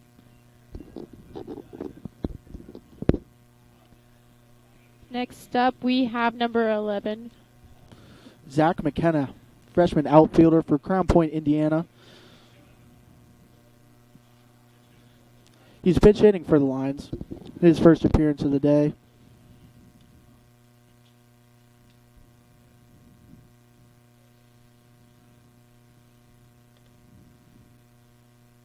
McKenna so far this year. He's hitting 290 and 31 at bats, 2 doubles, and 5 RBIs. He steps to the plate with a runner on first, 2 outs. Checks his swing, and the ball is fouled towards the Earlham dugout for strike 1. McKenna looks to get the Lions rolling here after a good 5th inning, hoping to add some more runs here in the 6th to cut the deficit. And he'll take a strike on the outside corner. It's an 0-2 count. I was just outside.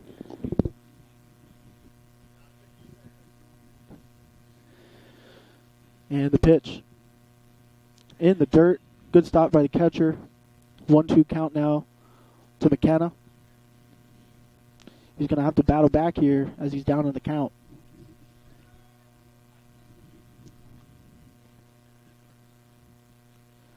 Klein gets his lead at first. Pitcher sets. And a ball.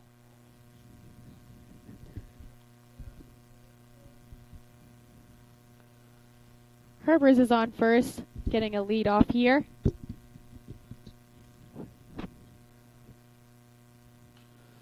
And McKenna fouls that one back. He's staying alive here. 2-2 count. 2 outs. It's a pretty day out. Clouds have gone away. The sun is trying to get through here. The pitcher is getting ready, taking his stance. He sets, and the pitch. Just inside. Just inside. I was going to say that too. Just inside. That was a close call there. It could have been strike 3. Full count now. Herbers will be moving at first. On the pitch. Full count with 2 away here in the bottom half of the 6th. The pitch comes to the plate. And it's high. Ball 4. McKenna will take a walk to first base as we got Carter Irwin's up next. Carter just had a really good hit to get the team going. Stepped up, did his job, and now he's back here again.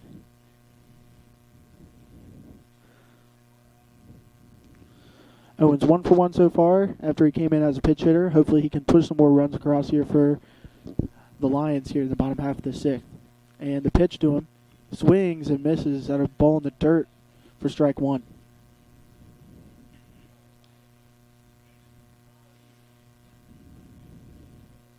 So far this season, Owen built on his .625 average in his last at bat. He's got 5 hits, 1 double, 1 triple, and 2 RBIs so far this season as he takes a pitch on the right-hand side corner. 0-2 count now. He's going to have to battle back. Yeah, that was a good pitch by the pitcher. Stuck it right on the corner. And he sets. Comes to the plate. Swing and a miss. That'll be strike 3. And the inning is over. And that gets us straight out into 3 outs here. And now the Lions will take it into the field for the top of the 7th. We'll be right back.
We're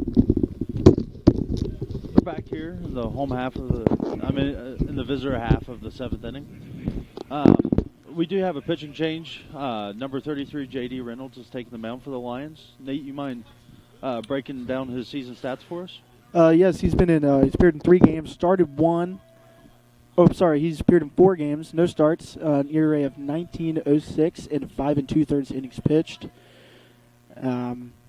with 7 strikeouts. Reynolds delivers a first pitch strike to the Earlham second baseman.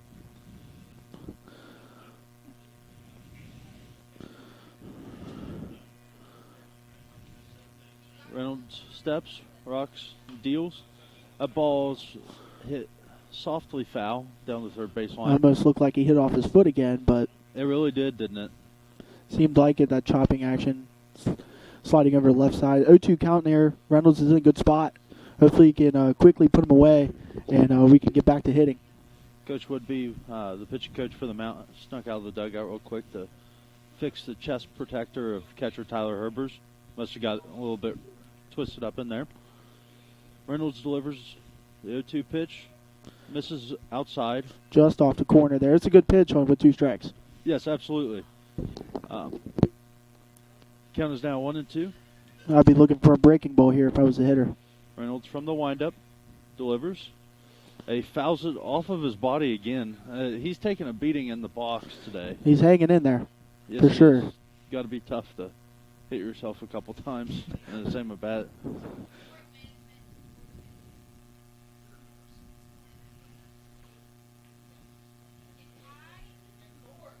Reynolds shaking off a few signals, found what he wants, delivers.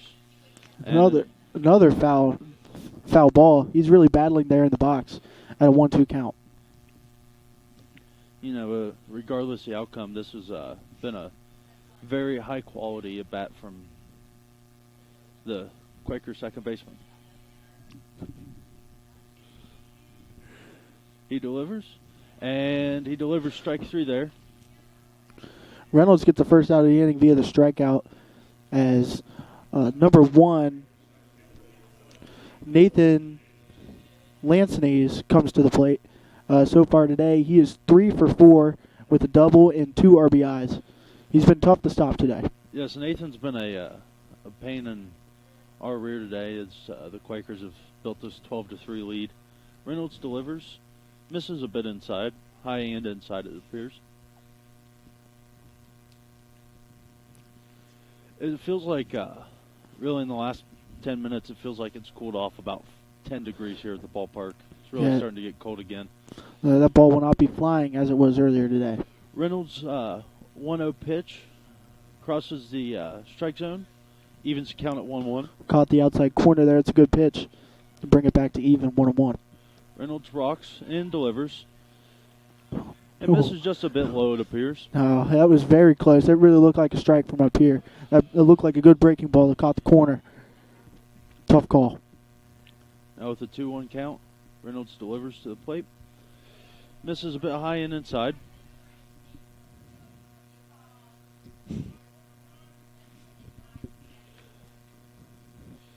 Reynolds behind in the count 3-1. And he misses just a little bit inside there. He'll walk his second batter that he faced. And that'll bring the first baseman, Maxwell Freeze, to the plate.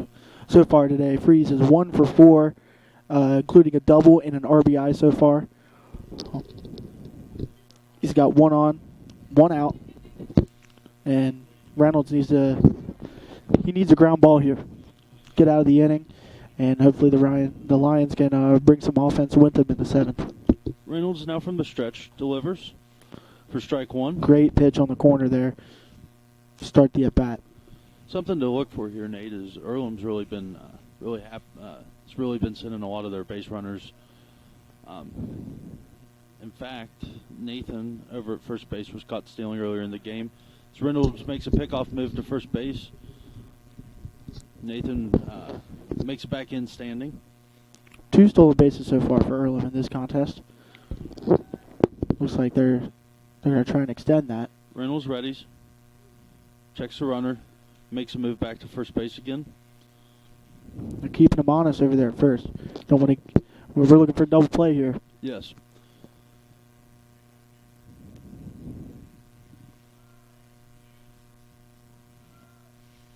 Reynolds readies again. Makes a peek over to first. Delivers home and hits the batter. Freeze will make his way to first base with only one away. The catcher, Andrew Bradley, will come to the plate. So far today, Bradley is 1 for 3, including a walk and a home run. Bradley's been pretty good in both games for the Quakers, especially with that home run that he hit earlier in this game that Nate just alluded to. Runners at first and second. Reynolds goes ahead and steps off the mound. Waiting on a sign. He comes ready. Checks the runner at second. Delivers to the plate and delivers a swinging strike to Andrew Bradley. Caught the corner there for strike one.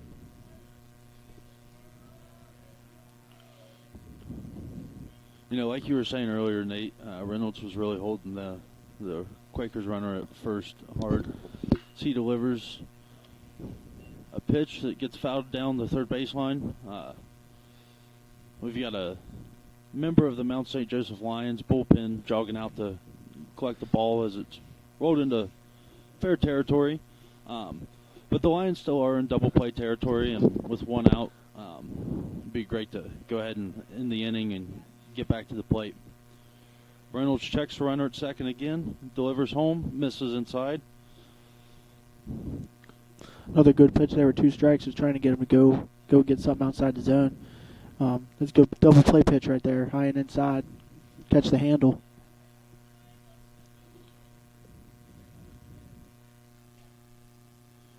Reynolds delivers 1-2 pitch and gets a swinging strikeout. That'll be his second batter that he's retired via strikeout in the same inning.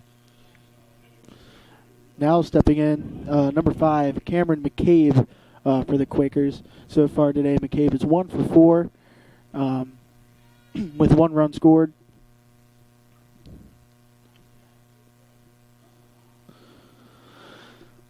McCabe was a strikeout victim earlier in the game, and with Reynolds having a strikeout pitch working, it would be great to go ahead and retire 3 via strikeout in this inning without any damage. Especially with 2 on base. We want to keep them leaving hitters on base, as they have not left that many today. Reynolds delivers. That ball is hit softly into right field. Price is tracking it down and catches it for the 3rd out. That'll end the inning with 0 runs, 0 hits, no errors, and 2 left on base for the Quakers. We'll be back after this break.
And we're back here after the break. Austin Price will step to the plate for the Lions. So far today, Price is 1 for 3 with 2 RBIs. As he squares up to bunt, gets it down on his first pitch, and will not beat the throw. Close play at first. Yeah, Speedy Price just wasn't quick enough to run that one out. Wasn't the best placement of a bunt there when you're trying to bunt for a hit. Yeah, he didn't get it all the way down the line, kind of hit it towards the pitcher. He's able to make a play on it. Lawson, that'll bring the second baseman, Jake Lawson, into the batter's box. He's 1 for 2 today with an RBI double. He was also hit by pitching in his last at-bat. And the pitch to Lawson is in there for strike 1. Lawson was not too happy. Looked like that ball got him pretty close to the elbow. Just very uncomfortable. And the pitch takes one in the dirt for ball 1. 1 ball, 1 strike, and 1 out here to Lawson. And here in the bottom of the 7th, Lions trail by 9 runs. Hopefully they can spark something here at the top of the order. And Tularic sets and deals. And it's ball low. 2-1 here to Lawson. Lawson feels a little bit more settled in this at-bat than what he did a little bit earlier in the game against Tularic, when Tularic jumped ahead 0-2 quickly. And the pitch catches him up inside. Big hack there from Lawson. Strike 2. And Lawson really liked that pitch and tried to drive it. Ran inside on him a little bit. Looked like it almost broke a little bit late. And the pitch to Lawson is outside, which will bring the count to full. That was a very good eye by Lawson there. Staying patient, trying to, even with 2 strikes, staying patient in the batter's box. And the pitch, it's drove into right field for a single. Little grounder, just found the gap. And Lawson finds himself at first base with his second hit of the ball game. Now Ryan Murray, the center fielder, is up to bat. Murray's 0 for 3 and has flown out 3 times in this game. Seems like he's due, and there's no better time right now for him to get his back going in this game. Yeah, Lions need to get some runs and start working back here with only 3 more innings left to play. And to the pitch. And it's low. Catcher does a good job keeping the ball in front of him. Ball 1. Lawson stays put at first with only 1 away.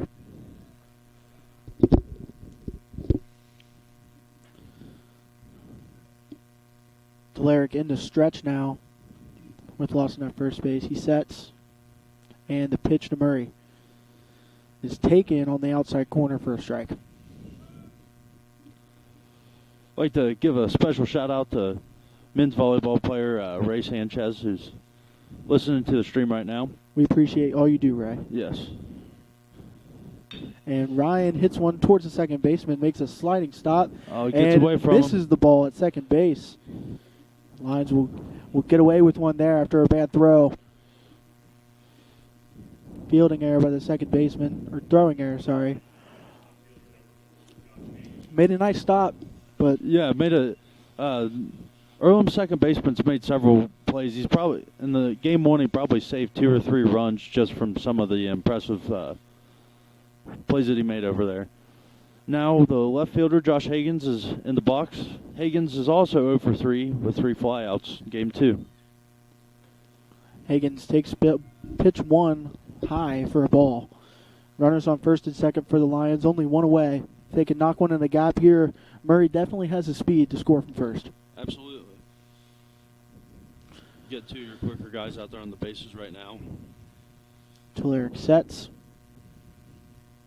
And the pitch is low for ball 2. Good eye there by Higgins. Keeping leverage in the count, 2-0 now.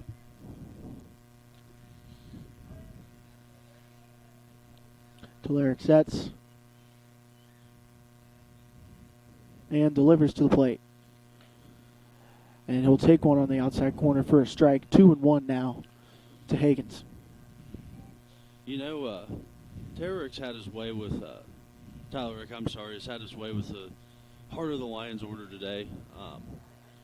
He's held Higgins, Harrison, and Murray all hitless so far in the game. Oh, and the ball gets by the catcher, and the Lions will jog in advance. Lawson to third, Murray to second on a wild pitch. Austin comes up just kind of skipping into third base there. He knew he was the Earlham catcher had no play on him, so he kind of taking his time getting in there. Yeah, ball skipped almost all the way to the backstop. There was no shot. He was going to catch Murray or Lawson on that play. 2 runners in scoring position here for Hagens. 3-1 count. Derek looks in for the sign and sets. Pitch. Catch is the outside corner for strike 2. Full count now. 1 out. This is big pitch here for Hagens. With Harrison on deck. I'd love for Hagens to capitalize on this opportunity with 2 runners in scoring position here. Anything hit well, scores 2. He fouls 1 off. Yeah, just needs to find a gap. That'll definitely bring in both runners. Yeah, a hard hit ball back up the middle here would really do well as Earlham's outfield. Their center fielder shifted well to the right of the second base bag. The pitch. He takes it high and away. Ball 4. Lions will now load the bases with Andrew Harrison stepping to the plate. Looks like Davis Schaefer is actually going to make his way to the mound first. Maybe a pitching change or just a talk. It does look like there is some action over there in the Quakers bullpen. We'll be back to you after this break.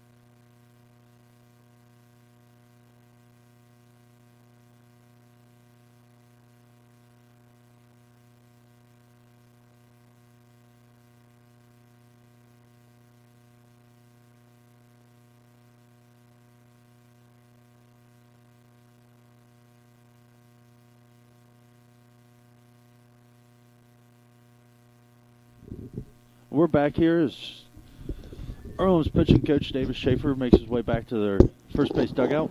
No change for the Quakers, but Harrison will step to the plate with the bases loaded and 1 out.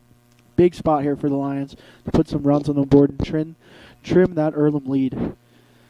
The first pitch to Harrison is low in the dirt. Good stop by the catcher, and it's a 1-0 count. This is a good opportunity for Harrison to kind of get out of that little freshman hole that he's in and drive in some base runners.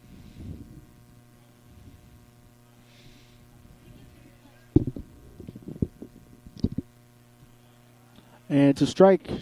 One of the student workers tells me that his favorite color is green. Hopefully he can find some green here. Absolutely, it would be great for him to find some green here. That's very, very smooth, Nate. And the pitch to Harrison, he hits it straight up.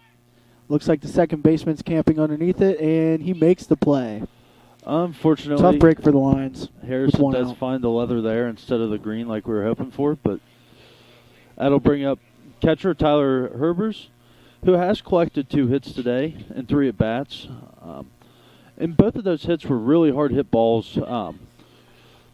Kind of spread the ball around a little bit today, so maybe it'll be Herbers who can drive in at least 2 of these runs.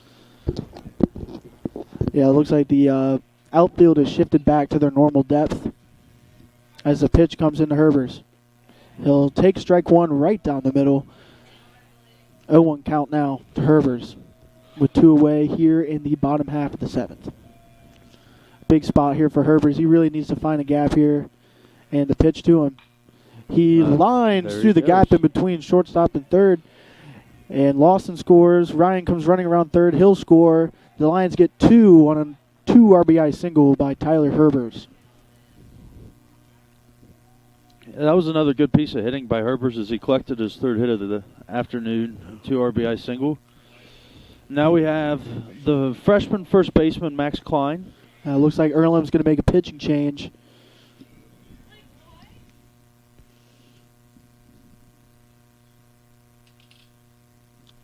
Trying to figure out who is jogging in from the bullpen. That'll be the sophomore right-handed pitcher, Jacob Reiner. He wears number 12. He's out of Westchester, Ohio.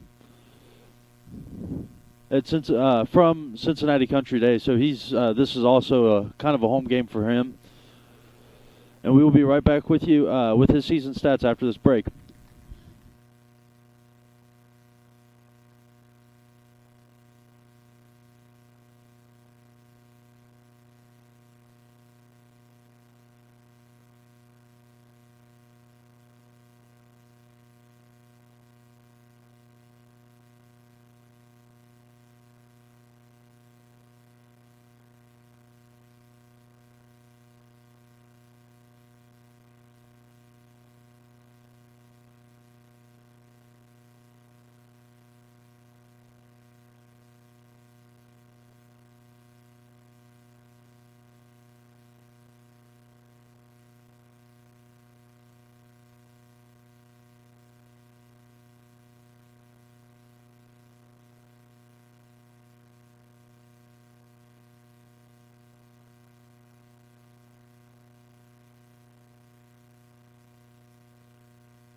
We're back here.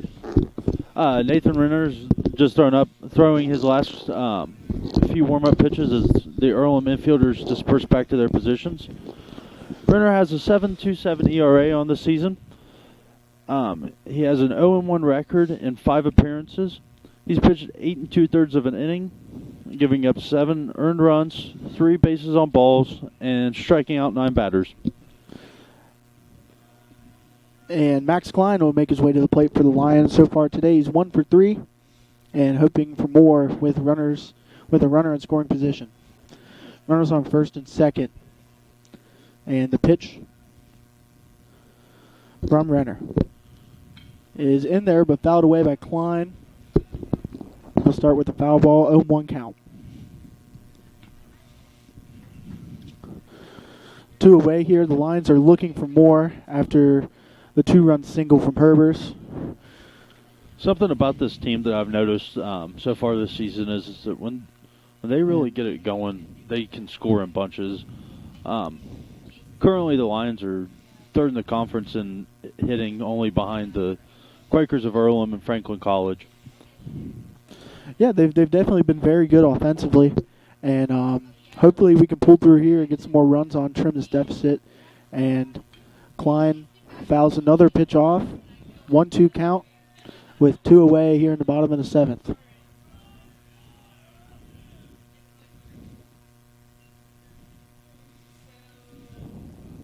Temperature has definitely cooled down here in Florence as the night has gone on. Klein steps in to the box. Renner gathers. And the pitch is outside, ball 2. 2-1, 2 balls, 2 strikes, 2 outs. 2's everywhere. And Klein is looking to bring in 2 runs here with with a double into the gap. The pitch is outside. It's a good eye. Bring the count full once again. We got 3 balls, 2 strikes, 2 outs. Runners will be going on the pitch. Klein has been patient in the box so far, and hopefully he either drives a ball well here or at least draws a walk, bringing Zach McKenna up. The pitch. And he hammers it back up the middle. Will not make a play. As throw goes to third, Herbert slides into third base safely. As Hagens comes in to score, Lions add another here in the bottom of the 7th of an RBI single by Max Klein. Now the Designated hitter number 11, Zach McKenna, will be in the batter's box. McKenna has had one plate appearance, and he drew a walk in that plate appearance. Runners on the corners, 2 outs for McKenna. As Renner checks his cheat sheet, puts it back in his pocket, and he steps to the mound.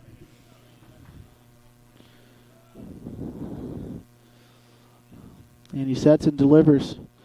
McKenna takes a strike on the outside corner. Good pitch to start the at-bat there from Renner.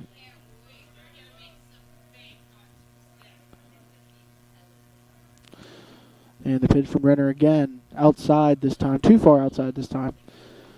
He'll draw even, 1 ball, 1 strike.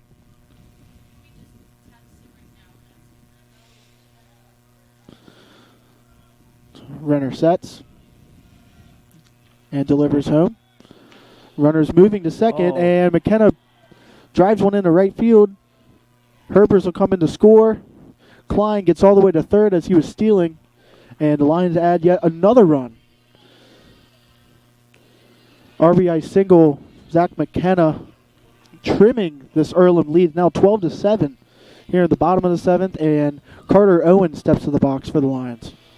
Yeah, the run standing over at third base right now signifies getting to score close enough where it's a swing of the bat to tie the game back up.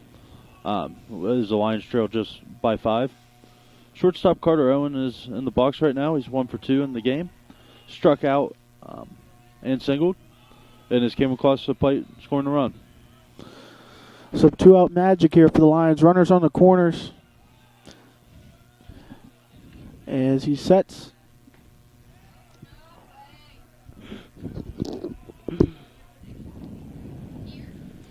And he takes strike 1.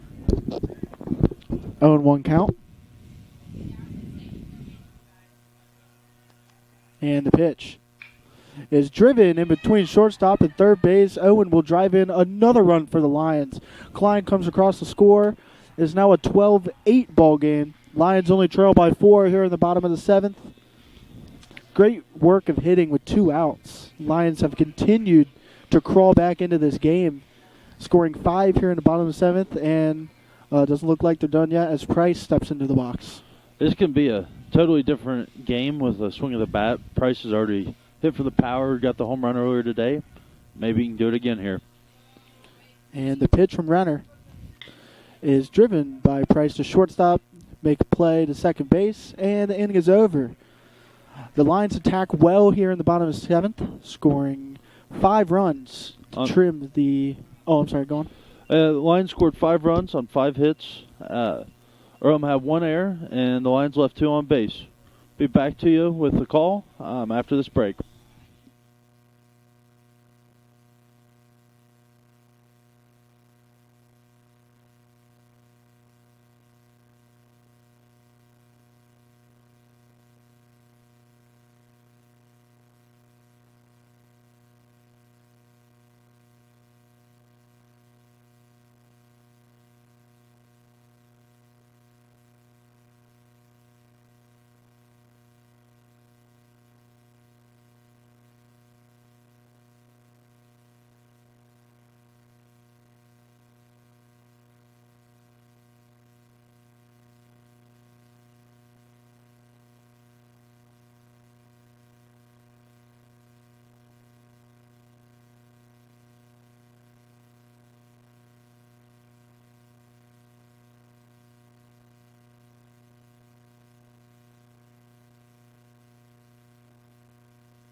We're back here in the top of the 8th inning.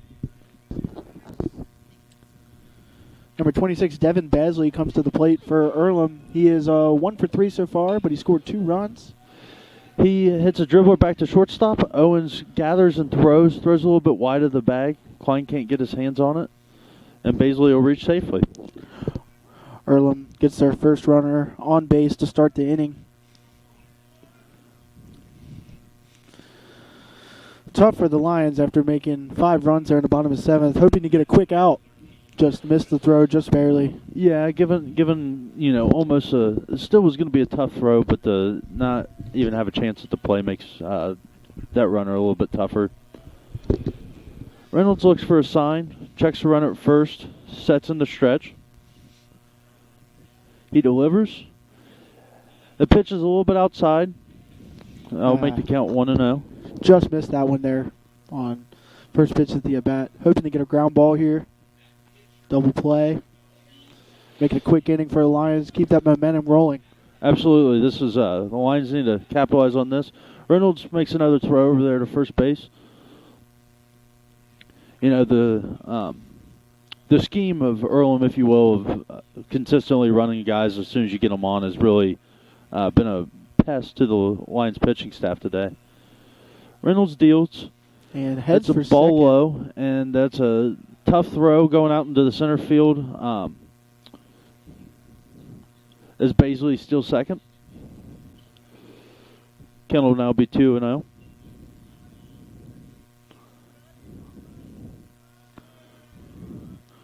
Carter Owens tying his left cleat out there around the second base bag.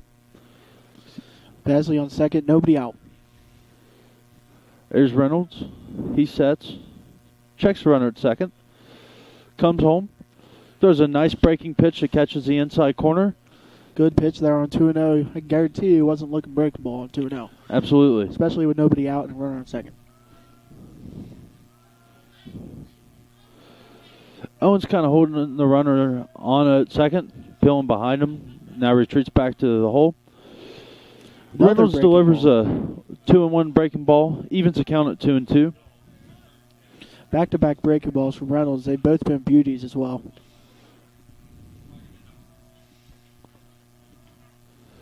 Now Reynolds sets. He deals. That pitch is just a little bit inside, right around the hands. That'll even the that'll load the count at 3-2. It'd be great for Reynolds and the Lions lineup to be able to strand that runner at second base here. Wouldn't be surprised if a hit and run is being called here. Oh, Reynolds with a nice pickoff move.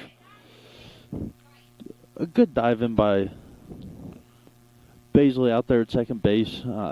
Keeps Lawson from being able to put a good tag on there, staying safe at second base.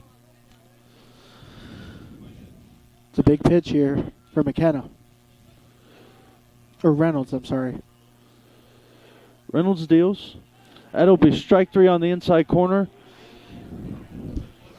And Medley disagreed with that. He was on his way to first base. Yeah, he thought that was the ball. I think that caught the corner. Reynolds already has struck out 3 batters in just 2 1/3 innings work. Jordan Cooterer comes to the plate for the Quakers. He is 2 for 3 today with an RBI and a walk. Reynolds deals here. Pitch on the outside corner. Misses just outside the rubber. Just missed that one. Looked good. It looked like it was starting to break a little bit late. If it would have gotten to its break a little bit sooner, Nate Yeah. might have fallen in for a strike. Reynolds really checking out that runner at second base. He delivers. And that's a pitch that crosses the plate, but was a little bit low. Must have been low. Now the count's 2-0.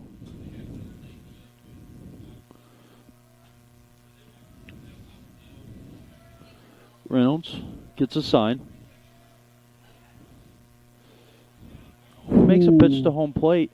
The home plate umpire is really confused about how to notify everybody that that's a strike, because that definitely crossed the plate in the zone. Yeah, that's a tough call there. It looked like that one caught the corner, especially on a 2-0 count. Despite that fact, he's still calling the game, so it is a 3-0 count for Reynolds now, who delivers a pitch. He was taken all the way there. Absolutely. He made no effort to even step with the pitch. 3-1 count now. Reynolds trying to battle back. Reynolds prepares. Delivers home. And Kruder fouls that down the third base line. We do have a Lion actively chasing that ball. We have 2 Lions actively chasing that ball. They're all over it today. Looks like the bullpen does win that race.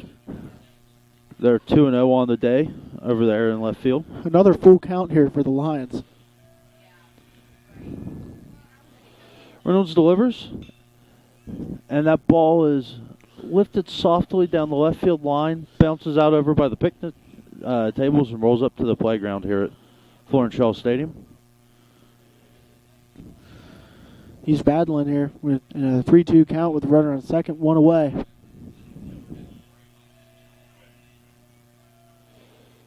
Reynolds prepares once again. This seemingly very long at bat. And he misses high. He's going to walk the batter there.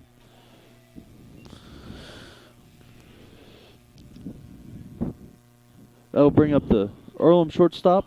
Zach Swearingen. So far today, Swearingen's 1 for 4 with an RBI double, with runners on first and second, 1 out. It does appear that the Lions have another pitcher that's ready out in the bullpen. Can't quite tell who it is right now. Reynolds delivers an 0-1 pitch. Delivers a 0-0 pitch for a strike. Now the count is 0-1. Runners at first and second for him.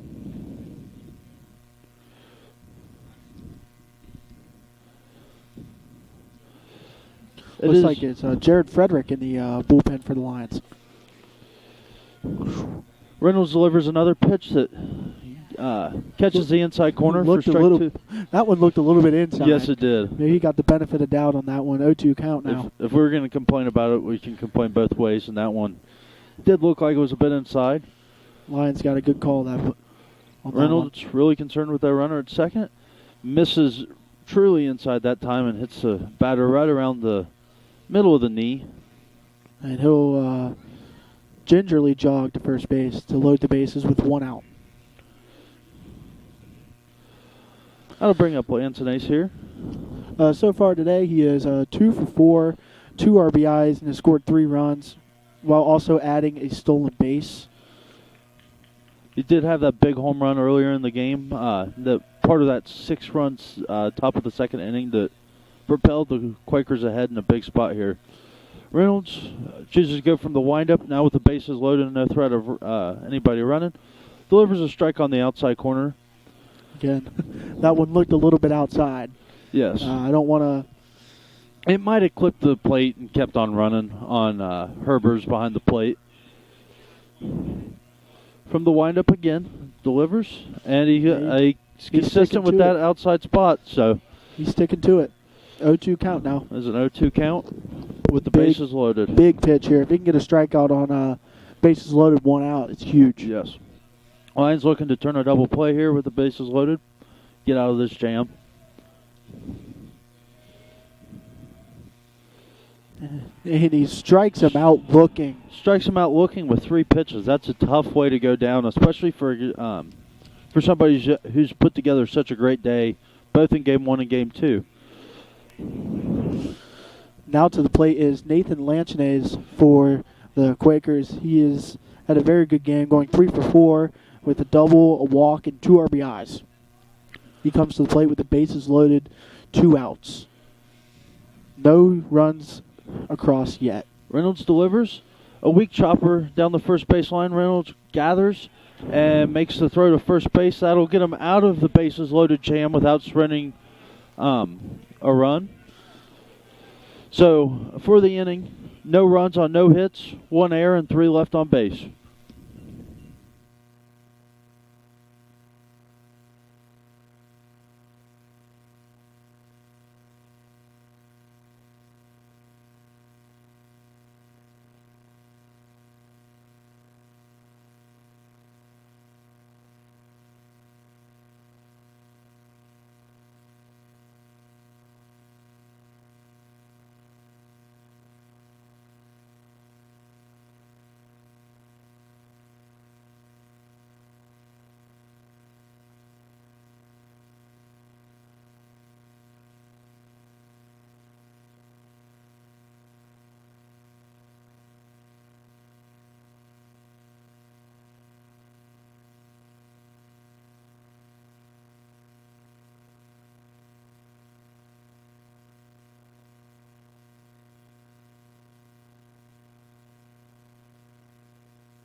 And we're back here. Jake Lawson steps into the box to lead off the inning as he will take ball 1 on the outside corner.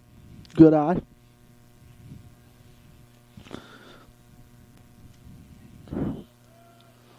Lawson so far today is 2 for 3, scoring 1 run and an RBI. And 1 double as he takes another ball. 2-0 count to start the inning. Runner deals, and it's outside again. 3-0 to Lawson. That was a quick 3 pitches there for Lawson to get ahead 3-0. Yeah, he's not wasted much time. Runner's really having problems finding a spot so far in his appearance.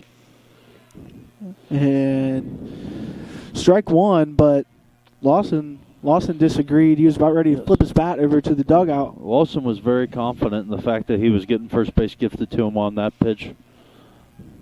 But he'll step back into the box. 3-1 count. Renner sets and delivers and catches his own again. That Tough. ball even sounded like it hit the dirt from here. That's tough. Now it's full. 3-2 count. Lawson's got a battle. And Renner delivers. That one's ball 4. Lawson will jog down to first base as the first base runner for the Lions in the bottom half of the 8th. That'll bring the center fielder Ryan Murray back to the plate. Murray hasn't recorded a hit in this game, but he did come across the plate to score. He's had 4 at-bats. Looks like David Schaefer is calling to the bullpen. Looks like the Quakers are going to get a new pitcher.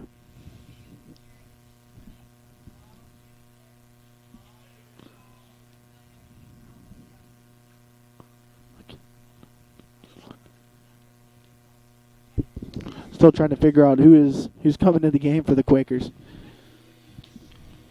My best guess is number 51, Nick Carzales. We'll get a better look at him when he gets on the mound, and we'll be back with some information after a short break.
We're back here.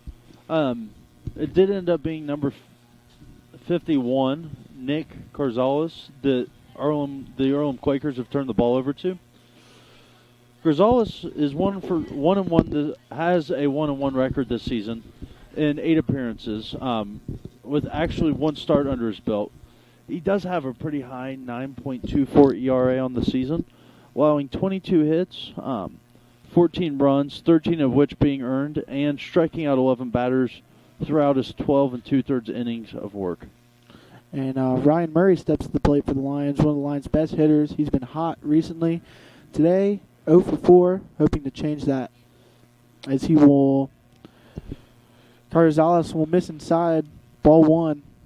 Lawson is at first. Murray is in the box. 1-0 count. Carzales sets and delivers. And he finds the zone for strike 1, bringing even 1-1.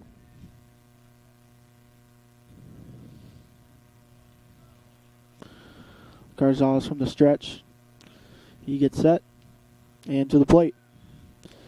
Murray takes a big hack. Strike 2. Yeah, Murray was swinging to make that ball disappear. Yeah, he was looking for the fence on that one. 1-2 count to Murray as Carzales sets, and he will come to the plate. and it'll be high and away for ball 2.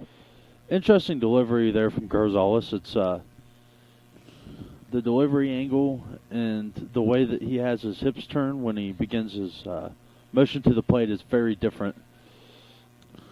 As that one will bounce to the plate and get away from the catcher, and Lawson will advance to second base on a wild pitch.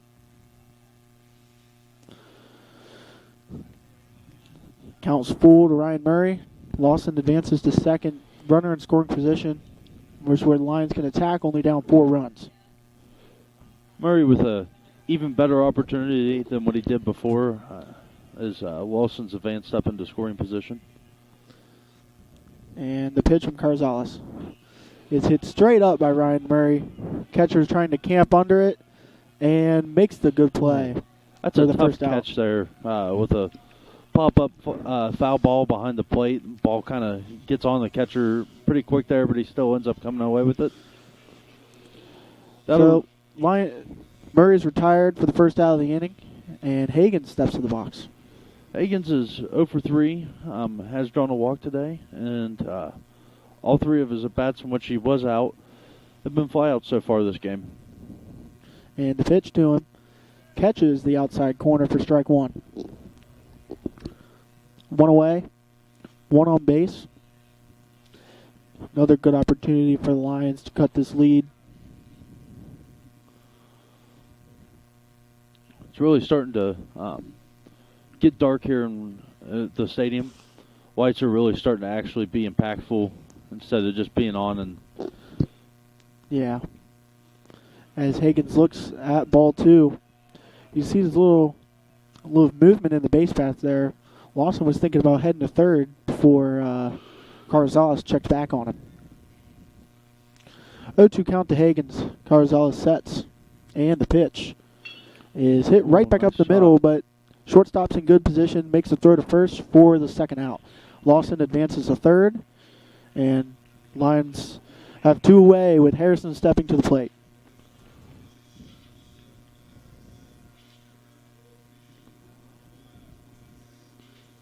Lions third baseman's kind of struggling game 2.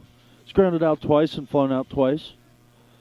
Hopefully he can change that notion and get in Lawson from third here. Yes, maybe he will find some green in this at-bat. He definitely needs to.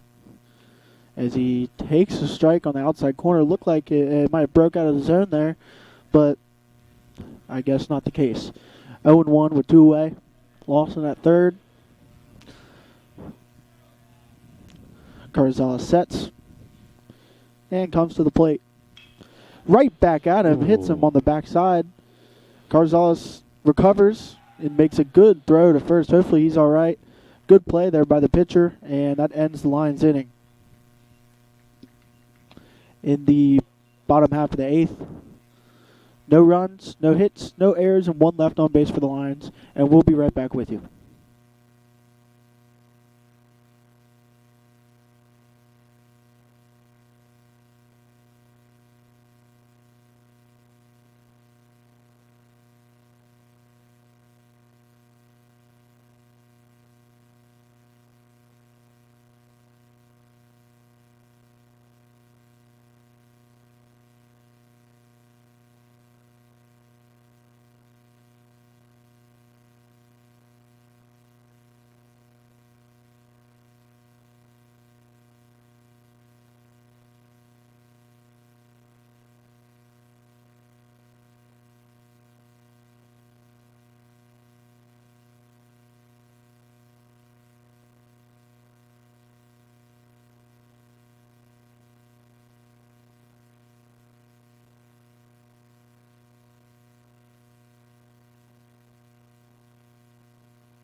back here in the top of the 9th inning, game 2. Lions do have a new man on the mound. It'll be Jared Frederick, number 52. Freshman from Milford, Ohio. Yes. Frederick got his first collegiate appearance on Wednesday against Brea. And he's looking to kind of get some footing in his career, having a 1-2-3 inning here for the Lions. Hopefully turn it over, and Lions will get another shot here in the bottom of the 9th to maybe win this thing. Leading off for the Quakers is number 3, Max Freed. So far today, he's 1 for 4 with a run scored and a double. Frederick, a 5'11" right-handed pitcher, will be in the windup. He delivers his first pitch of the afternoon and almost hits Freeze. Yeah, Freed had to duck out of the way of that one, Yes. as it pitch ended up behind him. He did a good job getting himself out of the way of the pitch, but then the bat was kind of lagging behind. Freeze takes a big angry swing at that.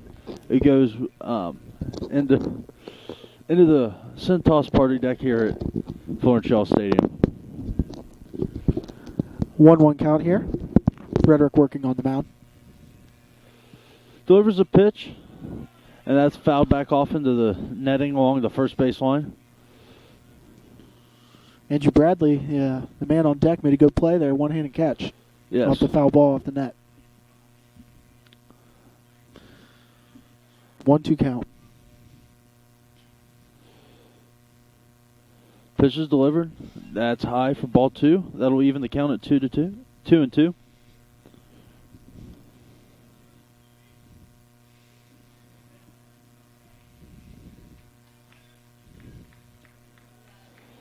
Frederick delivers the 2-2 pitch. Ooh, just outside. Herbers does his best job of trying to frame that to get it back on the outside corner, but home plate umpires is not buying it. It'll load up the count at 3-2. Oh, Frederick gets a huge swing from Freese. That'll be the first strikeout. Great of the pitch. inning. Great pitch there by Frederick. Crucial out number 1 for him. As number 8, Andrew Bradley comes to the plate so far today. He is 1 for 4 with a run, and his only hit was a home run. He's also walked once. Frederick gathers, and he deals. It's Great. a pitch right down the middle of the plate. Good breaking ball to start this at bat.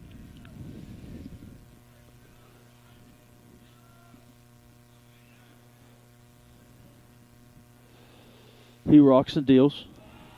Gets another pitch. That one just a little bit lower than the last one that he had centered up over the heart of the plate. Back-to-back good pitches to start this at bat. He's going to look to quickly put him away and get 2 outs here in the top of the 9th. Now ahead 0-2. He readies for the 0-2 pitch. He misses outside. That's a good pitch on 0-2. Try to get him fishing. Went back to the breaking ball. Changing the eyes of the batter right here.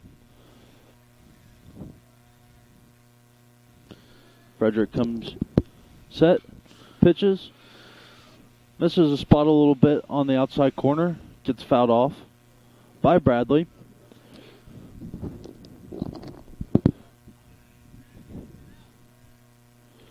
Frederick taking his time behind the mound, getting comfortable. Agrees with the catcher on what he's doing here. Comes to the plate, gets a swinging strikeout. That's 2 strikeouts in a row for the freshman. Bradley took a huge hack at that one and came up empty for the second out of the inning. Like we were saying before the inning, Nate, Frederick, had a kind of rough outing the other night at Brea. This is great for him to get his footing underneath of him and is really showing some great stuff so far.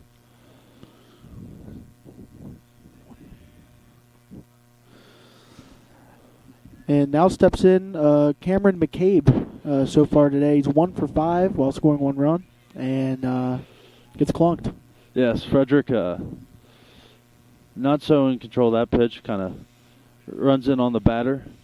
Seen a lot of hit by pitches. It's been a long day for both clubs and just some soured arms at this point in time in the game. That'll bring in number 26, Baisley, the third baseman for the Quakers. Frederick quickly pieced together 2 outs with 2 straight strikeouts, and now the Quakers finally have something on base. So far today, Baisley is 1 for 4, scoring 2 runs while providing a home run and a walk. Frederick throwing from the stretch for the first time this evening, I should say. Throws a ball a little bit outside. If Baisley gets on base, he is also a threat in the base path. He's already got 2 stolen bases today. So 1-0 count to him. Hopefully Lions can keep him off the base path. Yes. Frederick turns, shows his pickoff move. It's just a little bit behind the runner over there at first base. It was a close play there at first. It was a good throw over there by Frederick. Well, you know, something about this Earlham club that's been talked about all day, Nate, is their stolen base numbers are going to continue to just multiply throughout the year as often as they like to run. Frederick makes another pick back to first base. He's keeping him honest over there. That's more of a try to keep him close in case if something does get driven into the outfield. Maybe, you know, hold him at third base at worst. Delivers. Well, it looked to be a pretty nice pitch from my vantage point, but must have been high. Must have been just a tad high. 2-0 count now.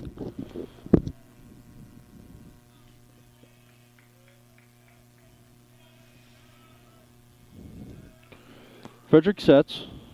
He's eyeing the runner at first. Makes his move to the plate. Herbers really tried to help that pitch out, but it was most definitely outside. Yeah, just missed the corner there. 3-0. Now 3-0 count. Big pitch here for Frederick.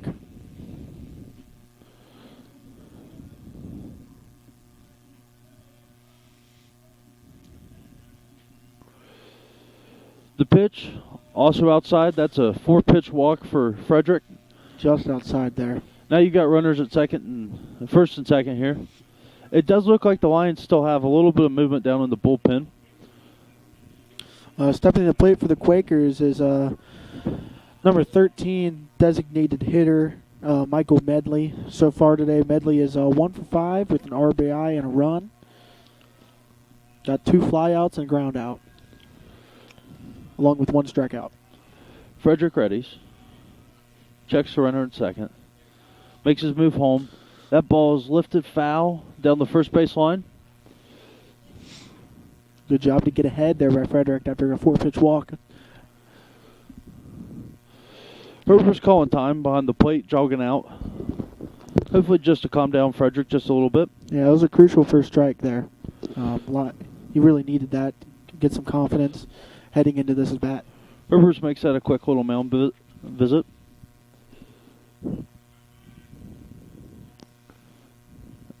As the tandem both make it back to their spots and prepare to get the third out of the inning here.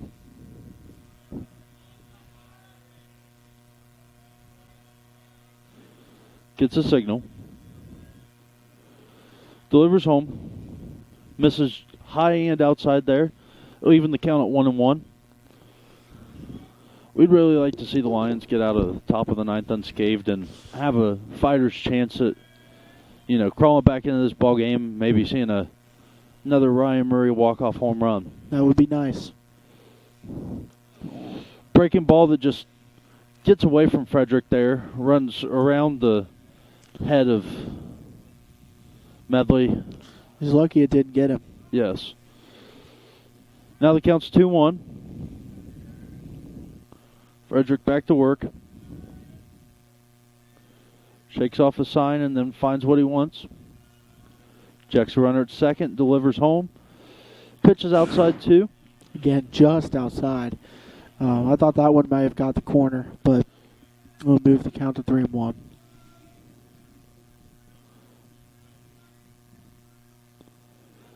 Frederick readies again. Delivers home, and that one is a strike, and a big swinging strike by Medley. Medley really took a hack at that one on 3-1.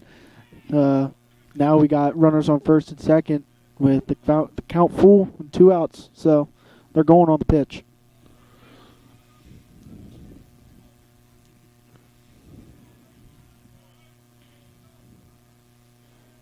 Frederick readies.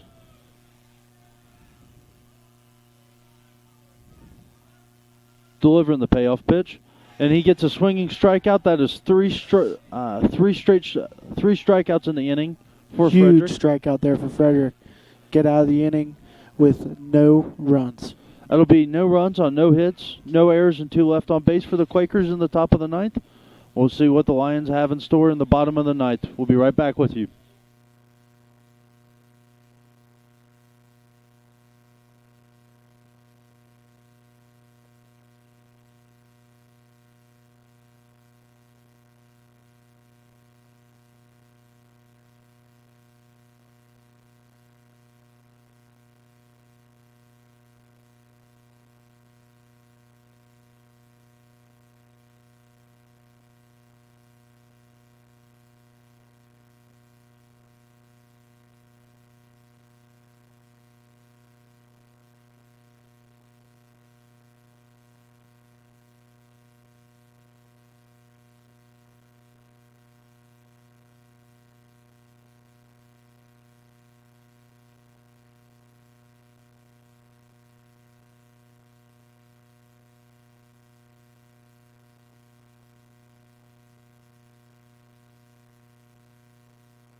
Tyler Herbers will step to the plate to start the bottom half of the 9th for the Lions.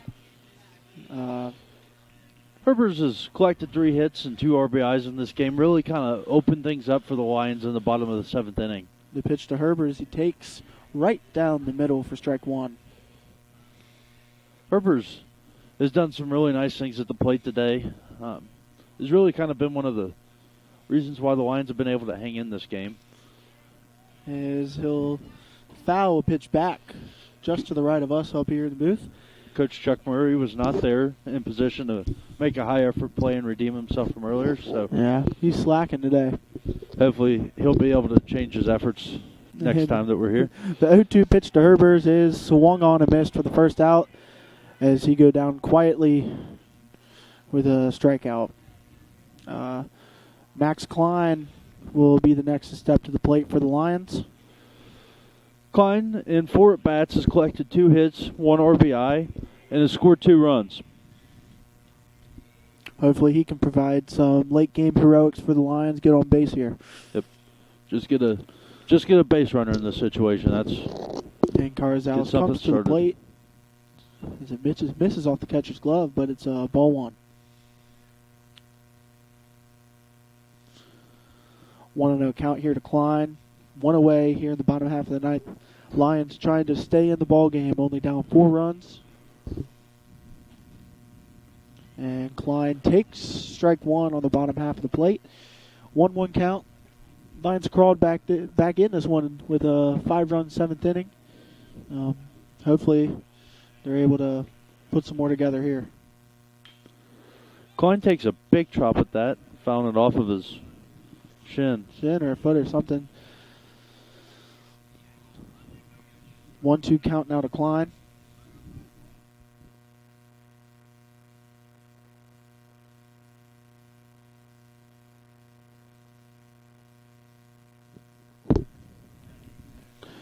One and 2, the Klein to pitch from Carzales. And he flares it in the short right field. That'll get down for a hit. Nice piece of hitting there from Klein, just dinking one in, getting on base, and allowing Zach McKenna to come to the plate. McKenna, since being subbed into this game, has collected 1 hit, 1 at bat. He did draw a walk and has drove in 1 run. Lions are in action here. That base hit into right field by Klein really got up in on the hands of him. Ooh, I do not agree with that call there by the umpire, but it is strike 1 on the corner. That looked a bit outside. I'll have to disagree with you, Nate. I think that one was close enough to at least call here. But I mean, I could definitely see where it was arguable because it was so close on the rubber. As McKenna takes ball one low, 1-1 count with one away, runner on first. As Carzala sets and throws over to first, nothing happening. As Klein slides back in.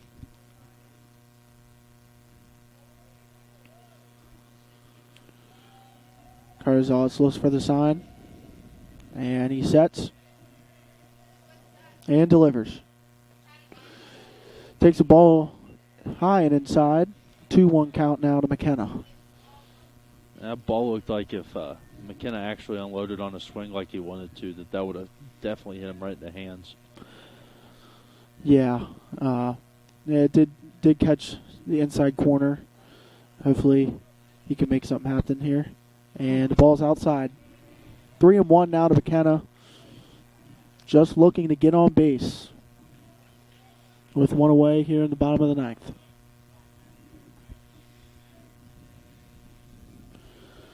Carzala sets and delivers to the plate.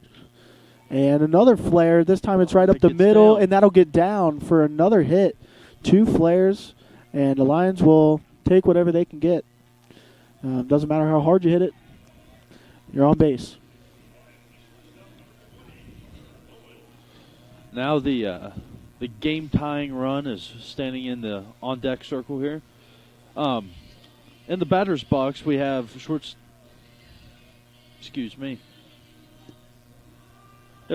Carter Owen. Owen has collected 2 hits and 3 at-bats, driving in 1 RBI, scoring 1 run on the afternoon. The bottom half of this lineup has really done the damage for the Lions so far today, so hopefully they can keep that going. As Carzala sets and comes home. Carter catches one on the inside and fouls it back just over the screen for strike 1.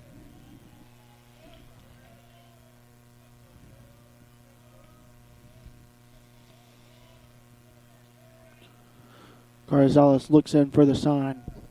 He sets and goes to the plate. Just inside. 1-1 now to Owen.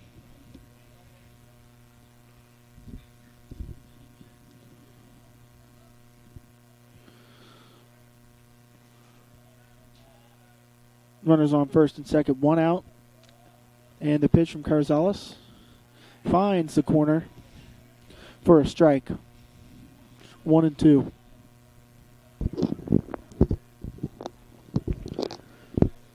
Again, the Lions really just need base runners now. They need to get that tying run to the plate as Carzales comes set. The pitch. And Owen lines it to right center and is caught by the right fielder for out number 2. Good piece of hitting, just couldn't find the gap. And that game-tying run will remain in the on-deck circle, despite the fact that Austin Price, who originally was representing that run, is in the on-deck. It's in the batter's box. Price is 1 for 5 on the evening. And that one hit was a huge hit, being his 2-run home run that he hit. If he can get another home run here, that'll really set the stage for the top of our lineup. As Carzales comes set and brings it home. And Carzales falls on the pitch. Hopefully he's all right. As it's outside for a ball. Looks a little bit irritated about something that happened there. Yeah, I don't know if that's discomfort or just mad that he fell down. As he'll I hope everything's okay out there. Yeah, he steps back on the rubber. Doesn't seem to be in any pain, but the 1-0 and pitch to Price as he takes his swing at it for strike 1. Looked like he wanted to check his swing there, but came around. Yeah.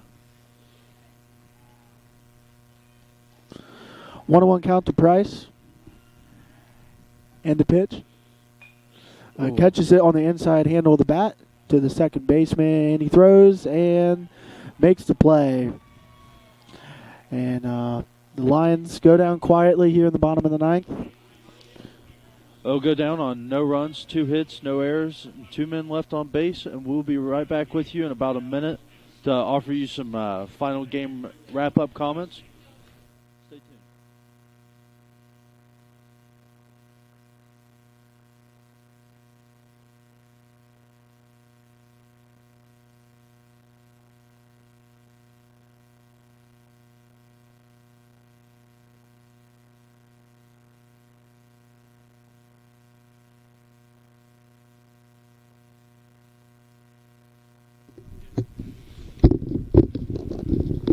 We're back here after the end of Game 2 between the Lions of Mount St. Joseph University and the Quakers of Earlham College.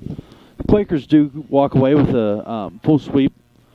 Game 2, Earlham finished with 12 runs on 13 hits and 1 error. The Lions scored 8 runs on an equal 13 hits and had 6 total errors. Nate, this is a game that was kind of up and down. Earlham took a huge 7-0 lead in the top of the second inning and kind of never really looked back. The Lions were able to produce a little bit in the bottom of the 7th inning, scoring, pushing 5 runs against, pushing 5 runs across the plate in the bottom of the 7th, kind of giving us a little bit of hope up here. But there were several Lions who had great days. Tyler Herbers in the one game that he got to play today, Game 2, finished 3 for 5 at the plate, including 2 RBIs. Another guy that needs to be shouted out is Jake Lawson, not only for the effort that he presents at second base, fielding the ball, but he also collected 2 hits today, an RBI, and 3 at-bats. And Nate, would you like to add anything or talk about the pitching here? Towards the end of the game, the pitching obviously got stronger. Mason kind of struggled early, along with Caulfield, but Slusher, Webb, Reynolds, and Frederick all delivered shutout innings, and that was big for the Lions.